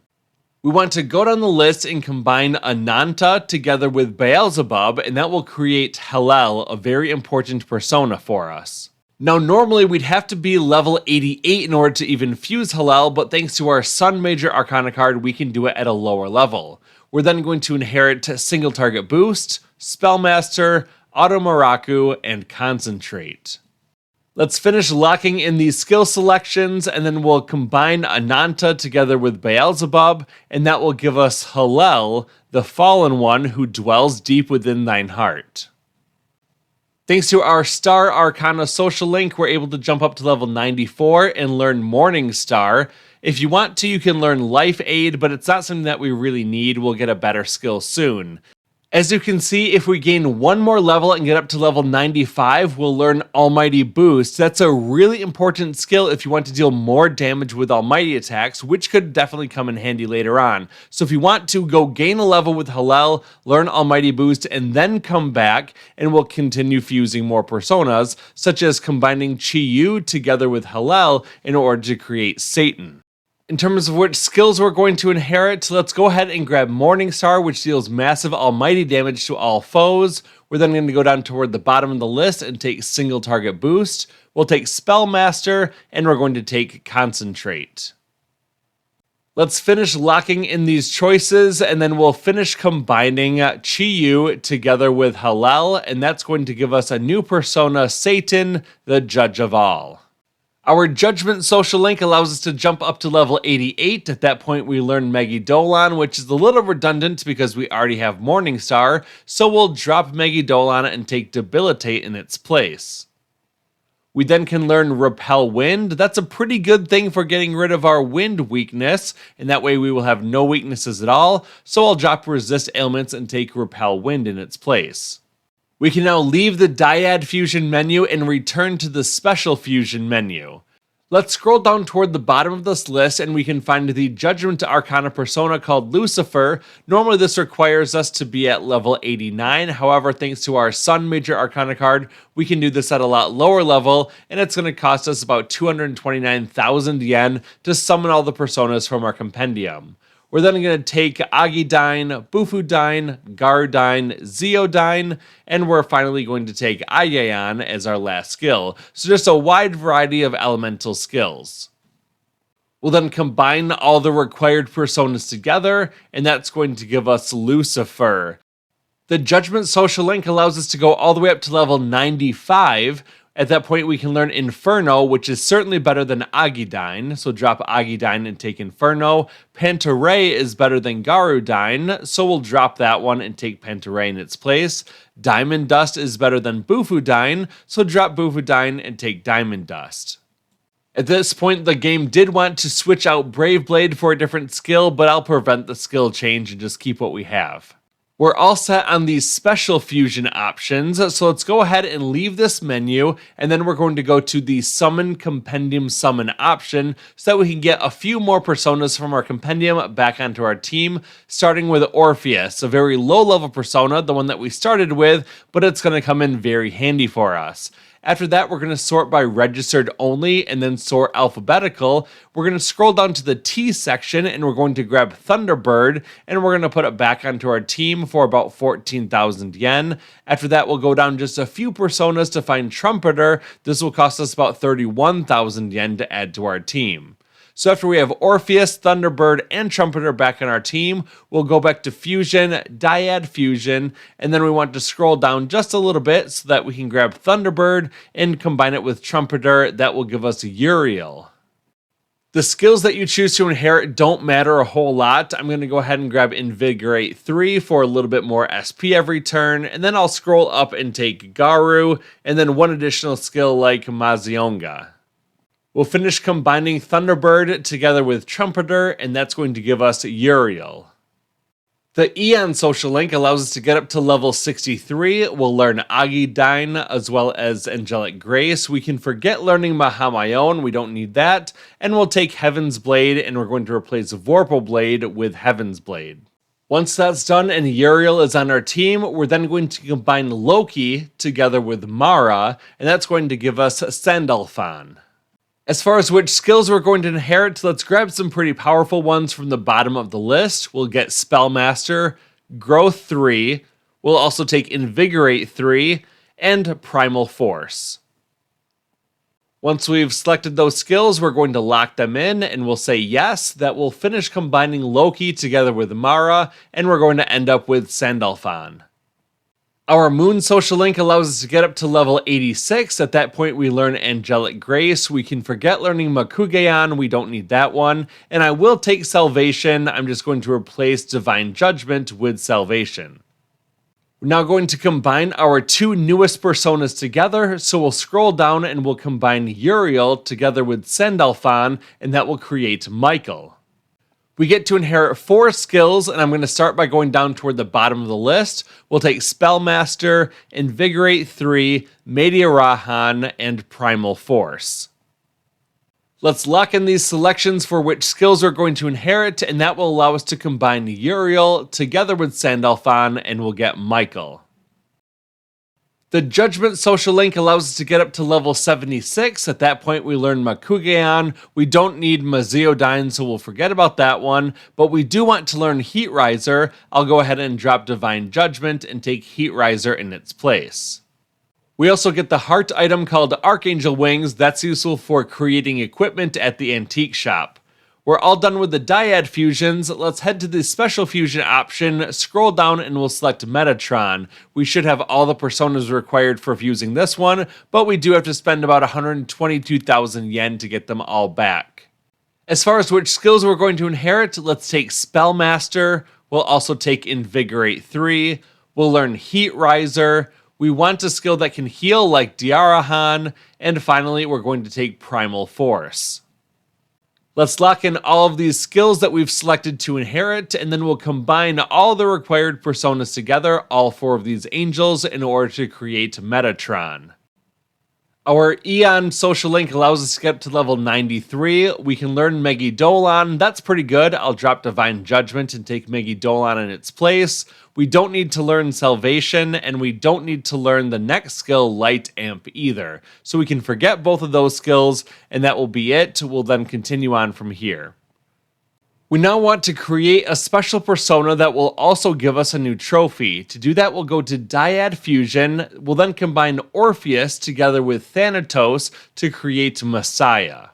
Because Orpheus is such a low level, we're not able to really get any good skills from that persona, so we're going to be relying on the skills that we can inherit from Thanatos, such as Auto Tarkaja, we're going to take Auto Masuku, and we're also going to take Dark Amp. Let's lock in these choices, and then we'll combine Orpheus together with Thanatos, and that's going to give us Messiah. Our Judgment social link allows us to go up to level 97. We'll learn Enduring Soul, something very important for that Superboss fight. We can also learn Regenerate 3 and Invigorate 3. I'm going to take Revigorate 3 over Dark Amp, and we can also learn Null Fizz to completely negate all physical attacks. I'm going to go ahead and drop Auto Masuku, and we'll take Null Fizz in its place. The next ability that you can acquire is called Magic Ability. That's pretty good for increasing magic damage, but we don't need it for anything, so I'm not going to worry about it. We then had the game try to give us a different skill, but I'm going to prevent the skill change. Once you successfully create Messiah, you're going to get the trophy called Path to Salvation. Messiah is certainly a good persona, but it's not the best one. In order to create the best persona, we're going to go to Special Fusion, and then all the way down to the bottom of the list to choose Orpheus Telos. Normally we'd have to be level 91 to summon this persona, but thanks to that Sun Major Arcana card, we only need level 86. This persona is going to cost us about 230,000 yen, so be prepared to pay that price. Orpheus Telos only knows one skill, Victory Cry, and we can inherit a lot of other skills, so we're going to take a Morning Star, Diarahan, Heat Riser, Concentrate. Keep scrolling down the list until you can find Enduring Soul, which is absolutely critical for the super boss fight. If you got Almighty Boost, take that, otherwise take Ali Dance, and finally take Spellmaster. These are the skills that we need in order to beat the super boss. Now let's combine these 6 powerful personas together in order to create the best persona in the game, Orpheus Telos. Our full social link allows us to go all the way up to level 97, however we don't learn any new skills. The game tried to switch out Concentrate for another skill, but I'm going to prevent the skill change and just keep these skills that we already have. We are all done with Persona Fusions, and now we just want to resummon some Personas back onto our team to make sure that we have all of our bases covered and we're ready for that super boss.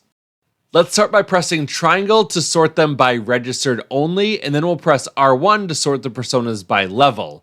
We'll then scroll down a bit and we want to get Chi-Yu. This will cost us about 78,000 yen.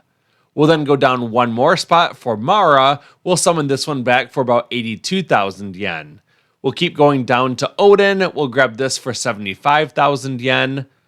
And finally, we'll scroll down just a little bit more so that we can take Loki. This will cost about 76,000 yen. Finally, if you've got the money for it, I would recommend taking Messiah. This is pretty costly at 89,000 yen. However, the heart item for Messiah is called the Savior's Augite, and it's really useful for creating a very powerful piece of equipment at the antique shop. So if you can, go ahead and take Messiah. Then you can go ahead and leave this menu, and on your way out, Elizabeth is going to notice that you've got 2 particular personas in your compendium, and that would be Lucifer as well as Hallel. And by having those 2 personas, you get the Armageddon Theurgy skill, which does ultimate almighty damage to all foes, but reduces the user's HP and SP to 1. It's a very powerful ability with a strong drawback, but we can actually get around that drawback thanks to Orpheus Telos and his ability Victory Cry, which will fill up our character's HP and SP to full after every single battle. We now have everything we need to defeat the Reaper, so we're just going to quickly save the game, and then once that's done, we'll head over toward the right side, and we want to get back into the teleporter. This time when prompted, we're going to choose the option Use the Teleporter, and we want to head up to floor 247.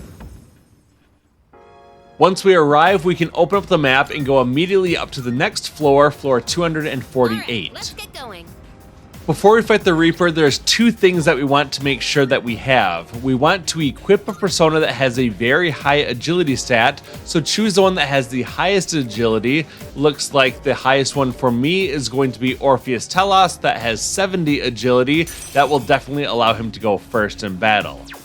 The other thing that we need is our main character has to have a maxed out Theurgy gauge. If you don't have that, then run through this area and ambush attack the different shadows that you can find roaming around. That will quickly get your Theurgy gauge back up to max, and of course you can always use your personas in battle with the main character to get your Theurgy gauge to max out again. So once you've got a maxed out Theurgy gauge, you just want to stand around for a few minutes in the middle of this area, and eventually you'll get a notice from Fuka that the Reaper is coming. It's the Reaper! This usually takes somewhere between 3 and 5 minutes, and if you're on a floor that's a dark zone floor, it'll actually be quite a bit faster than that. After a few more seconds of waiting around, the edges of the screen are going to turn red, and the Reaper is going to be on the hunt for you. The Reaper showed up! Be careful, everyone! You can see exactly where the Reaper is on the minimap. It appears as a large red blob that steadily moves towards you, and we're going to run over toward it, and we're going to attack it to begin the fight.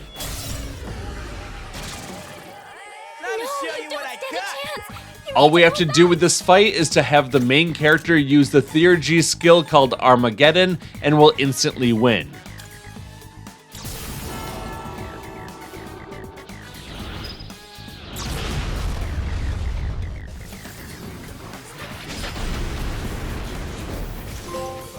Defeating the Reaper will give us the Reaper Reaps trophy, and during shuffle time we're also able to get a lot of experience, especially if we choose the wands and have the Fool Major Arcana card. This is very useful for getting your characters all the way up to the max level if you want to do that, and I highly recommend doing that if you want to take on the Superboss. Here you see the main character jumped all the way up to level 93 after that one battle. Now I do want to fight the Reaper multiple times, and to do that I'm just going to get into fights against these little shadows. Here's the last enemy that I haven't been able to show you yet. This is called the Noble Seeker, and they're weak to light-based attacks, but we can just use an attack like Morning Star to deal a decent amount of damage to them. Before we fight the Reaper again, we need to get our main character to get his theurgy gauge maxed out once again, and we also have to make sure that we go to a different floor because you can't fight the Reaper 2 times on the same floor on the same day. You'll also notice that Armageddon was supposed to lower our HP and SP all the way down to 1, but thanks to our Orpheus Telos' ability called Victory Cry, we're actually able to get the main character up to max HP and SP after every single fight, as long as Orpheus Telos is the equipped persona. Alright, let's run around this area a little bit and we can ambush the shadows that we find, and that's going to also get us a good chunk of our theurgy gauge back every single time. After a few minutes, I was able to get the main character's theurgy gauge to be maxed out again, and I also moved up to a different floor. This is floor 249. Now, something that you might want to keep an eye on is which personas have the Growth 3 ability and which personas don't. Anyone with Growth 3 will be gaining lots of experience and will be leveling up, but those without Growth 3 won't be getting that same benefit. So it might be worthwhile to switch to a persona that doesn't have Growth 3 and have that persona be the equipped one when you defeat the Reaper using Armageddon. You can also choose to start with a persona with a high agility stat, that way you get to go first, then switch to a different persona, the one that you want to have equipped when you use Armageddon, then use Armageddon. If you do it that way and Orpheus Telos is not the equipped persona when you win the fight, you're not going to gain all of your HP and SP back, so just be careful about that one. You might end up being very low on HP and SP, but completing one more easy battle with Orpheus Telos equipped will get you all that HP and SP back. I also highly recommend that you have Lucifer equipped one time when you fight the Reaper. That way you're able to get it leveled up enough in order to gain its heart item, and we definitely want that in order to create the best weapon in the game for the protagonist. So after that battle with the Reaper, the main character gets up to level 97, and we also got Lucifer to level up. This will allow it to gain a new ability called Resist Fizz. We can learn that in order to resist physical damage from slashing, striking, or piercing. You can take this if you want to, but it doesn't really matter that much. But more importantly, you definitely want to get the heart item, the Fallen Angel Wing. That way we can create the best weapon for the main character when we go back to the antique shop. I decided to keep farming the Reaper, getting Messiah all the way up to level 99. At level 98, you can learn Magic Ability, which automatically strengthens non-almighty magic skills by 25%, but it's not something that we really need, so I'm just going to forget that. More importantly, I got the heart item, the Savior's Augite, which we can use at the antique shop. Once you're satisfied with all the grinding, you've gotten yourself to where you want to be, you've gotten enough skills for your personas and enough levels for your characters, then return back down to the entrance on the first floor. Once we're down here, we want to do a quick check to make sure that we've gotten enough items that we need for the antique shop. We'll open up the menu and then go to Item. We'll scroll over toward the right to find Materials and Valuables. You want a large number of gems, particularly you want a lot of diamonds, you want a lot of rubies, and then if you keep scrolling down a little bit, you want to find an item called Gold Quartz. You can get those from defeating those formidable shadows around here. Keep scrolling down the list a bit until you can confirm that you've gotten a few items called the Dead Soul's Husk. Those are pretty important. And then you can keep going down through the heart items. In particular, you want the Fallen Angel Wing and you want the Savior's Augite. And finally, we want the Bloody Button that we got from defeating the Reaper.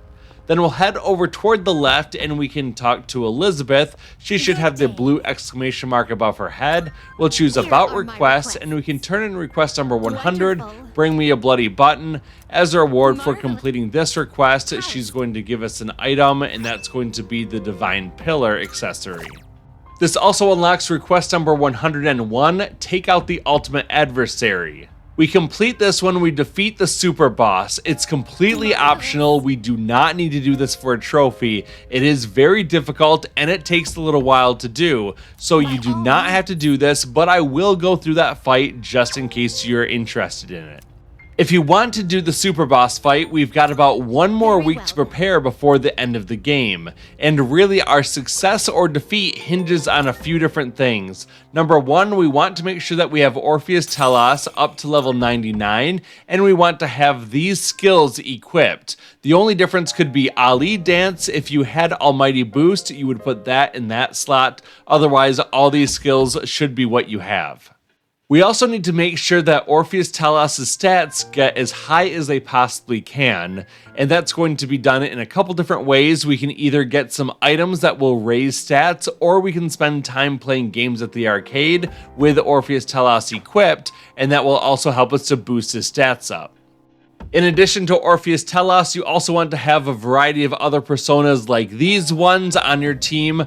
With the skills that we have equipped, we can hit really every weakness that there is. In particular for the fight, you want Lucifer, Chi-Yu, and Loki. They're going to come in very handy at particular points in that fight. Before we leave, we're going to save the game. At this point, we've been playing for just under 71 hours, and our main character is now all the way up to level 99, which is the highest level you can attain. Once we're all done with Tartarus, we can go ahead and leave, and we're going to march our way toward the end of the game.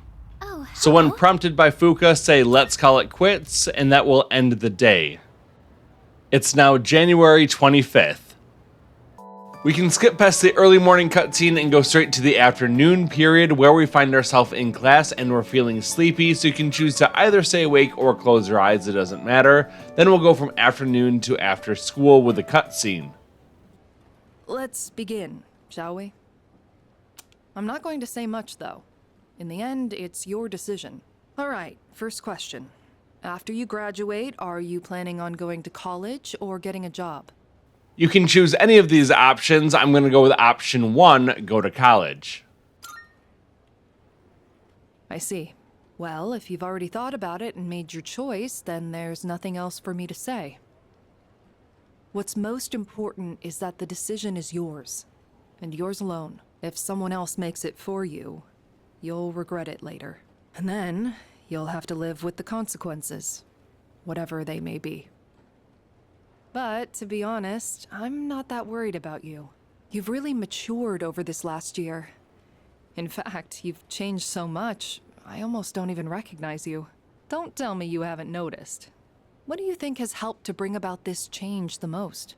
Again, the choice doesn't matter, but I'll go with option 2, meeting people. I see. Well, whatever the reason, you should be proud of the young man you've become. That's all for now. I hope you have a successful third year. Let's see, who's next? Aeon. Would you mind letting her know? Thank you.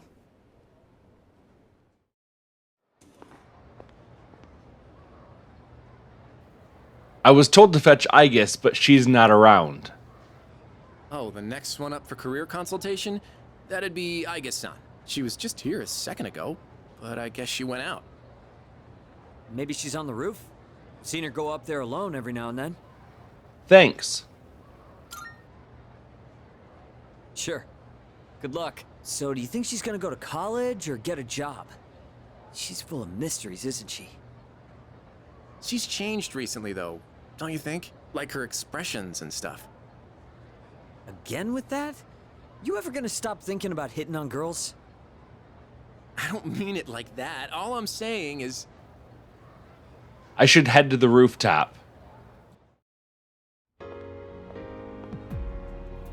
Aegis is standing there by herself. What should I say to her? Your choice here doesn't matter. I'm going to go with option 3. Something on your mind?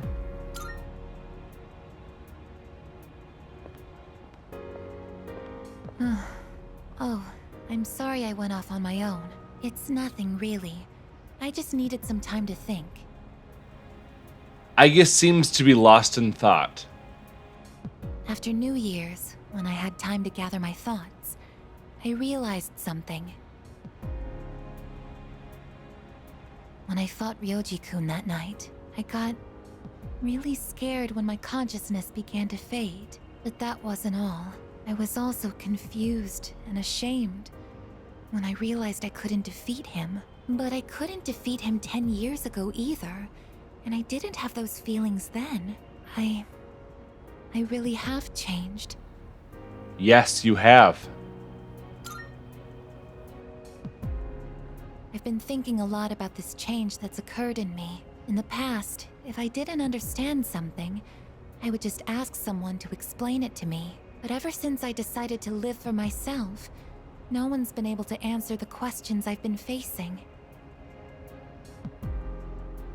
But there's one thing that I do understand. The reason why I wanted to be close to you was so I could monitor death. But What's wrong? Even though death is gone now, I still want to be by your side. I still don't know what it means to live yet, but I want to learn the answer. And I think I can if I'm with you. So please, please take me with you. I may not be strong enough, but I'll fight with everything I have. Please. All right. Thank you. Oh, right. I just remembered Miss Toriumi wanted to see Aegis. The two of us left the rooftop together. We now have our free time after school. We're going to open up the map and we're going to travel over to the Polonia Mall.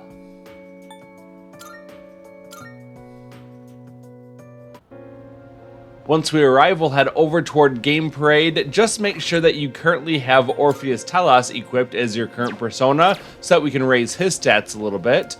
Then we'll go into Game Parade and we'll choose to play the game Punch Boxer to raise Orpheus Telos' strength by 3 points. That will end the after school period. Now we move on to the evening. We're starting off at the dorm and we're going to open up our town map and we want to travel over to Polonia Mall. Before we go to the arcade, we're going to run a couple errands here at the Polonia Mall. Starting off, we're going to head over toward the police station and we'll go inside. Because we rescued a couple people while inside Tartarus, we're going to get our rewards. We'll get 1 Soma and 1 Salvation skill card. We don't need to do any more shopping here, so we can just leave. Then we're going to head over toward the right just a little bit and go into the antique shop.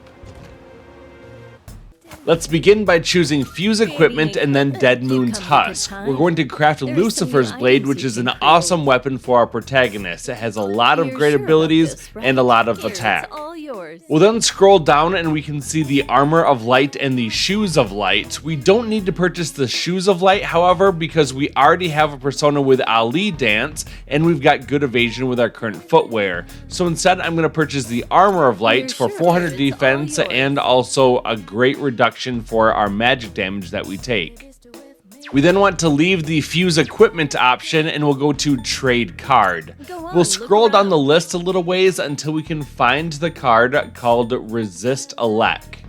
We only have to purchase one of these skill cards and it will cost us 10 opals. We then have a lot of these incense cards. We're going to buy as many of these Magic Incense 3 that we can. It does cost 2 diamonds and 2 emeralds per each one that you purchase.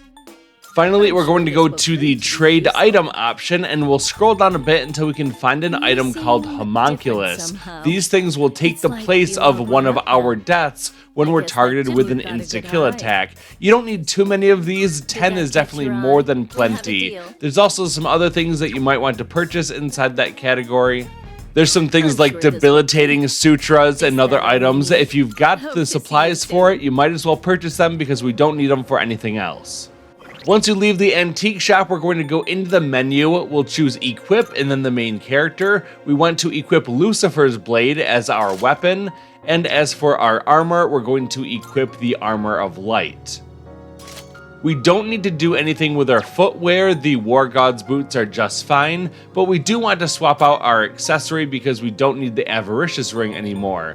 When we completed one of Elizabeth's requests to give her a Christmas present, she rewarded us with an item called Incense Box. This provides us with the insta-heal ability, so every time that we're inflicted with the status ailment, our very next turn we're automatically cured from it, which is very powerful. So Lucifer's Blade, Armor of Light, War God's Boots, and the Incense Box is all the equipment that we need. We're then going to go into our items, we'll choose skill cards, and we want to find the card that's called Endure. We picked this up from a treasure chest inside of Tartarus, and we're going to teach Endure to Chi-Yu. We do need to drop one of the current skills that we have on Chi-Yu, so I'm going to drop Spellmaster because we don't need it anyway for his build. After we learn Endure, we're then going to teach him another skill. Let's find the card for Resist Elect that we just purchased, and we're also going to teach this one to Chi-Yu. Chi-Yu has a natural weakness to electric damage, but if we get rid of Shift Amp and teach it Resist Elect, now Chi-Yu does not have any weaknesses at all. It also doesn't block or reflect any types of damage, which is very important for the Superboss. We're then going to go to the tab called Order Obtained, and we're going to find the Magic Incense 3 cards. We're going to then select the main character and Orpheus Telos, and we're going to keep giving it those Magic Incense 3 cards to keep boosting its magic up by 3 points every time. We'll do this as many times as the number of skill cards that we have. That's really all the shopping that we're going to do for the rest of the game. Our party is pretty well set up at this point, but there's still a little bit of room for growth. We're just going to save the game right now to lock in this progress, then we'll head over toward the right and go into Game Parade. We still want to have Orpheus Telos as our equipped persona, and we're going to play Punch Boxer for 2,000 yen. That will give Orpheus Telos 3 more points of strength. That will end the day, and it's now January 26.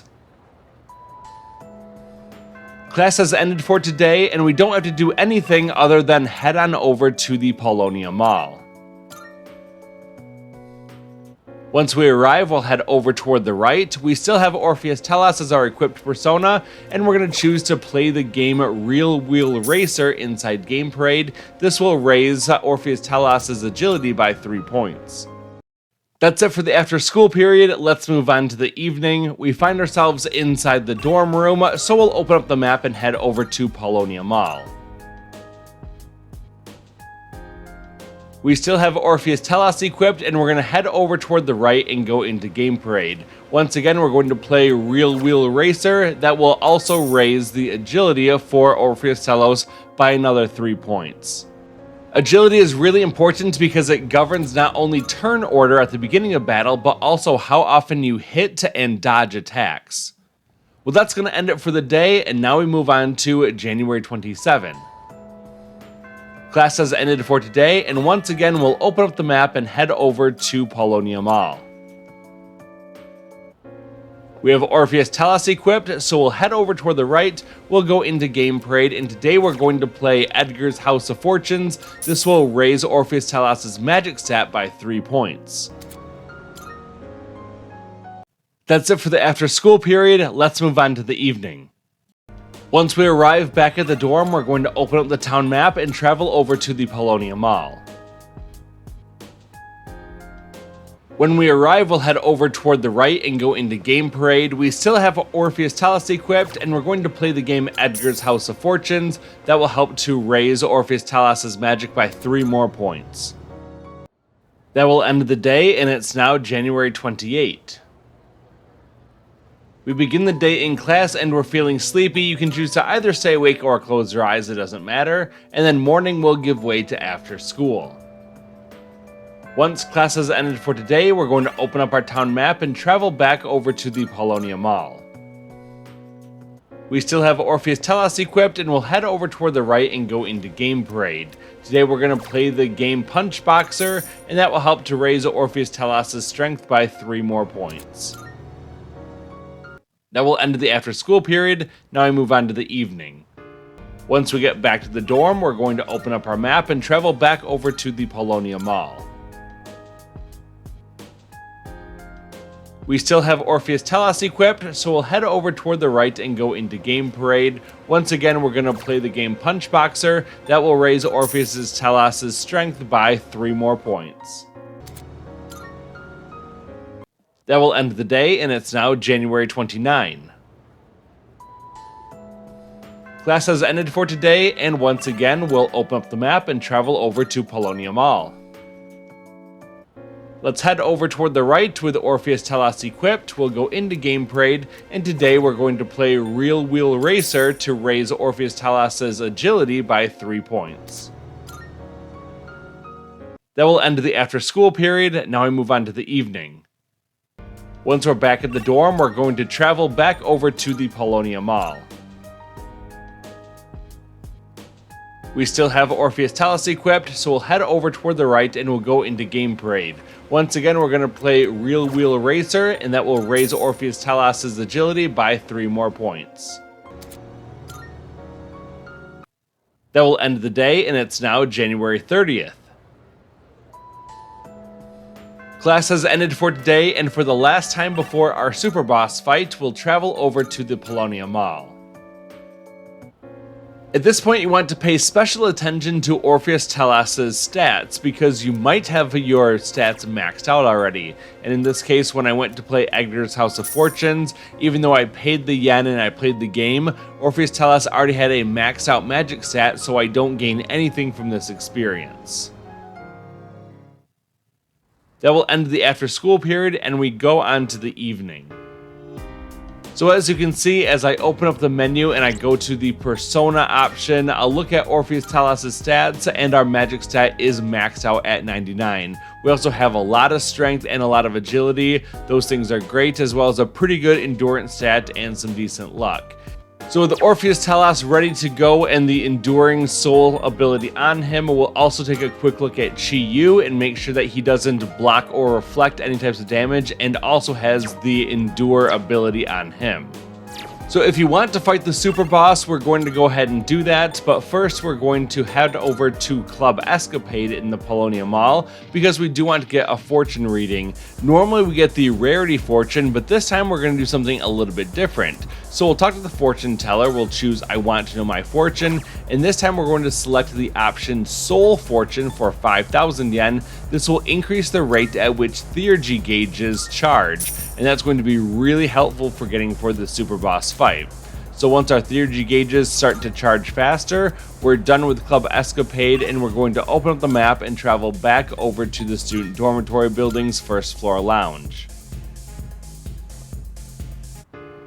Now we'll head over toward the left, we'll go to the bulletin board, and we'll choose the option Go to Tartarus tonight.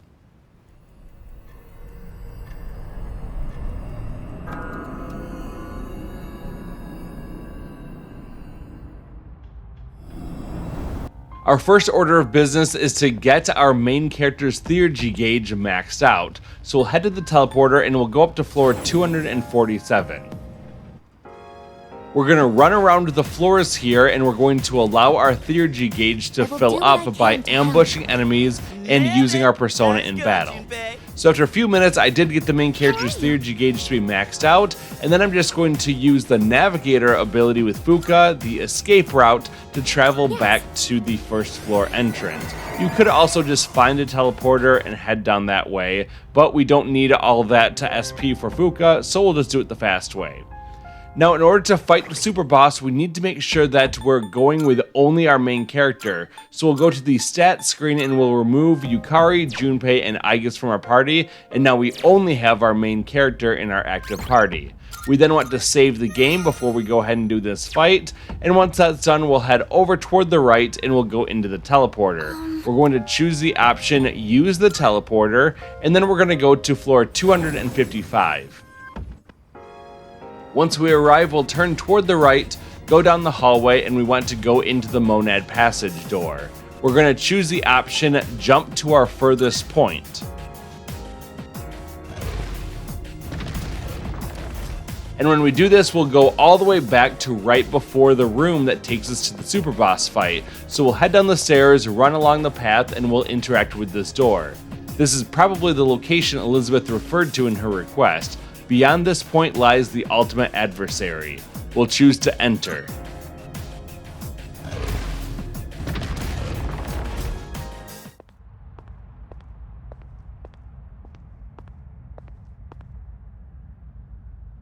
I've been waiting for you.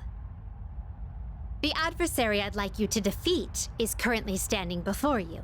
Yes, to put it simply, I am referring to myself. I have always longed to understand who I am. My master understands this desire of mine, as do you, I'm sure. Those who set foot in the Velvet Room are all destined to embark on a journey of self-discovery. Perhaps you could guide me to the answer I seek. Would you do me the honor of engaging me in battle? You have my thanks. Now, shall we dance?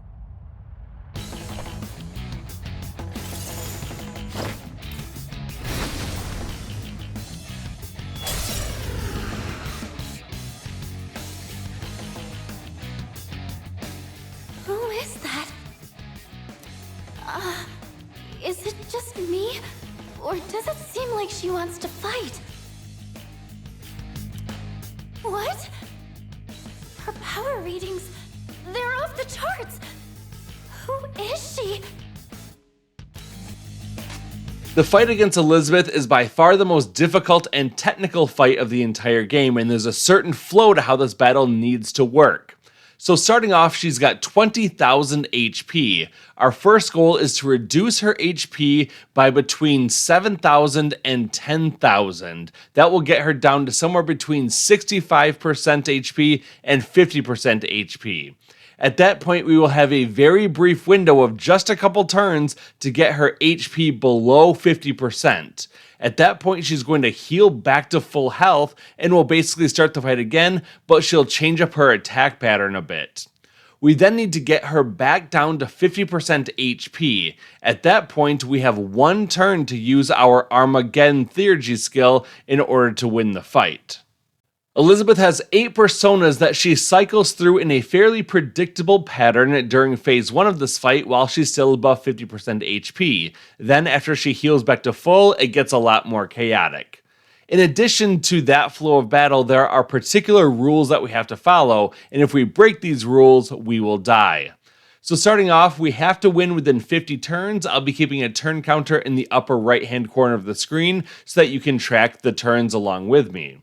Number 2, we cannot block or reflect any damage that she deals to us. We can dodge attacks, we just can't completely block it or reflect it back to her. Number 3, we have to survive 2 scripted deaths. She's going to use an attack that does 9,999 damage when she gets to 65% HP. Then after she refills her health to full, we'll get her back down to 50% HP, and she'll use that same attack again. This is why Chiyu knows Endure and Orpheus Telos knows Enduring Soul. They will help us to survive those attacks. And finally, we can only use Armageddon as the last attack of the battle. If we use it before then she's going to start spamming that 9,999 attack, and we won't survive. Finally, even though we're playing on peaceful difficulty, and normally if you die you can just resurrect yourself and keep going, it doesn't really work in this fight because she'll just keep spamming that insta-kill attack and we won't be able to keep up with it. So with all the rules and explanation out of the way, let's dive into the fight and see how we do. Remember, we've got 50 turns, and on turn 1 we're going to use Concentrate to raise the damage of our next magic attack. I make my living as an elevator attendant, but I know several effective ways to inflict pain. Don't worry, I'm not as fragile as I look. Try to kill me if you can.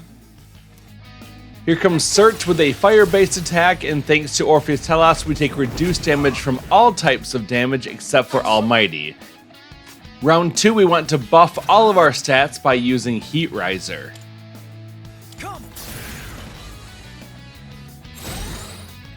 Then Elizabeth will use Jack Frost, and Jack Frost can either use Concentrate to raise her attack, followed by Diamond Dust, or Jack Frost can boost her defense. We really want to see the Diamond Dust combo and not the raised defense. Jack Frost is a low-level persona with low defense, so we're going to switch over to Lucifer, who can use Inferno, and this will deal a ton of fire damage to her. I'll keep a running total of the damage in the upper left-hand corner so that we can track to see how close we get to 7,000 and 10,000 damage, which are the two markers that we're going for in Phase 1. It's now round 4, and I'm going to have Lucifer use Debilitate on her to lower all of her stats. Elizabeth then brings out Metatron, who knows the skill Divine Judgment. If this one hits, it reduces our HP by 50%. That's definitely one of the most powerful abilities she has because it's based on a percentage and not actual damage. We have a really good ability to reduce damage naturally, and we've got great armor, so we don't like to see Divine Judgment, but if it happens, we'll just deal with it.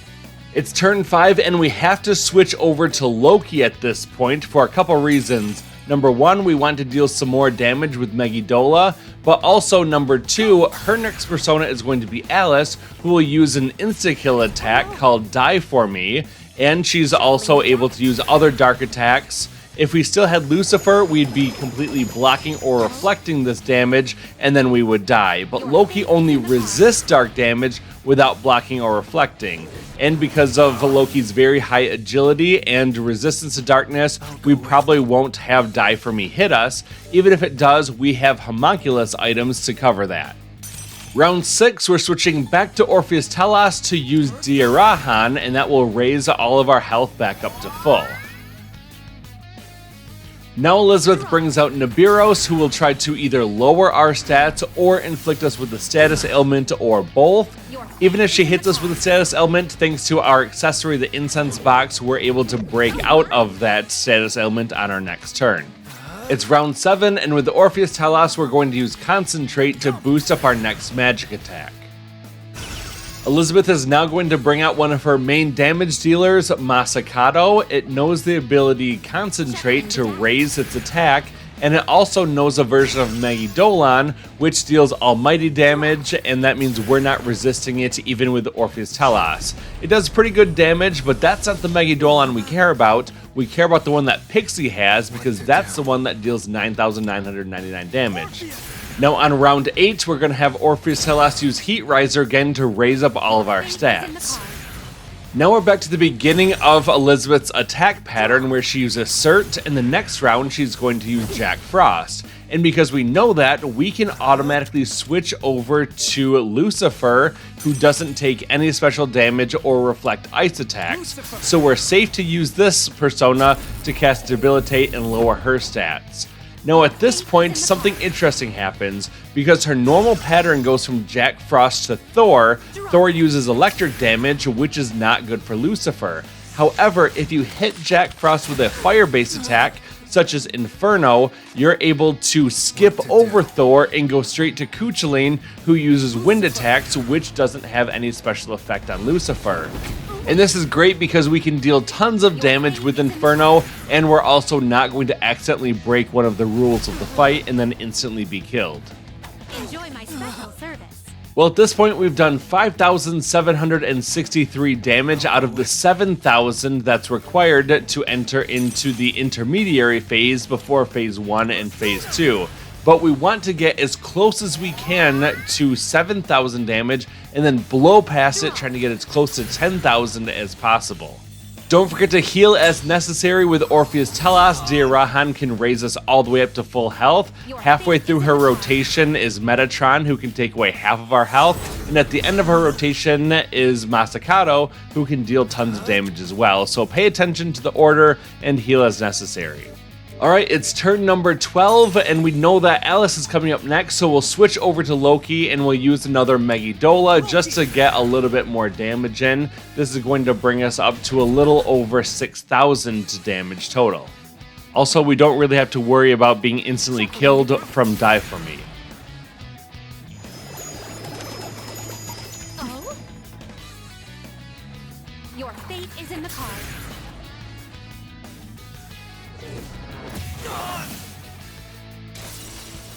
My energy. I think I can use it now. We're not going to use Focus Theurgy right now, we'll save that for a more important time. For now, we're going to switch it back over to Orpheus Telos, and we can heal up using Diarahan.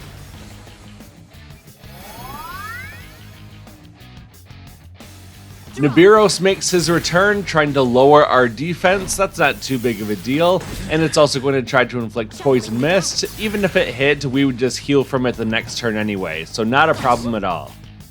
Alright, turn 13, we're going to start prepping for the next time we see Jack Frost. Let's use Concentrate to raise our next magic attack damage. Now Elizabeth uses Concentrate, followed by Megidolan with Masakato. This is going to do a lot of damage to us because we don't lower this damage at all.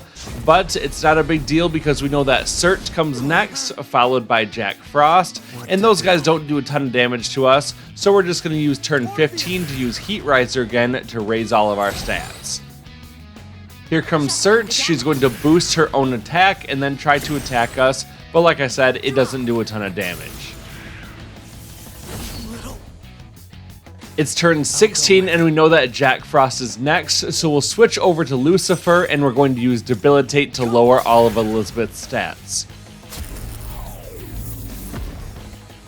Here comes Jack Frost with a Concentrate, followed by a Diamond Dust. It'll deal a fair amount of damage to us, but we should be able to survive it.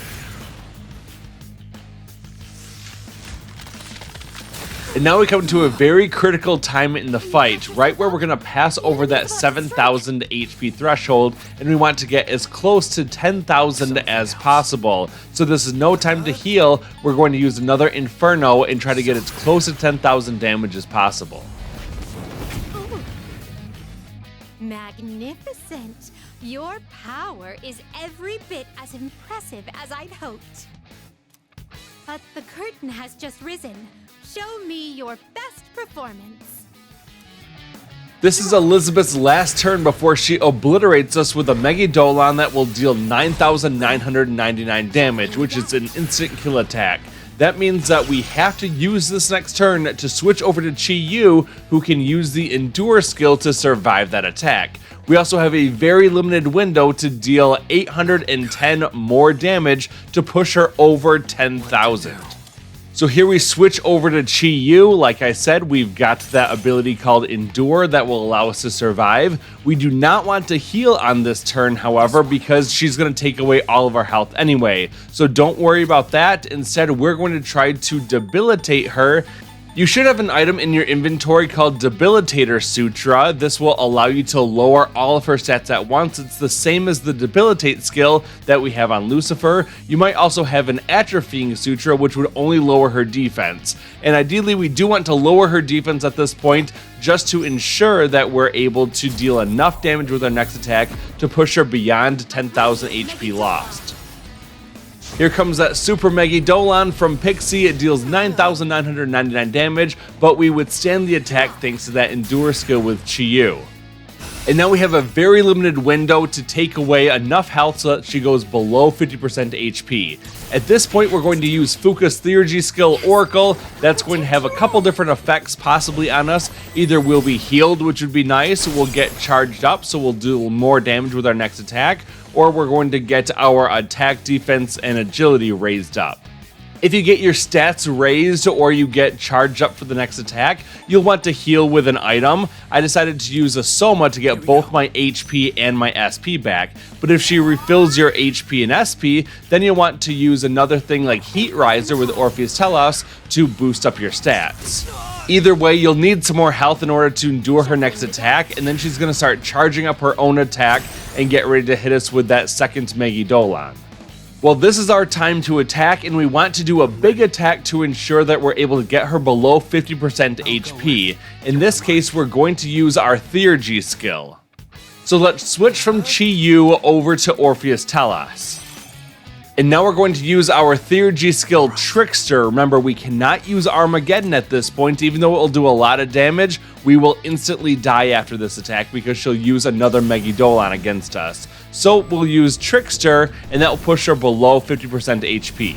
We've completed this phase of the fight, and Elizabeth will heal back to full health. Marvelous. You wield such power. The performance is underway. I shall give you something to remember. Your fate is in the cards. Draw.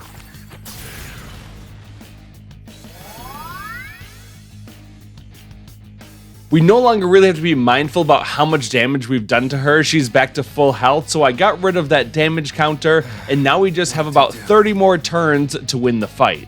And now I figured that if she can heal to full health, we should be able to heal to full health too, so we'll use Diarahan to get all of our health back. Her attack pattern now changes. Instead of using the same persona twice in a row, she'll use 2 different personas back to back. Also, she's going to change up the order in which she uses her personas, which makes it nearly impossible for us to predict what her next moves are going to be. For the most part, for the rest of this fight, we're just going to keep Orpheus Telos as our equipped persona. That way we're guaranteed to not block or reflect any of her damage, which would be very catastrophic at this point.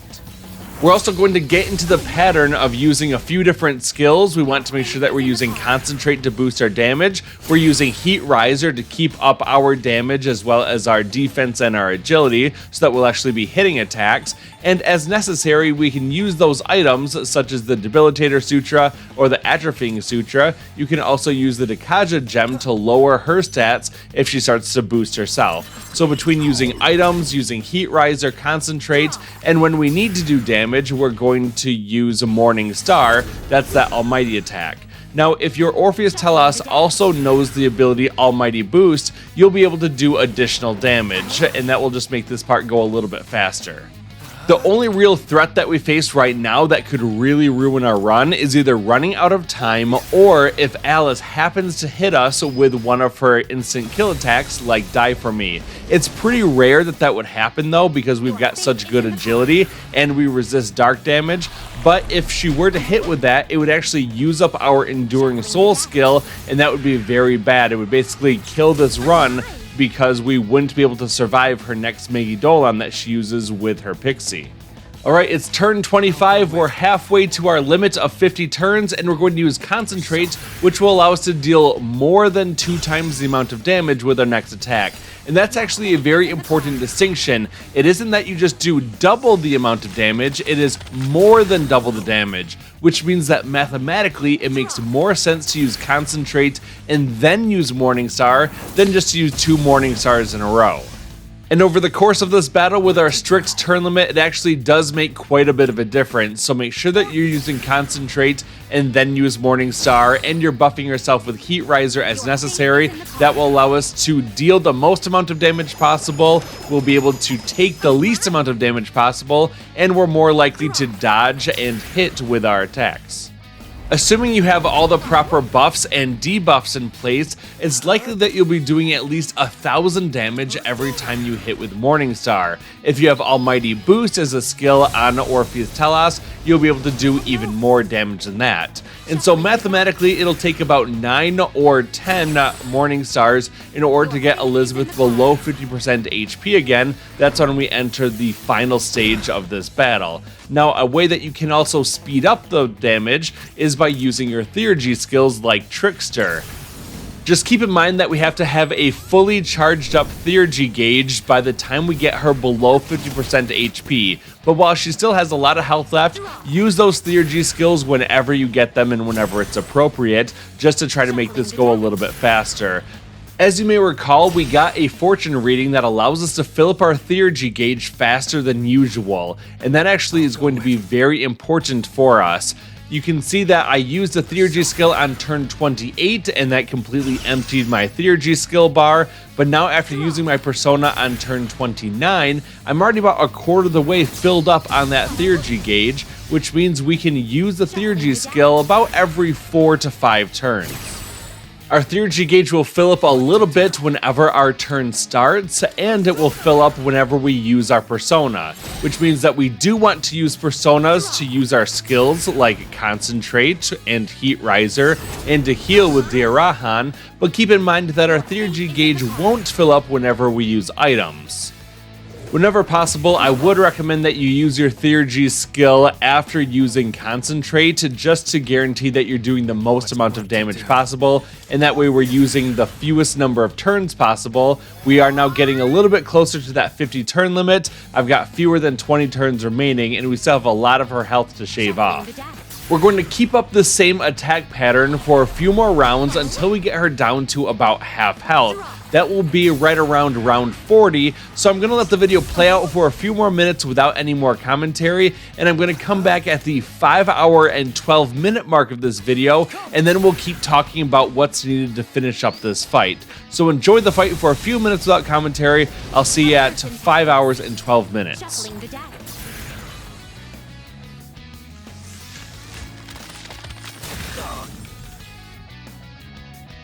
Your fate is in the cards.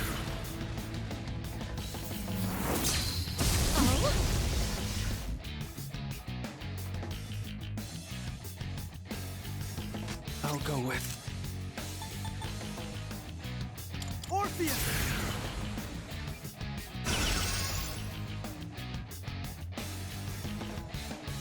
Draw.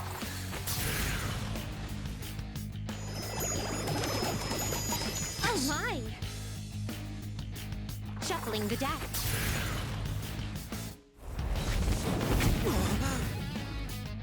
what to do. Persona. Draw.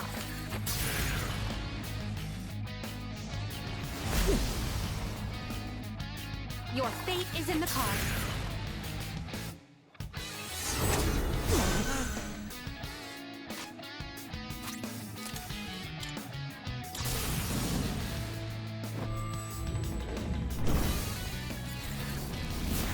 Oh no!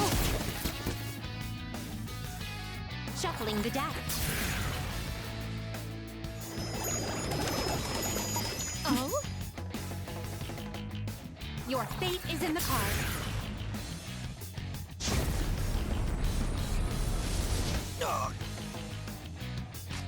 I'll go with Orpheus! Shuffling the deck. Oh? Your fate is in the cards.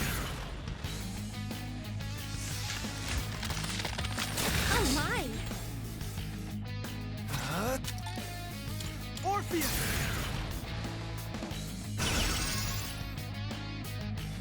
Shuffling the deck.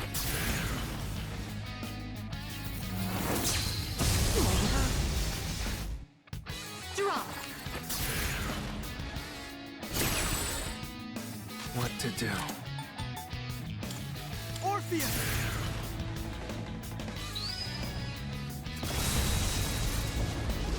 Aversion tactics. Shuffling the deck. Oh? Your fate is in the cards.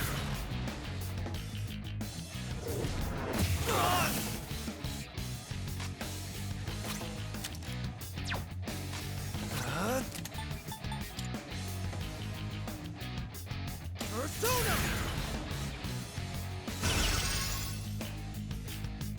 Shuffling the deck.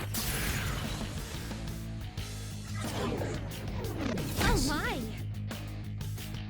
Your fate is in the cards. We're coming up on turn number 40, and at this point, Fuka gets her Theurgy gauge filled up again, and we definitely want to use this to boost our stats or to get some free healing, whatever benefit she's going to give us. I have to do it. Yes, I'll protect you all. We got a boost to all of our stats, and we have a full Theurgy gauge, so let's go ahead and use Trickster to knock her down to about half health. But we don't want to go below half health, or we're going to lose. So pay attention to how much damage you're actually doing with these attacks, and don't push yourself too far.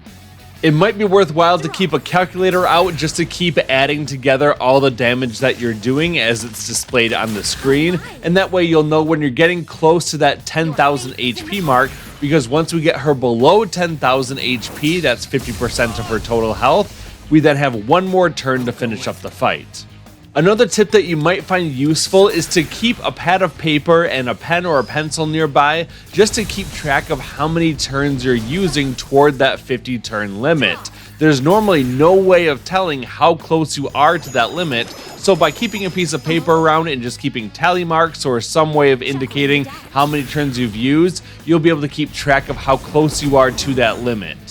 If you're getting close to that 50 turn limit, you've really got to crank up the damage and get her below 50% health as soon as possible, but you can't use a Theurgy skill to push her below 50% health because you'll need that full Theurgy gauge when she passes over that 50% HP threshold.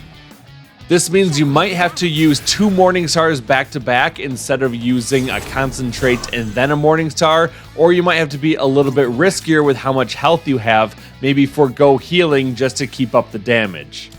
So here on turn 43, I use another Concentrate. That way on our next turn, we're able to do more than twice the normal amount of damage. She's going to take her turn, boosting up her own attack and boosting up her own defense. I don't care about the attack one so much. I really don't like it when she boosts up her defense because then we're doing less damage.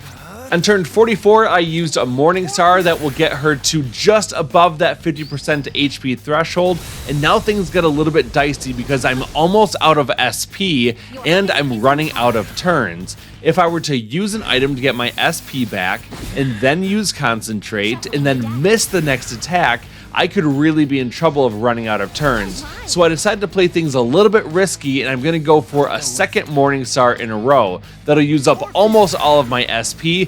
Luckily this attack hits, and now she goes below 50% HP, and you can tell when that happens because she'll bring back Pixie, and you'll also get a line of dialogue from Elizabeth. And now, I give you the grand finale. I bring you Megiddola. We have Orpheus Telos equipped. That Enduring Soul activates, so we survive that 9,999 attack, and now this is our last chance to win the fight. So on turn 46, we're now going to use Armageddon, and Elizabeth is below half health, so this will deal 9,999 damage to her, and that will be enough to win the fight. Remember that you can only use Armageddon as this final attack. If you use it earlier in the fight, then she's just going to keep spamming Megiddolan and you won't be able to survive. After the fight, we get no experience and no items, but that doesn't mean that we get no rewards. I believed I could find my answer by challenging someone stronger than me.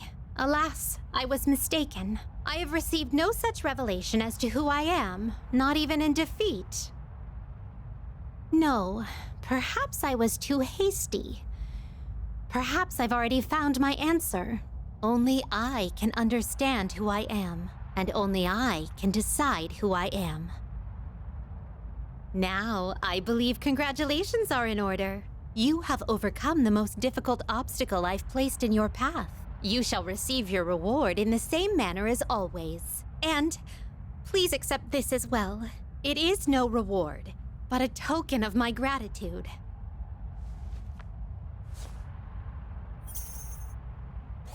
Got key item Platinum Bookmark. Well then, good day. We're automatically returned to the first floor entrance, and we want to open up our item menu and see that that platinum bookmark is just proof of having defeated Elizabeth. It doesn't do anything other than that. But we actually can get a reward if we go over and talk to Elizabeth. As you remember, she gave us the request of defeating the ultimate adversary, and now we can turn in that request to get a proper reward. So head over and talk to Elizabeth and turn in request number 101, take out the ultimate adversary, and as a reward we're going to get an accessory called the Omnipotent Orb. This means that we've now completed all 101 of Elizabeth's requests. Unfortunately, there is no trophy for completing that, but we still do get this very good accessory as our ultimate reward. If we open up the menu and then go to item, we can see that the Omnipotent Orb accessory gives us the effect of nullifying all damage that we receive except for Almighty. Basically, this makes us immune to all damage whatsoever except for Almighty attacks. Unfortunately, this accessory can't be used in the fight against Elizabeth, however, even on New Game Plus, because if we were to nullify any damage that she deals to us, she'll just use her almighty attack Megidolan with Pixie, and she'll keep killing us over and over again. So we're all done with Tartarus. Let's go ahead and leave by saying let's call it quits, and that's going to end the day. And it's now January 31st, the promised day.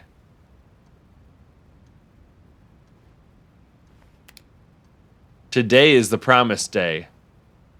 At last, we can confront Nyx at the top of Tartarus. I suspect that once we enter Tartarus tonight, we won't be able to leave until the battle is over. That's going to end the early morning, and now we'll move on to the daytime. Just for fun, we're going to watch a new recording that can be found inside the command room. So we'll open up the map, choose command room, and then interact with the console deck.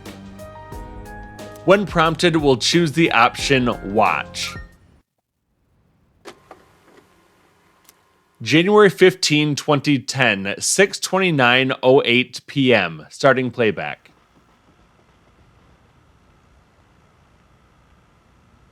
It's the third floor lounge. Koromaru is looking this way. Speaking of, career counseling is coming up. Yeah, what are we even supposed to talk about the whole time?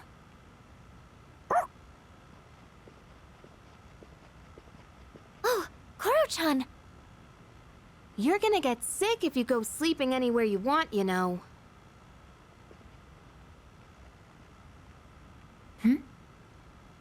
What's up, Igus?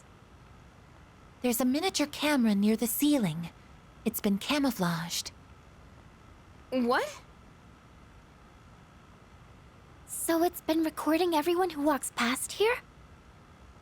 Oh yeah, I forgot you could see anywhere in the dorm from the command room. Does that mean one has been placed in each of our rooms as well? I never thought about that, but I think it might. I did use the system last year. Huh? Is that true? Well, you need a key to use it, and I doubt any of the guys would have the guts to look in our rooms. Oh, if they did, Nyx can wait. I'll tear them apart first. Are you experiencing the psychological breakdown known as dying of shame? Anyway, we don't need that stupid system anymore. Let's ask Mitsuru-senpai to have it removed.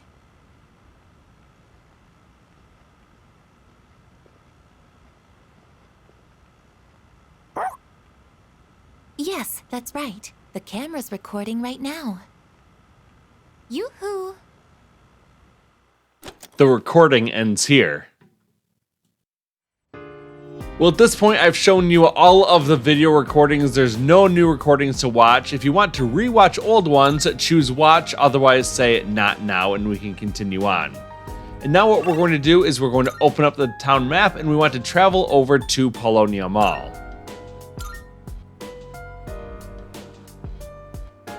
We're going to do some very last-minute preparations for the last stretch of the game, so let's head on over to the antique shop. We want to try to use up any items that we might have available in order to create better equipment for Junpei, Yukari, or Aegus. So for Junpei, I can create Masakato's katana that has a really high attack stat and boosts all of his stats by 5.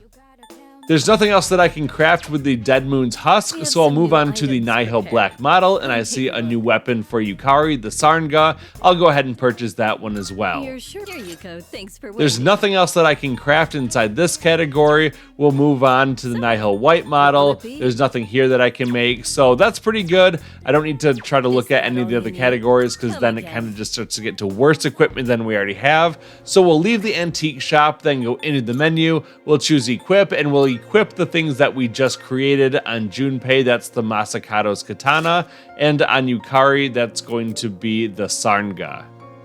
Don't worry if you can't craft any of these things, all it does is boost our damage for the last fights, but at this point we're a high enough level that the end of the game is pretty trivial anyway. This will just speed things up a little bit more by being able to do some extra damage.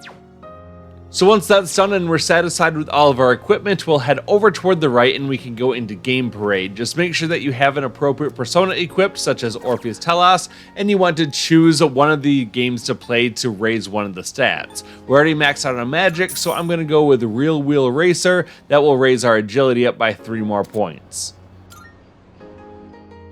That will end the daytime, and now we'll move on to the evening. All right. This will probably be the last time we'll meet like this. Is everyone ready? Can I say something? I know we have to take Nyx down, but if you think about it, that means we'll be getting rid of the Dark Hour. Ryoji-kun mentioned that if he dies, our memories will disappear too. So if we defeat Nyx, we might not remember any of this. All of our memories. That's true. Our experiences with the Dark Hour and our personas, we may lose them.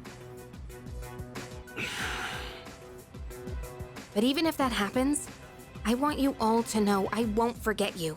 Even if it robs us of all our memories together, I swear I'll still remember you all.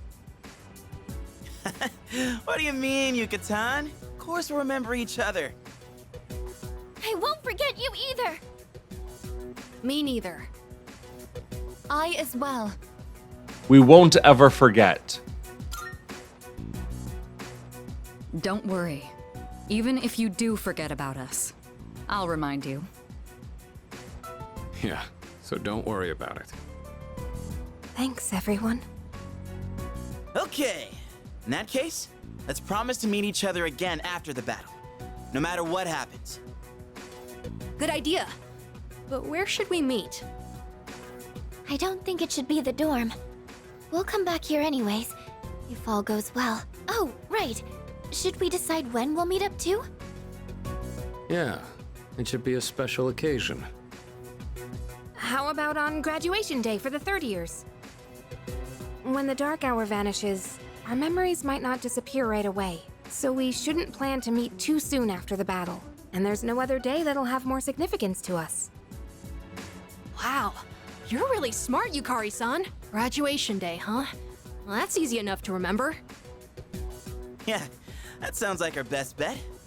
All right, let's do it. Now, where should we meet up? Ideally, a place where we can clearly see that peace has returned to the city. Someplace with a good view, then? Oh, how about the school roof? Ah, nice idea. All right, the roof it is. Remember how you all feel right now. No matter what happens, we'll keep our eyes on the future. We're not going to forget anything. And we will see each other again. Right. Excited, aren't you? All right then. Let's get going. I'm with you.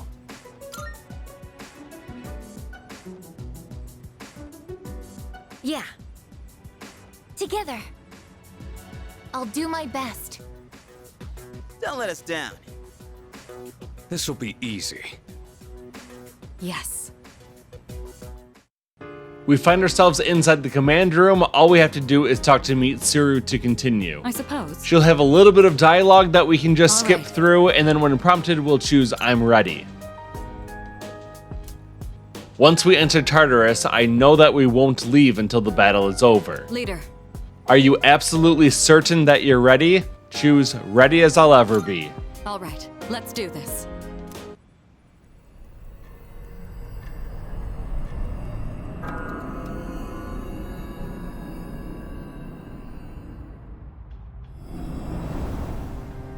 We're back inside of Tartarus, and the first thing that we want to do is to put our party together. So go into the menu, choose stats, and we're going to take Yukari, Junpei, and Aegis as our party members.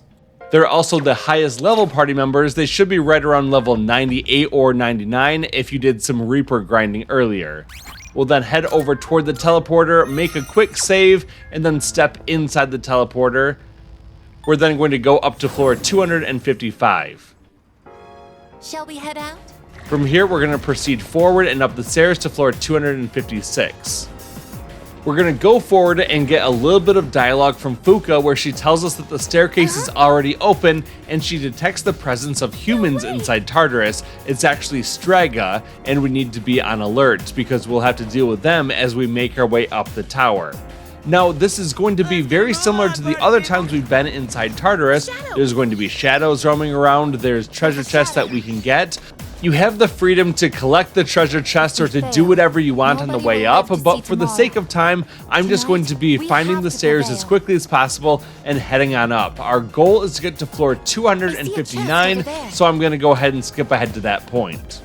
As we arrive on the 259th floor, we get a bit of dialogue from Fuka. She notices that there's one person on this floor, but not two. That means that the members of Strega have split up, and we're going to have to deal with one now and one later on. This floor is a little bit of a staging area with all of our party members here. You can talk to them if you want to, or you can heal up, do whatever you need to do, and then just follow the mini-map as you're proceeding over toward the west and then north. That will take you along the pathway, and you'll be able to make your way over to where our member of Strega is waiting for us. So, you came after all. Hugh, where's your partner? Takaya went on ahead of me. He's destined for far greater heights than someone like myself. So, you guys are here. That means you're serious about fighting Nyx. How do you know about Nyx? I just pieced together what information Ikutsuki left behind. Of course, a good chunk of it was just delusional nonsense. He was a real nutjob. You knew Ikutsuki? Oh yeah, so he was your boss, huh? It was a big surprise finding that out. And that said, we only really knew his name. He was just one of the researchers who created us. He created you? Who exactly are you? What's the point in telling you? It'll all be over soon. We don't have time for this. Step aside. Sorry, no can do. There's no way Nyx could be stopped by the likes of you. But I ain't about to let you get into Kaya's way. Do you even understand what you're saying? If we don't stop Nyx, all life will be destroyed. That's the point! He ain't gonna live much longer either way. So we gotta see it through to the end. This is Takaya's wish. So I'm not backing down. But... Alright. I think that's enough talking. Time to get serious. Let's do this.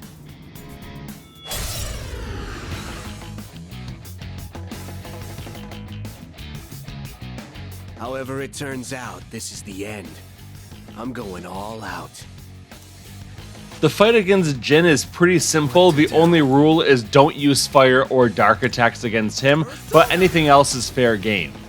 For the most part, I'd recommend just using physical attacks against Jin. We can use those with our main character, with Junpei, and with Aigis. And we have Yukari around to use Garudyne for some wind damage if our party's good on health, or if we're getting low on health, then she can just heal our party. This fight's pretty simple. We'll just continue to chip away at his health with those physical skills, and this fight is broken up kind of like a story battle because there are multiple times when he will interject some dialogue throughout the course of the battle. I'm nowhere near Takaya's level, but I've improved since we last fought. You can't hide your weaknesses from me. Jin will scan our party for weaknesses, and then he's going to attack those weaknesses, getting some multiple turns in a row. That's the hardest part about this fight, though, because he's going to be dealing increased damage by hitting weaknesses and getting multiple turns in a row. Even so, as you can see, he's getting multiple turns, but he's not doing a ton of damage with these attacks because we're such a high level, and it's not a big deal because Yukari will just heal us on her next turn as necessary. Similar to when we fought Elizabeth, Jin will also get low on health and then heal himself to full health, which is annoying, but he's also going to inflict a status ailment on himself where he takes massive damage every turn. It's like being super poisoned, and that means that the fight is getting pretty close to the end at that point. Just keep attacking him, dealing as much damage as possible, and eventually you'll prevail. That's all there is to say about this fight, so I'm going to let it play out without further commentary, and I'll come back in at the 5-hour, 36-minute, and 45-second mark. Not going down. No, not yet. We're just getting started. You ain't the only ones who came prepared. Watch this. Now you'll see what I can really do. Here's a special treat just for you. Severe damage. This is nothing. What to do? We came here for a reason. You think this is gonna stop us? Persona.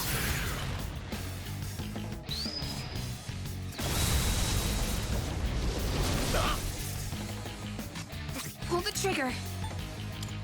Persona. Thank you very much. Appreciate That was close. I'll give him hell. Persona! It is time. Athena, engage! Give it up already. How dare you! Take this!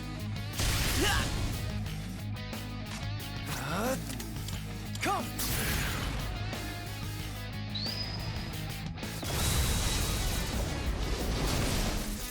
It's payback time. Yukari-chan's back up. Time for some payback. I have to do this. Isis!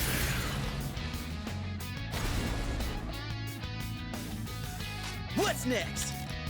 Let's go! Summoning! Persona! You're not beating me! I'll die before I let you pass!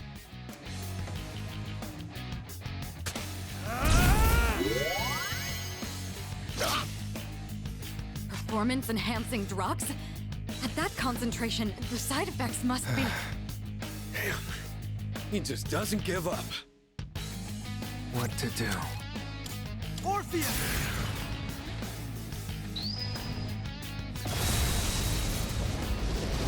Not going down.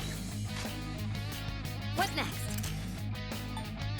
Come forth, Persona! Thank you for your support. Appreciate it.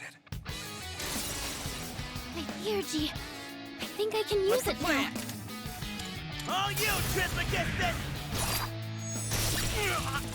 Now, let's kick some ass! You're done for!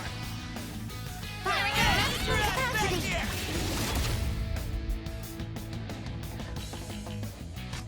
What is optimal? Athena!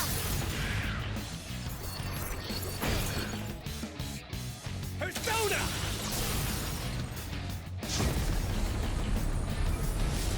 Damage inflicted. I'll go with Persona.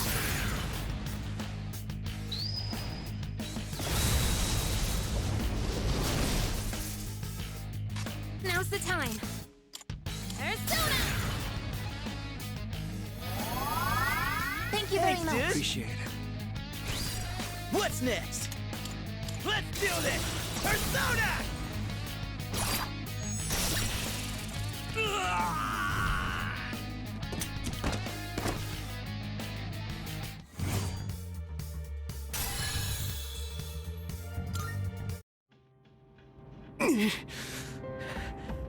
I failed.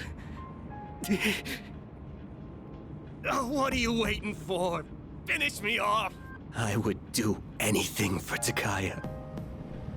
Why are you so devoted to him? You wouldn't understand. Takaya showed me the light when I was in the darkness. I forget how many years it's been. It was before I knew about the Dark Hour, or having the potential, or any of that. The Kirijo group rounded up orphans from all over, and tried to awaken personas in them. Their goal was to investigate Tartarus. What? But when a persona doesn't emerge naturally, it's difficult to control. So the kids had to take these experimental drugs so their personas wouldn't kill them. Only 3 kids out of the original 100 survived. And after 6 months, the experiment was canceled. No. So, those 3 survivors were... So you've all suffered at the hands of the Kirijo group as well. Takaya saved me from it all. I'll never forget what he told me. Don't be bound by the past. And don't look to the future. Simply live in the moment. Honestly, I don't even give a damn about Kirijo anymore. But I'm gonna fulfill Takaya's wish. No matter what. But you... We overstayed our welcome. We're running out of time. Everyone head up! But what about him? Come with us. I don't need your pity, dumbass. But...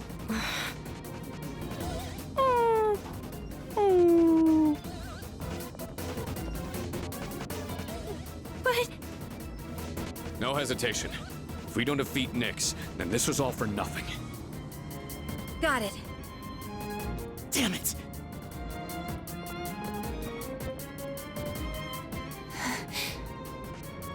Let's go, Aegis.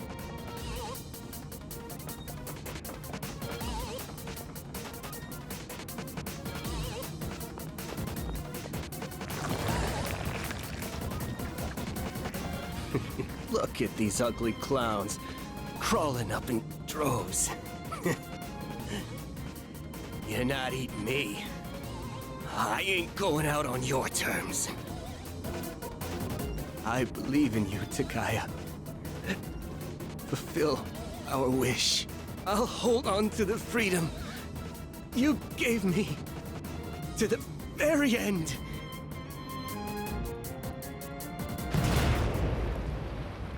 Hey, you hear that? Don't tell me! Don't look back! Let's go.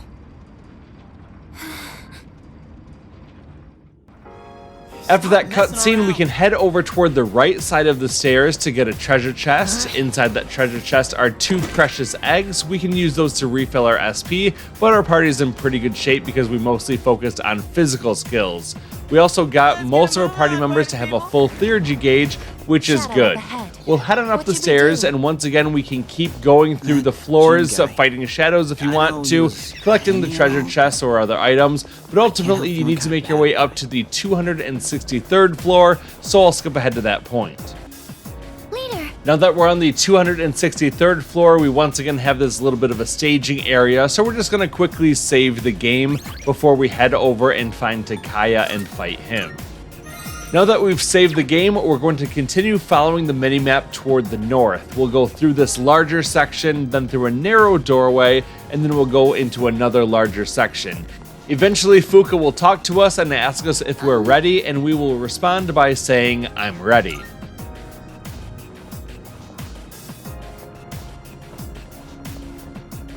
So, just ahead of here's the top.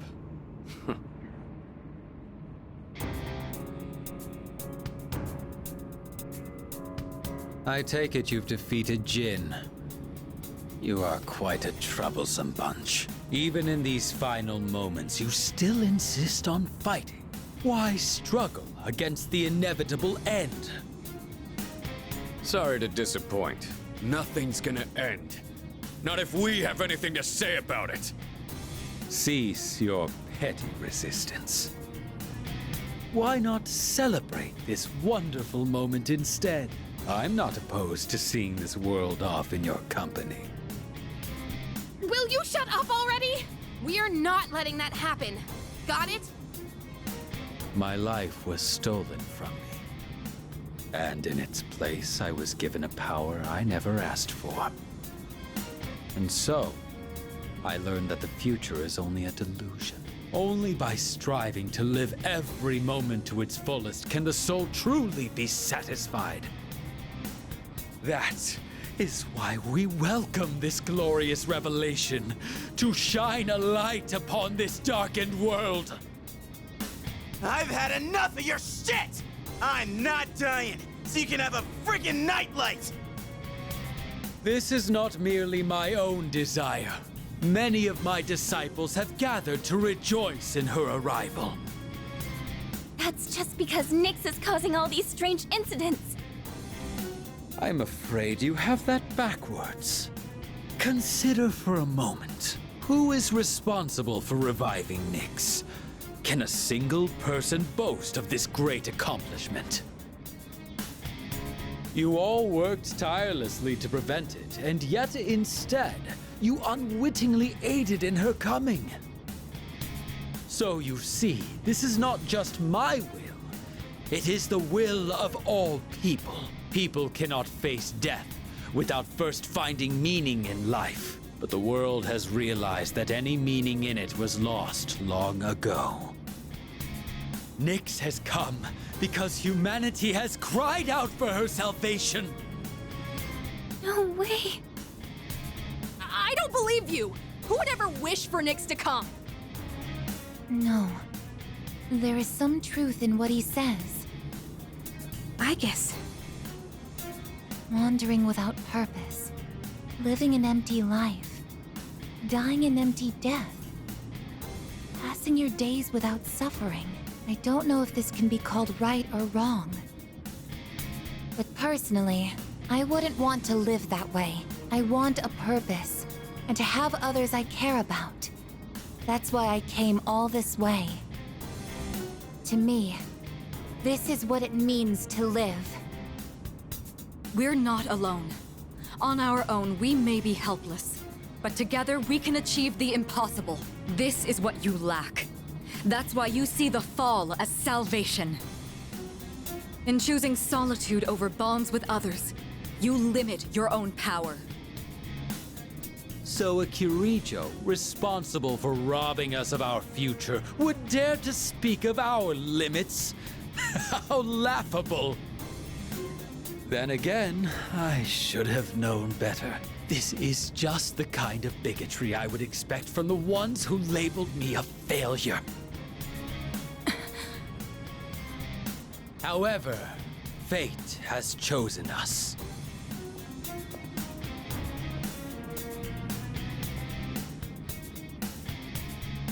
If you recall, I told you that if you dared to oppose me, I would show no mercy. If you intend to deny the future I have envisioned, you'd best be prepared. Let's settle this.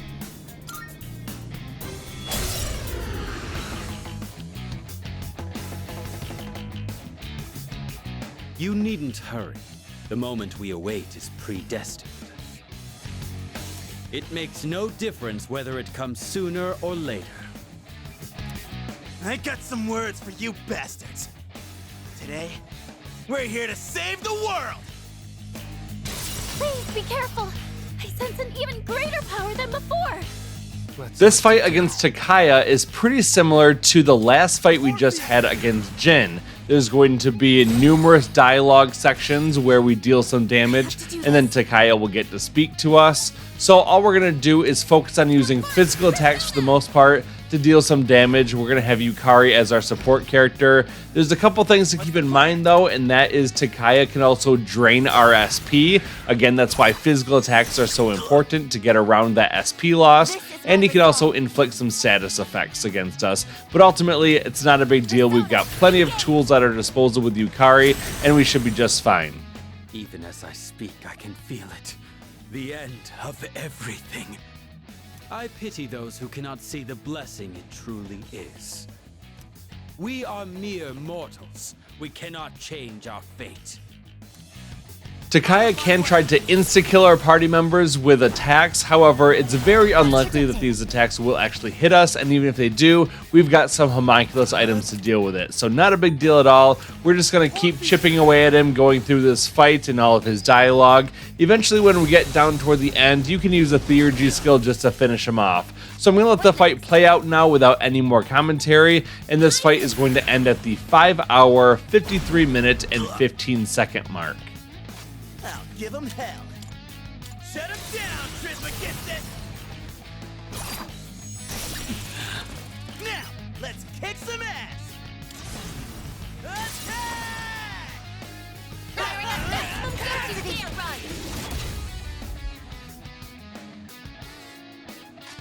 It is time.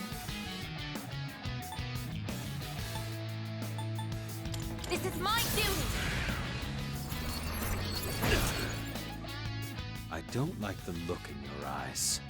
What is it that you see before you now?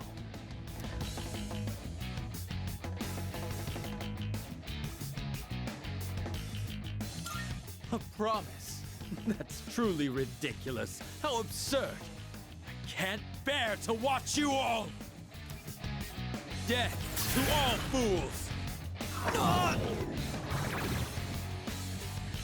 Death to all fools. Impossible. I'll go with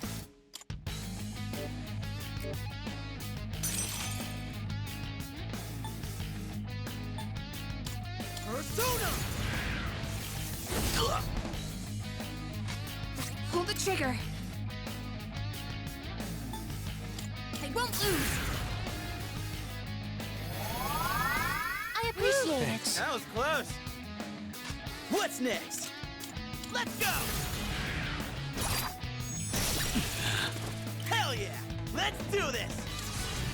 Let us have it, fellas! Ammunition loaded.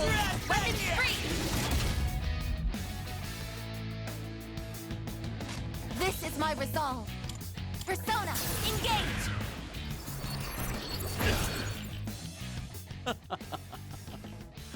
It seems we are destined to be at odds. How can you summon such power even in the face of death? Incorrigible as always. Out of my way!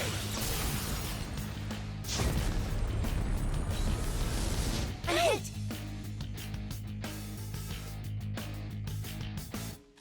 What to do? Susanoo! In this situation, come first, Persona! Thank you very much. Let's see. Trismegistus!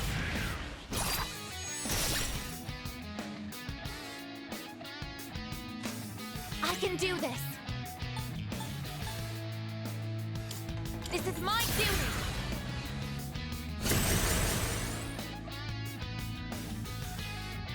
Out of my way! I was so careless. Death to all fools! Damage Impossible!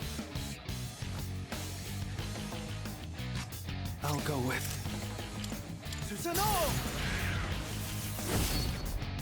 It's my turn now. Pull the trigger. Persona! Thanks, dude. Appreciate it. What's the plan? Suck on that!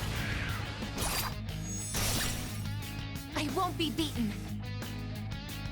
This is my resolve.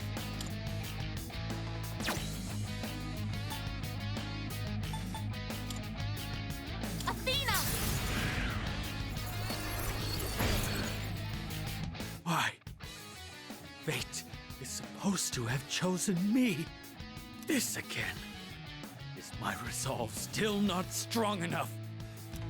If so, I'll throw away my trivial pride. With my entire being, I will bring you to your knees!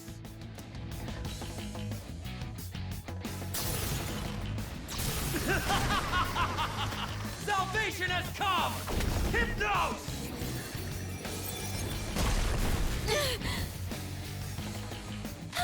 Everyone has been struck by fear! I have a bad feeling about this! I'm ready. Please get up! What to do? Why can he use theurgy? I have to heal everyone! Quickly! This one. There!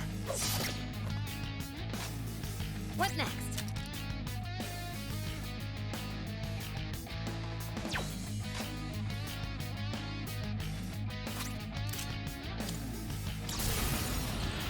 Now! Let's end this! Just one more! Take that! Yes! This can't be.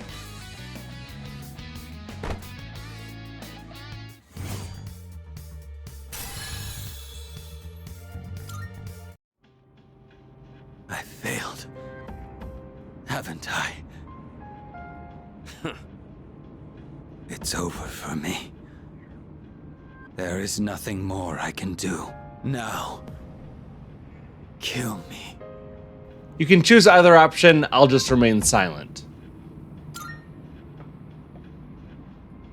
Are you scared? What a peculiar question. You must be a stranger to death if you think it is something to fear. What do you mean? You fear it because you do not understand it. I've lived long enough. I have nothing more to say. We have no interest in taking the life of someone who can't even move. You will live to see if what you wished for comes true or not. Yeah, stay right there and think about what you've done. What a truly baffling group you are. We're finally here. Up ahead is the summit of Tartarus, the promised place Ryoji mentioned. Let's regroup for the final battle. We took a little bit of a beating in that last fight, and some of our party members are lower on health or SP, so now is a great time to use some items and refill all of that. Don't be stingy, there's only one more fight in the game and it's pretty easy, so go ahead and use the items that you want to, such as these chewing souls. You can use bead chains, whatever you need to get all of your health and your SP back before that last fight. And now we're just going to save the game before we go and fight the last boss. When you're ready, we'll proceed forward. We'll get a little bit of dialogue from Fuka as she just confirms that we're really ready for the final battle, so we'll say, I'm ready.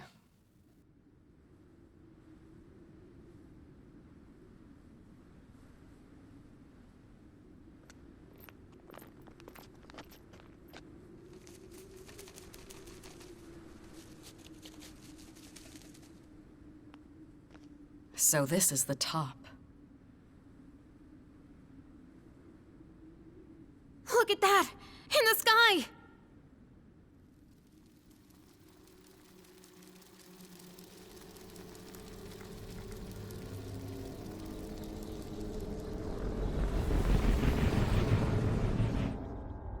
Oh no! Nyx? There's no mistaking its power, even without my persona. I've never encountered anything like it before.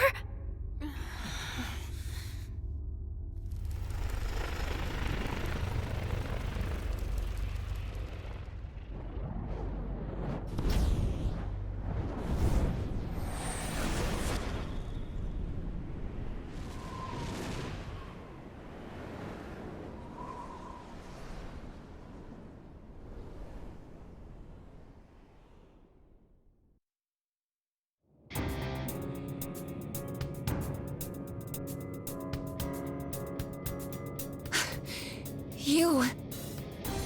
Huh? Ryoji-kun. That was my name for a time. I almost miss it. What's going on?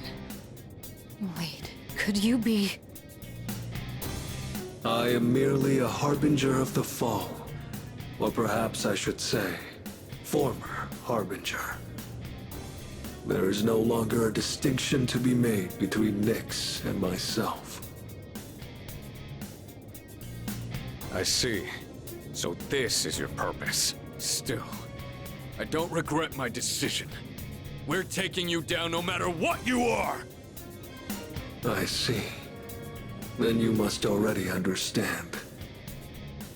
What people fear the most, what they try to turn away from. That is the wretched thing I have become. We know that. Yeah, we're ready. It's the one absolute for all living things.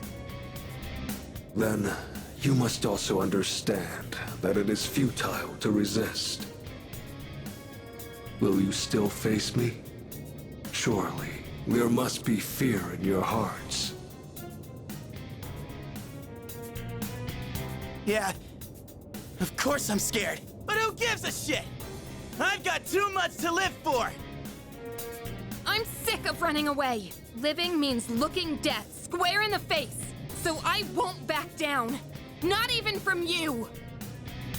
Even if I have to sacrifice myself, I will stop you. This is my choice. Let's go, everyone. I see. Get ready, everyone! Nyx is attacking! I'm also sensing multiple shadows approaching from the lower floors. Stand by, team! Intercept those shadows! This is the final battle. Victory at all costs!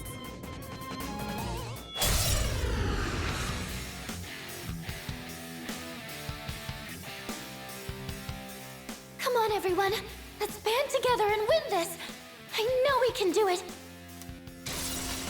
The battle with Nyx's avatar is broken out across 14 different phases, each with its own resistances and things that we want to avoid using against it. We'll begin by using Fuka's Theurgy just to give us a bit of a boost.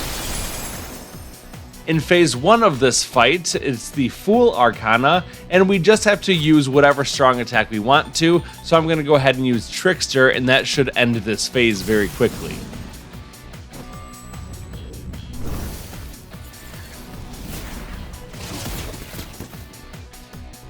The moment man devoured the fruit of knowledge, he sealed his fate. Entrusting his future to the cards, he clings to a dim hope. Yes, the Arcana is the means by which all is revealed. Attaining one's dream requires a stern will and unfailing determination. The Nyx avatar will now shift its Arcana from the Fool Arcana over to the Magician. Nyx's Arcana just changed to the Magician. His properties changed along with the Arcana. Be careful. It doesn't matter how many times he changes Arcana. I'll scan him no matter what. What should I don't care what you are. I'm not backing down. During the Magician phase, you want to avoid using fire attacks against him, but any other types of attack is just fine. So with Yukari, we'll use Garudyne, and that will take away about half of his health. Now we'll just use some basic physical attacks from Junpei and Aegis, and that should end this phase. The Arcana is the means by which all is revealed. The silent voice within one's heart whispers the most profound wisdom. Nyx will then use Arcana Shift and move from the Magician phase to the Priestess phase. You better be ready. All shall He and I are fall. gonna take you down. Impossible. During the Priestess phase, you just want to avoid using ice attacks. So again, we'll use whatever attacks we want to other than ice. This means I'll use normal attacks from the main character and Yukari, and then with Junpei, I'll use one of his physical skills like Vorpal Blade to end this phase. The Arcana is the means by which all is revealed. Celebrate life's grandeur, its brilliance, its magnificence. We now have an Arcana shift from Priestess over to Empress. During the Empress phase, you want to avoid using magic attacks, so just use physical attack skills or regular attacks, provided they don't do any elemental damage.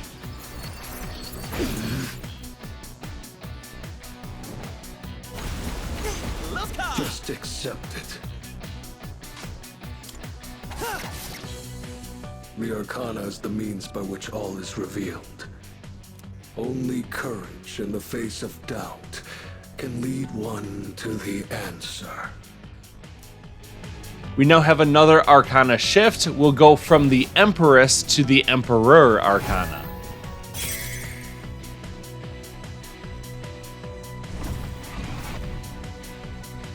I'm detecting a surge of power from Nyx's sword. I want to protect this world and everyone in it. Just I stay know I right can do it. During the Emperor phase, you want to avoid using physical attacks, so only use magic attacks like Garudyne. Impossible. Now with Junpei, we have to use a fire-based attack like Agidyne.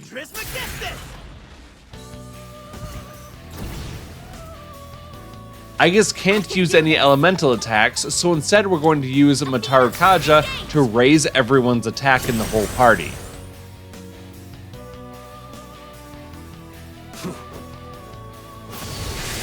Just accept it. And now with our main character, we're going to use Morning Star, and that should be enough to end this phase.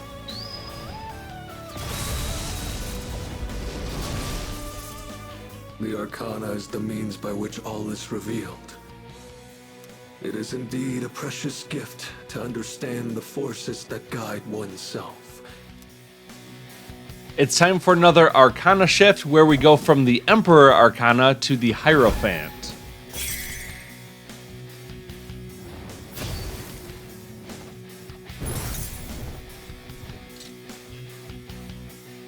Nyx's feathers are floating. What is this? There's some kind of special power in those feathers. Be careful. You're going to be way more vulnerable to mental ailments. Nyx just changed the Hierophant. During the Hierophant phase, you want to avoid using light or dark attacks. Anything else is fine, such as this Garudyne. Why? We can use physical skills again, so Junpei is going to use Vorpal Blade, and that should be enough damage to end this phase of the fight. The Arcana is the means by which all is revealed. There is both joy and wonder in coming to understand the hearts of others. We now have another Arcana shift, where the Nyx avatar goes from the Hierophant Arcana to the Lovers. Nyx just changed to the Lover's type. In the Lovers phase, you want to avoid using fire, electric, or piercing attacks. Feel the power. Because we can't use piercing attacks with Aegis, we'll use Akasha Arts instead for striking damage.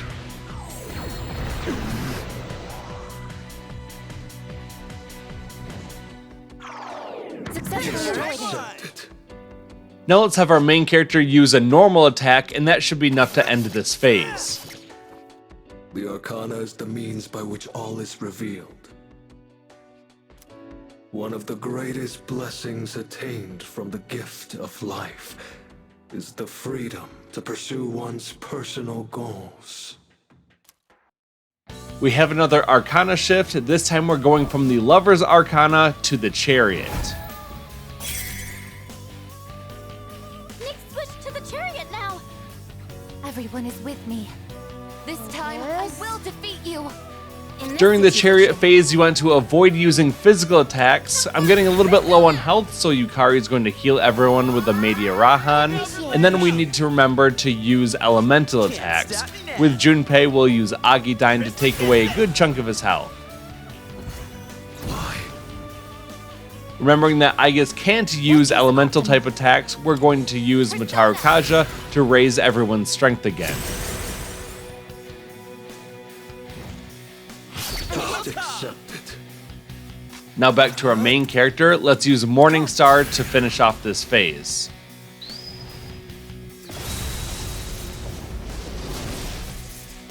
The Arcana is the means by which all is revealed.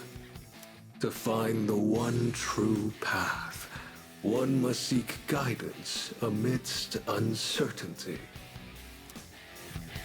We have another Arcana shift, this time going from Chariot to the Justice Arcana. Nyx changed to the Justice Arcana! I'm gonna send you all the way back to this the opponent. In this phase, the Nyx avatar completely resists all elemental attacks, so using things like Garudyne is completely pointless, it's going to block it. So instead you want to use physical attacks just for a little bit of flair. I'm going to have Junpei use his Theurgy ability, Blaze of Life, and this should be enough to end this phase very quickly. Burn up Persona! Time to hit him hard! Flaming Tornado! Impossible. Junpei Smash! How's that for badass? The Arcana is the means by which all is revealed. It requires great courage to look within oneself and forge one's own path. We now have an Arcana shift from Justice over to the Hermit Arcana. He changed himself to the Hermit! During the Hermit phase, you want to avoid using Wind, Electric, Dark, or Pierce, so we'll use Akasha Arts for some striking damage. Fall. I was careless. Fall. And now with our main character, we'll just use a normal attack to finish this phase. The Arcana is the means by which all is revealed. Ever present alongside time is fortune, cruel and unflinching. It's time for another Arcana shift. This time we'll go from the Hermit Arcana to Fortune. Now it's the Fortune Arcana! In this phase, we need to avoid using Fire, Ice, Wind, and Light. We're going to have Yukari heal up our party members with Meteorahan. Thanks, dude. Appreciate it. And then on Junpei's turn, we're going to use Vorpal Blade. That should be enough to finish this phase quickly. The Arcana is the means by which all is revealed. One needs strength to endure and rise above suffering and torment. It's time for another Arcana shift. This time we'll go from Fortune over to the Strength Arcana. I can still switch to the Strength Arcana! During this phase, we need to avoid using physical attacks. Once again, with Aegis, we'll use Mataru Kaja to raise everyone's strength. Accept your fate. And now our main character is going to use Morningstar.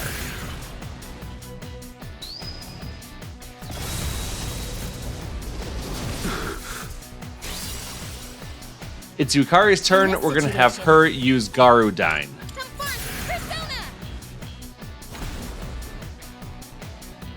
The Arcana is the means by which all is revealed. In the face of unavoidable disaster lies the opportunity to search for redemption. We have another Arcana shift. This time we're going from the Strength Arcana to the Hanged Man Arcana. Nyx changed to the Hanged Man! What's next? We need to avoid using Strike, Light, Fire, or Dark attacks. So we'll use a Vorpal Blade from Junpei for some decent damage, and then with Aegis we're going to use Primal Force. The moment man devoured the fruit of knowledge, he sealed his fate. Entrusting his future to the cards, man clings to a dim hope. Yet the Arcana is the means by which all is revealed. Beyond the journey you have taken lies the absolute end. It matters not who you are, One thing is always certain. Death awaits all. And now the Nyx avatar uses arcane shifts to go from the Hanged Man Arcana to the Death Arcana, the last phase.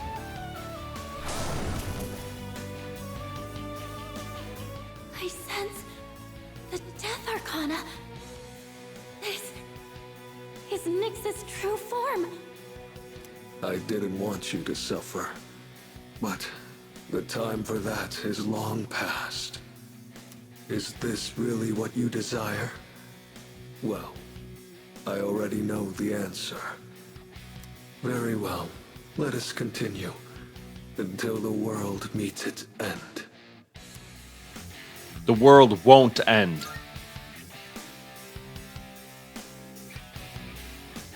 I am with you to the very end. You cannot avoid death. To live is to die. They are one and the same. The time has come. This doesn't look good. During this phase, the Nyx avatar resists all forms of damage, so we need to use either Theurgy or Almighty skills to damage it. This phase also has some attacks that deal lots of damage, so when it's Yukari's turn, keep up on the healing with Media Rahan. Thank you for your support. That was close. It's Junpei's turn. We don't have a Theurgy skill, so he's just going to guard. And now with Aegis, we're going to use her Theurgy skill, Maximum Firepower.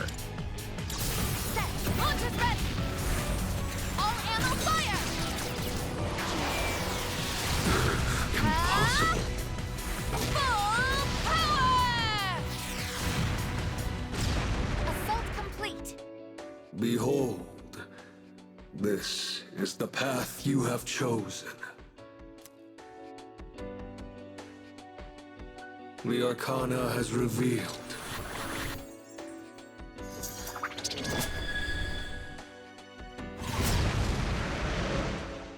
Wait, this is bad, isn't it?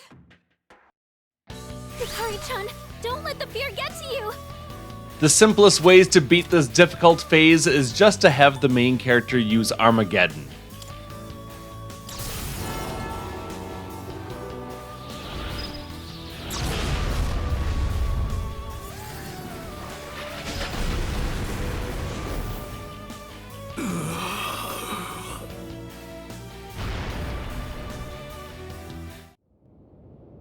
Did we do it?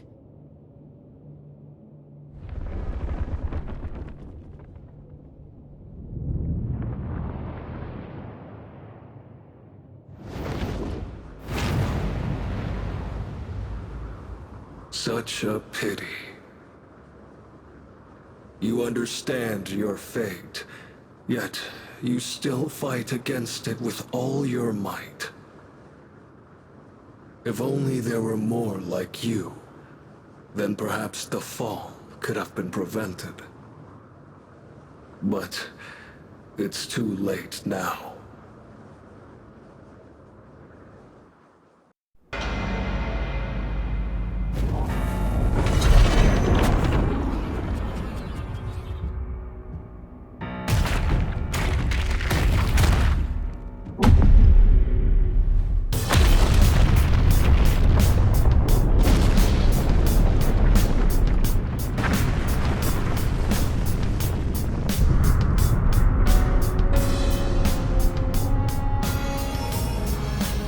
What is that?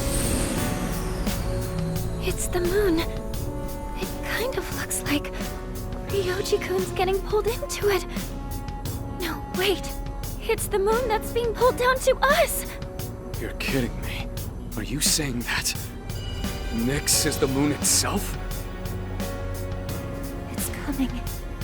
Soon it will descend upon us, crashing into the earth.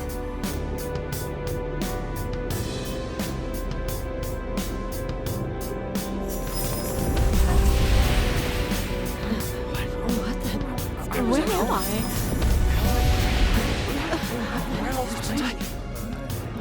Hey, what's going on? What the hell is that? What's going on? Hey, look up there! Is that the moon? What is going on? What's that thing? I can't get a signal. My phone isn't working. What's going on? No. You heard anything about this? What's going on? Holy crap! Look at the moon! Holy shit, this is amazing! It's really the apocalypse! The world is finally ending!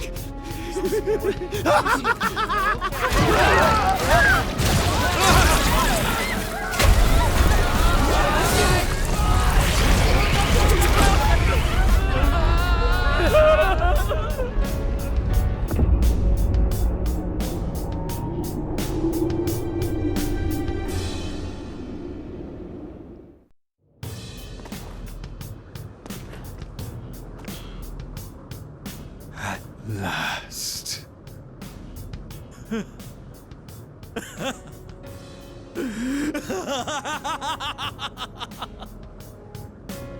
You! Oh, marvelous! I can't believe the moment has finally arrived! Shut up! What are we gonna do? Something's coming from the moon!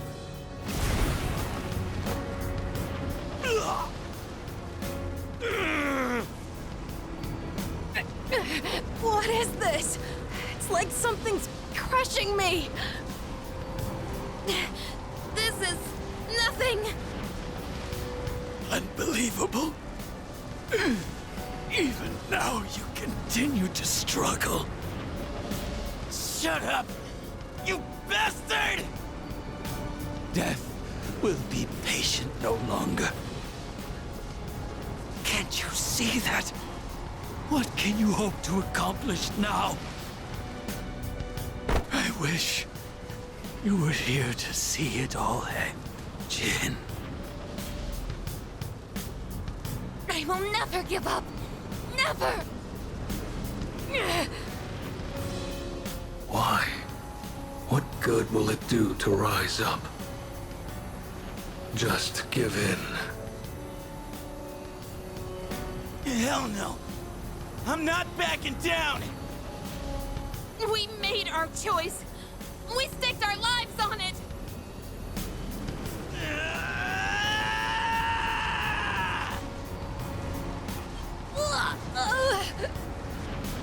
Amada!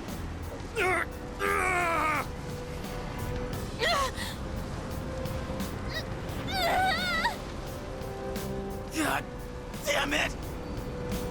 We've come so far. It can't end here. My consciousness is fading. Leader!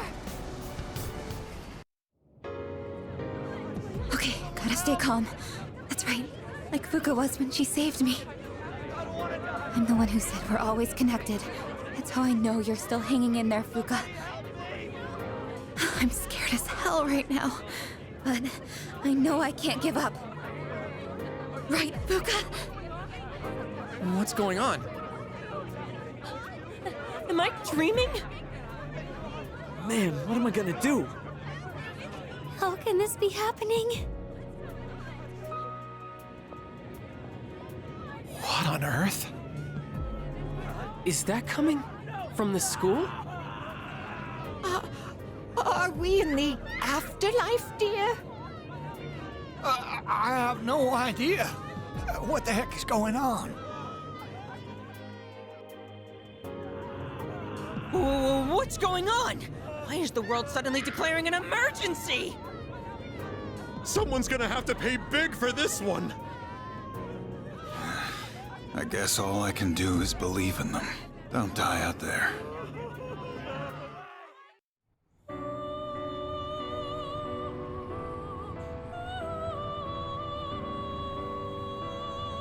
There's no need to worry. This isn't the afterlife. You're still very much alive. Do you remember what I once told you? How the strength of your social links will determine your potential. Listen. Can you hear their many voices?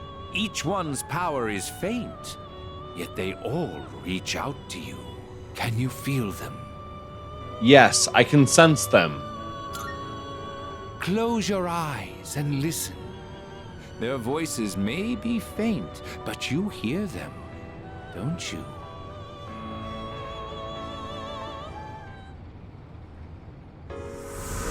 I can feel my friends' powerful emotions flowing into my heart. I'll always have your back. All I can do right now is pray, but whatever it is, man, don't worry about a thing. I know you can do it. I know you're facing a difficult task somewhere out there, but I truly believe that you can overcome any obstacle. Something frightful is going on, but we're not giving up. That's right, dear. We have to be strong for him. Something crazy's going on here, but I know you're out there doing all you can. I'm not gonna lose hope. I learned that from you. I'm okay right now, and it's because you gave me the courage to stand on my own. So please, you can't give up. Oh god, I'm freaking out here. But I know he's doing his best out there too. I don't even know what he looks like, but I know he's okay. I can feel it. I know you're trying to stay focused. You were there when I needed you. I hope I can do the same. Hey! Can you believe what's going on? I know you must be doing everything you can, so I will too. Everyone else is scared, but not me. You showed me how to be tough. I won't give up. How are you doing? Ça va, I hope? I am here for you, like you was there for me. What on earth made me think of you at a time like this? Well, I suppose you did teach me a thing or two about trust. You were the one who taught me that running away never solves nothing. And I bet you're somewhere out there fighting the good fight right now. Well, I'm here for you too, kid. I'll take on any challenge that comes my way without passing blame. You taught me that. I bet you're fighting right now too, huh? You saved me. I was so blind before. I'm sure you've got things under control, right? You always do. I know I'm not the only one who's suffered. You've endured a lot too. But you can't just give up. You taught me that. Can you hear them? These are the voices of hope that wish to help you. Separately, they are weak, but together, they will bring about a great change in you. Now is the time to draw on the true strength of the bonds you have forged.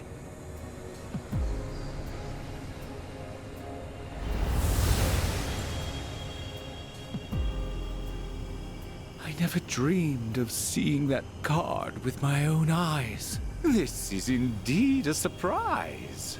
Behold, the greatest power that you and I shall unveil.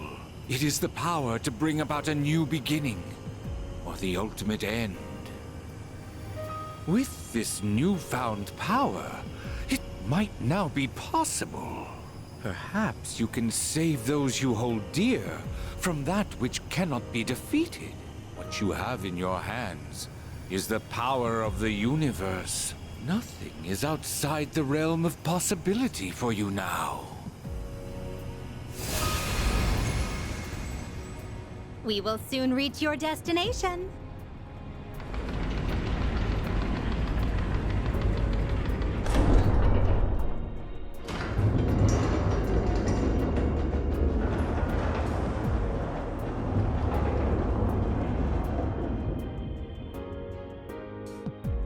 It seems that, in addition to death, fate has also dealt you the wild card. You must accept your destiny. Our contract has been fulfilled. I have completed my role as well. You were truly a most remarkable guest.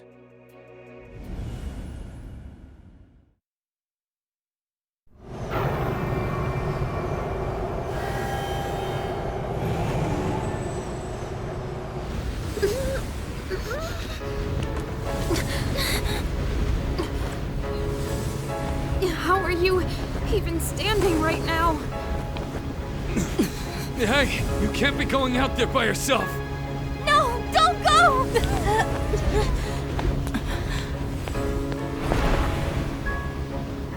No, wait! What are you doing? Damn it! Why? Why the hell can't we get up? Don't do this! We've already come so far together! God damn it! Why aren't you listening? Come back!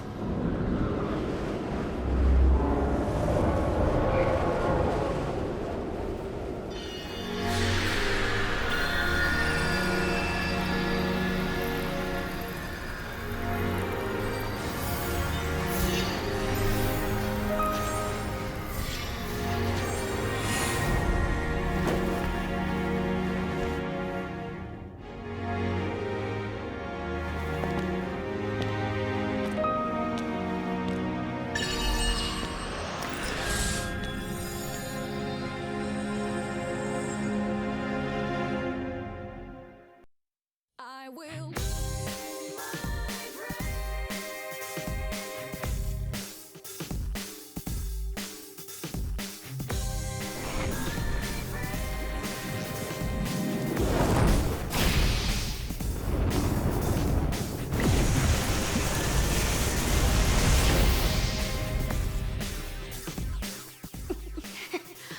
What can we do?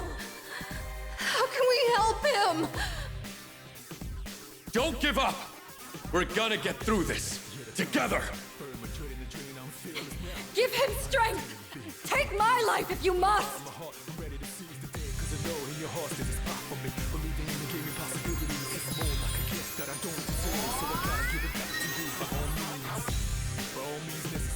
Our opponent is the Nyx core. All we can do is a basic attack.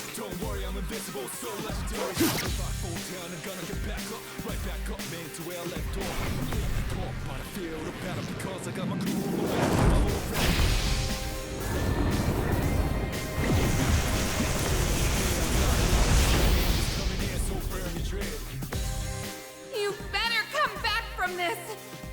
You hear me? I don't believe it. He's going to face it all alone. No, he's not alone! I'm not letting him die!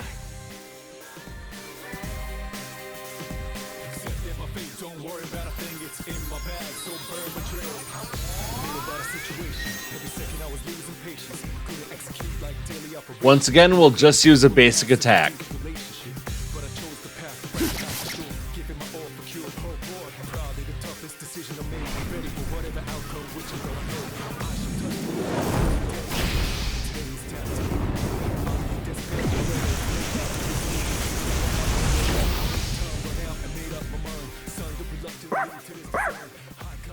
You promised, didn't you? Please, you have to make it back! All right, let's do this.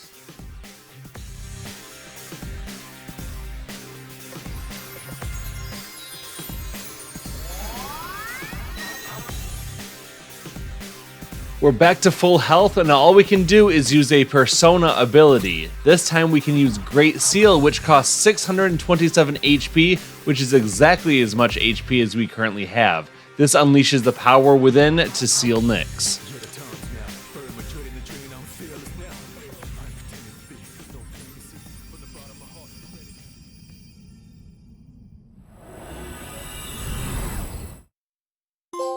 And with that, we get the trophy called the Great Seal.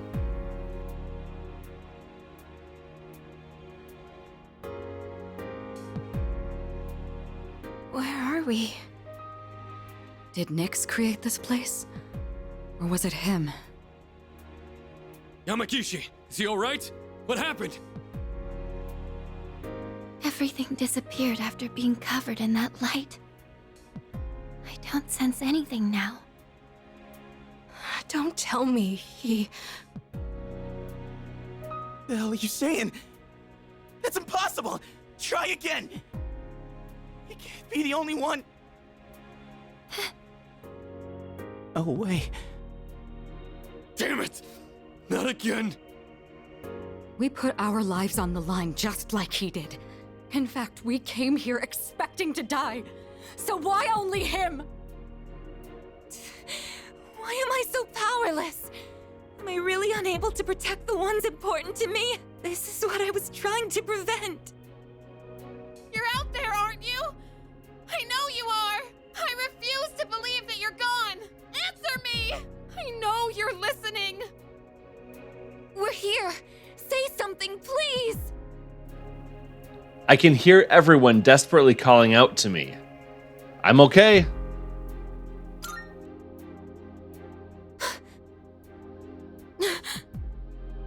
Don't worry. That voice. I will sleep once again. Peace will return to this universe. For you. And for him. He's found the answer to life's greatest question. It just happened a bit sooner than it will for the rest of you. Life's greatest question. I guess you'll find the answer one day as well. Your life too is precious, irreplaceable. You just need to realize how the bonds of friendship have changed you. The bonds of friendship.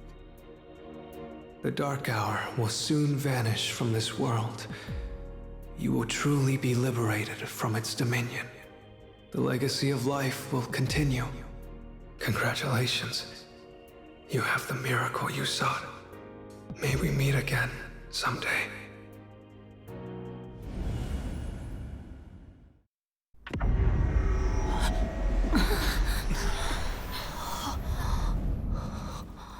Now how did we end up back? Hey, look over there! Whoa, what's up with Tartarus?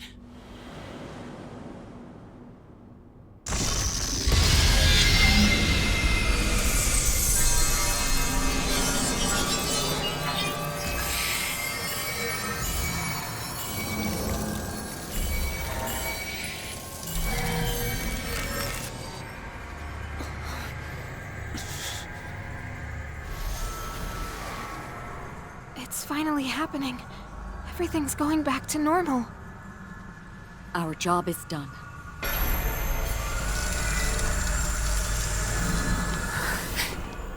Wait, is that...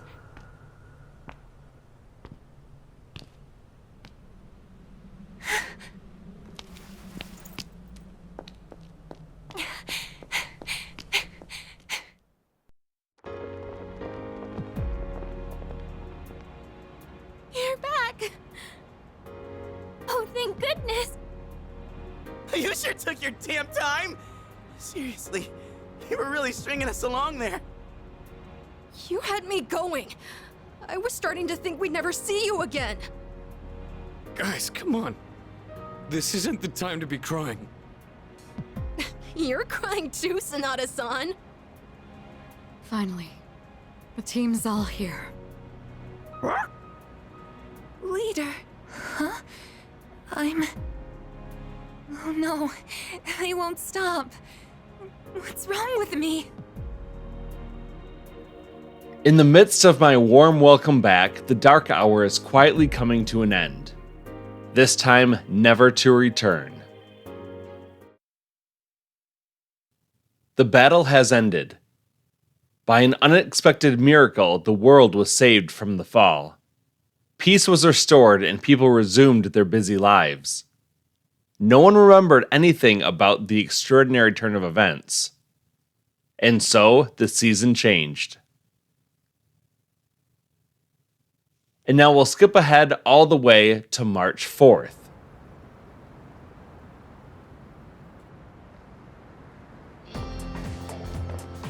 Yo! Damn, it's cold. But of course, you never miss a day of school, huh? I'm impressed.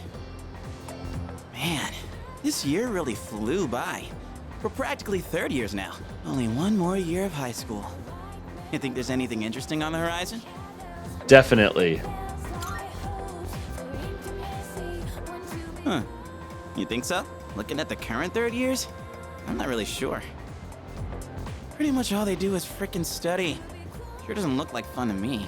Is that what we're gonna turn into next year? Man, why do I feel like I'm forgetting something? Hey, is that girl looking at us? Dude, she's pretty cute! How come I never noticed her before? What are you talking about? She lives in the same dorm as us. Wait, she does? What's her name then? I don't know. Sheesh, then you barely know more than me. Anyway, it's always crazy in the dorms this time of year. With so many people coming and going. Oh yeah, did you hear? Sonata-senpai's moving out. You know him, right? He's the captain of the boxing team.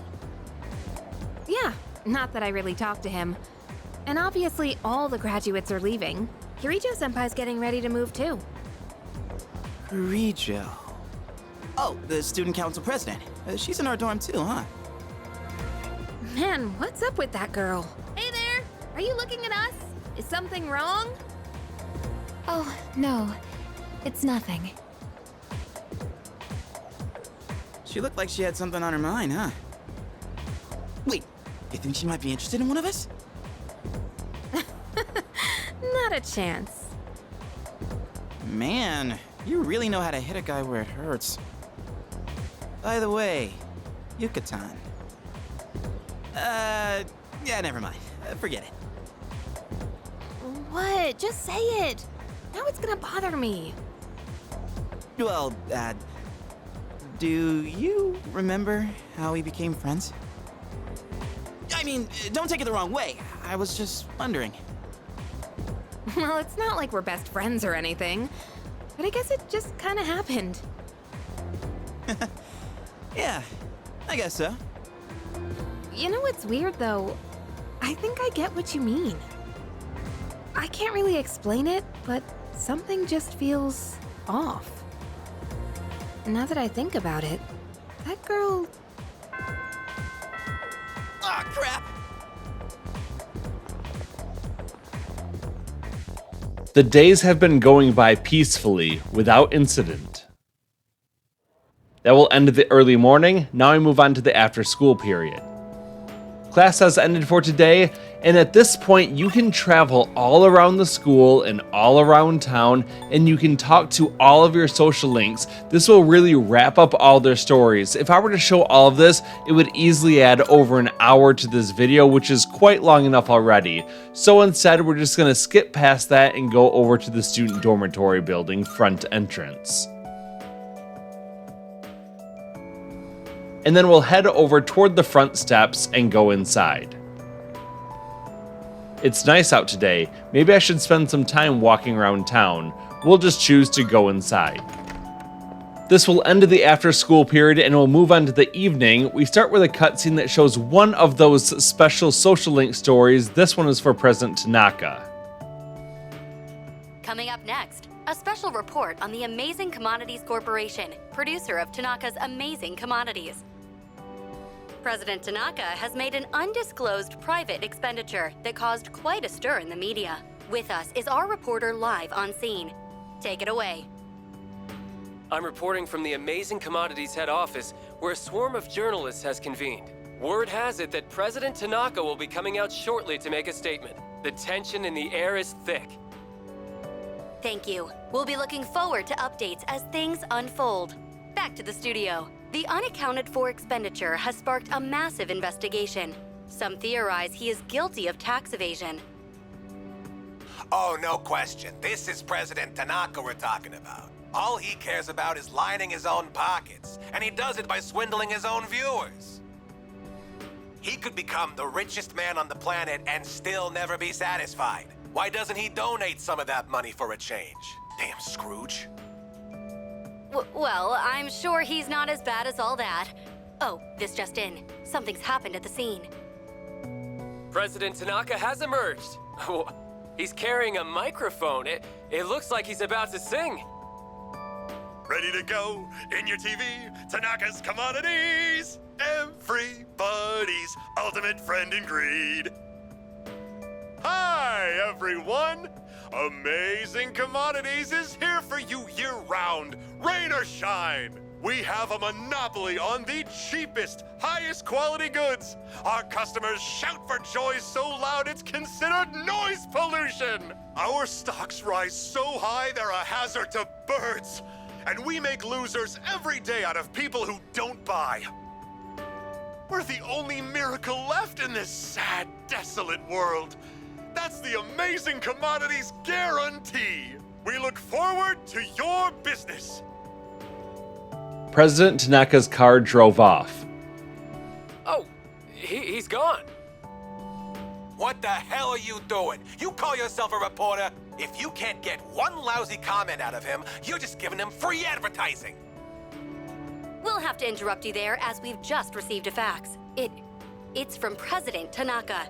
The message reads, "Hi, this is Tanaka, the best friend your pocketbook ever had. And what's in my pocketbook is my own business. It's not my company's money, so what's it to them how I use it? But let me make one thing clear. I am not ashamed of a single thing. My conscience is clear, dear viewers, so buy my products, guilt-free. Amazing Commodities, here for you year-round, rain or shine. Buy now or you'll miss your chance. You'll see. Bye-bye." Apparently, he had no intention of revealing his use for the funds. Does he have no shame? This Tanaka guy. Just because he's made some money for himself doesn't mean that we're his little playthings. On behalf of the people, I have something to say, and I am not afraid to say it. Fat pigs like him who gorge themselves on the excesses of capitalism should be... Yes, thank you very much. This concludes our special report. With no clues as to the utilization of said funds, we can only hope that they went to humanitarian purposes. Next up, your daily glimpse into the stock market. This just in. We have reports that Amazing Commodities stocks have suddenly skyrocketed. The report continues. My whole body feels sluggish. I'm too exhausted to fight the fatigue. The third year's graduation ceremony is tomorrow. I should head to bed early tonight. Well, that's exactly what we're going to do. We're going to head upstairs to the second floor. Then we'll turn toward the right and go to the last room on the right-hand side, which is our room. I'm feeling very tired. I should go to bed early tonight.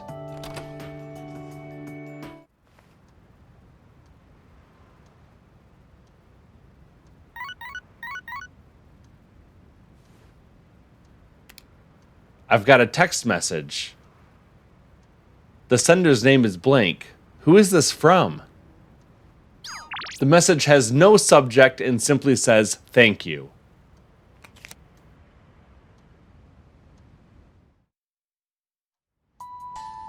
We're in control of our character again inside of our room. All we have to do is to turn around and interact with the bed. For some reason, I feel very tired. Maybe I should go to bed already. Alright, it's time to finish the game. Let's choose go to bed. This will end the day, and it's now March 5th. It's me, I guess. May I please come in? Just a second.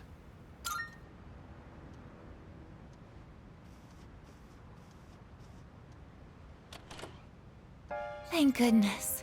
I'm so happy to see you again. I'm sorry to show up so suddenly, but I really needed to talk to you. No problem. I remember everything. It seems like everyone else has forgotten. But I remember. That day we... Yeah, we did. I'm sorry.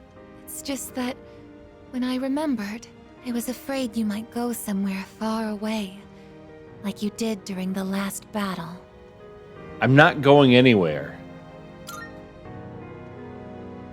Today is graduation day, isn't it? I'm sorry. The ceremony's already begun. The weather is so nice outside. Do you remember where we all promised to meet? Why don't we go ahead and wait for the others? We can enjoy the peaceful view of the city. That will end the early morning, and now we go on to the morning. The time to part has finally come. Though this is our last day together, we want the third-year class to know that we're truly proud of you. We wish each of you good health, happiness, and success.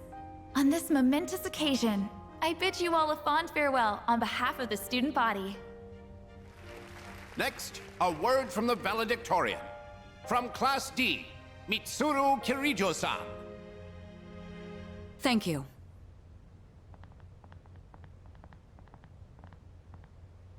This past year, I accepted an important responsibility as Student Council President.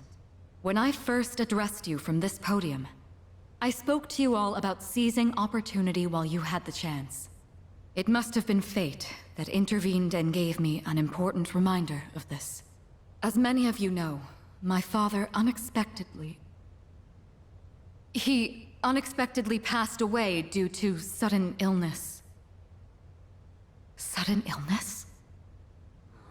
Wow, that's rare. I've never heard her stumble in a speech before. It's a big day. It must be tough to talk about her father.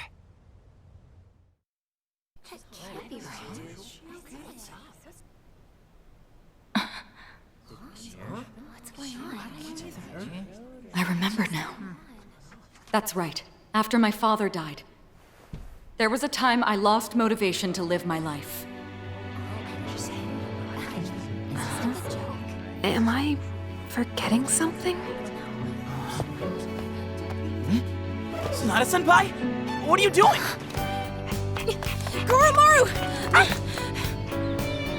But no longer. I shall honor my father's will. I won't run from the future. I'll face it head on. Not a single doubt remains in my mind. And the reason... Our promise. Mitsuru. That's right! It's because I have forged such wonderful friendships. And we swore that we would never lose hope, no matter what the future may bring.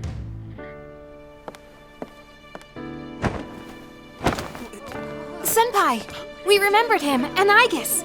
Yes, I did as well. Let's go. They're waiting. Hello? This is a ceremony. We're not done.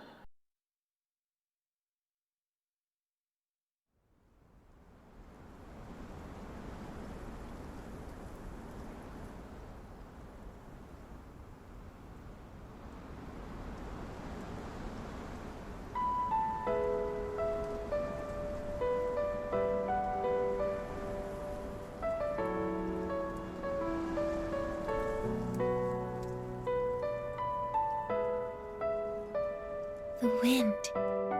It feels so nice.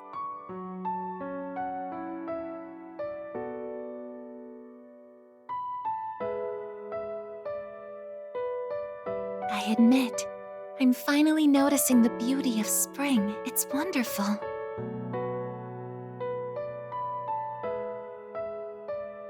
And yet, without exception, each and every season will come to an end.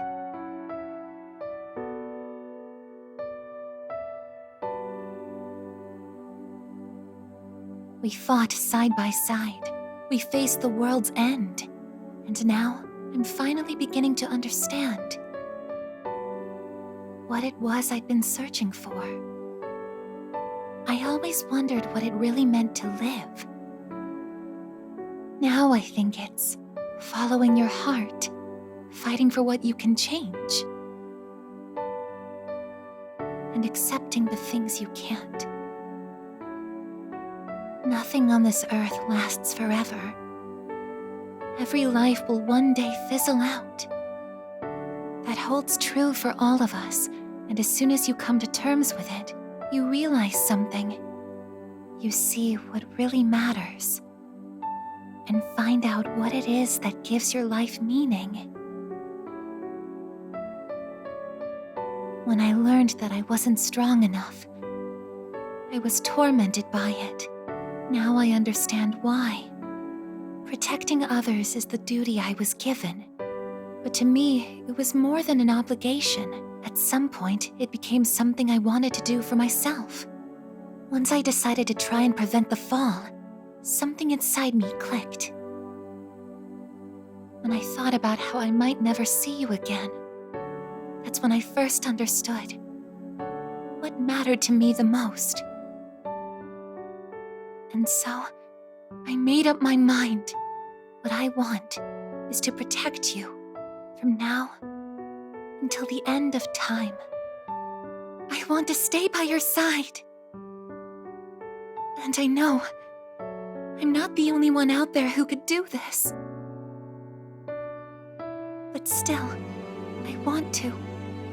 Because I'm positive, if I do it for you, then nothing's a waste. My life will have meaning.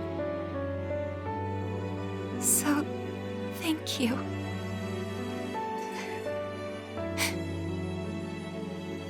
Don't cry.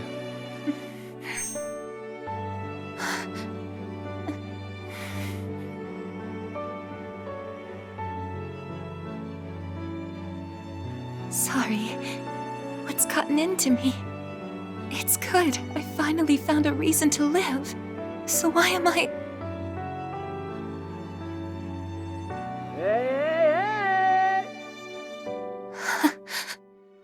They're here. I see it now. I have friends. We support each other through thick and thin. Not everything needs to be for some greater purpose. Just caring about someone can be enough. That's all we need to give our lives meaning. As for me, I found my path. And that's to protect you with my life.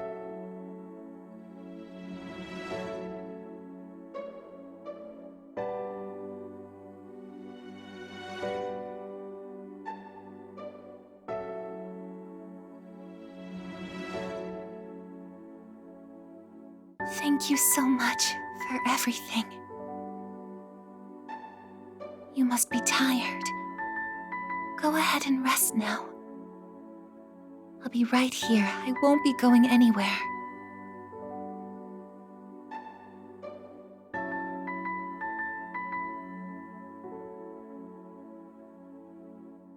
In a moment, the others will be joining us. I'm getting sleepier.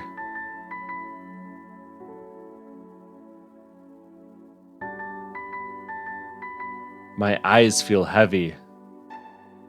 Normally when we're in class and we're feeling tired, we have the option to stay awake, but this time that isn't an option. So we'll choose close them.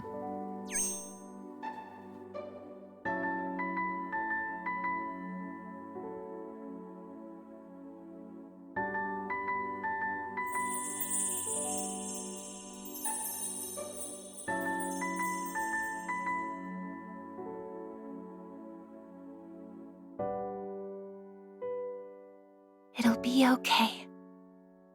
I'm right by your side, here to protect you forevermore.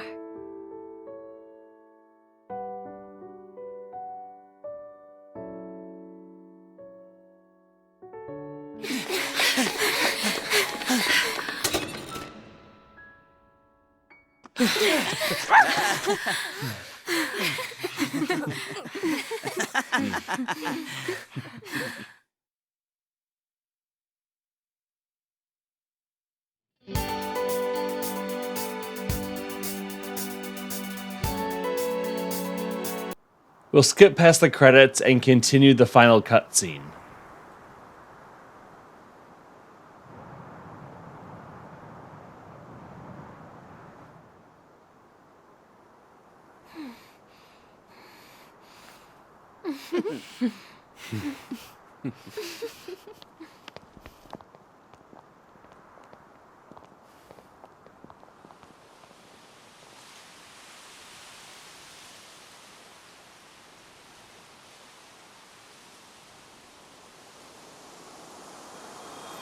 And with a smile on his face, the main character passes away. And that is the end of Persona 3 Reload. At this point, we get a new trophy called From Shadows into Light for viewing the good ending, and we also get our platinum trophy called A Most Remarkable Guest.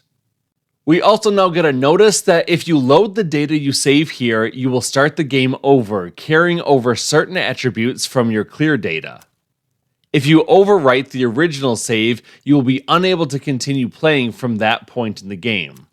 If you upload your clear data to the network, you will only be able to load it through the network. We recommend you save clear data to the console. Save clear data? We'll choose yes. You can choose any spot you want to, but as it was recommended, you should choose something that's not on the network, and once you save it, you'll get the very clear data logo appearing.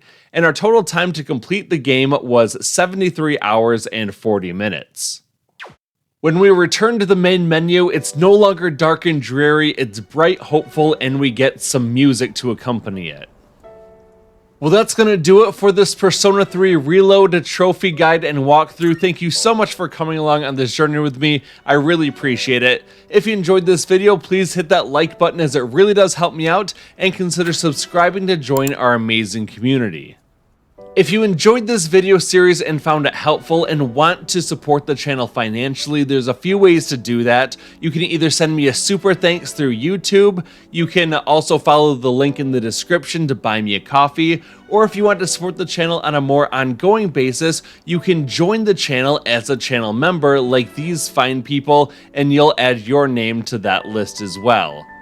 And while all contributions are greatly appreciated, please do not do it if you're not able to. I would not want you to be in a bad situation just to support me. I hope to see you soon in another adventure. Until then, thanks for watching and have a good day.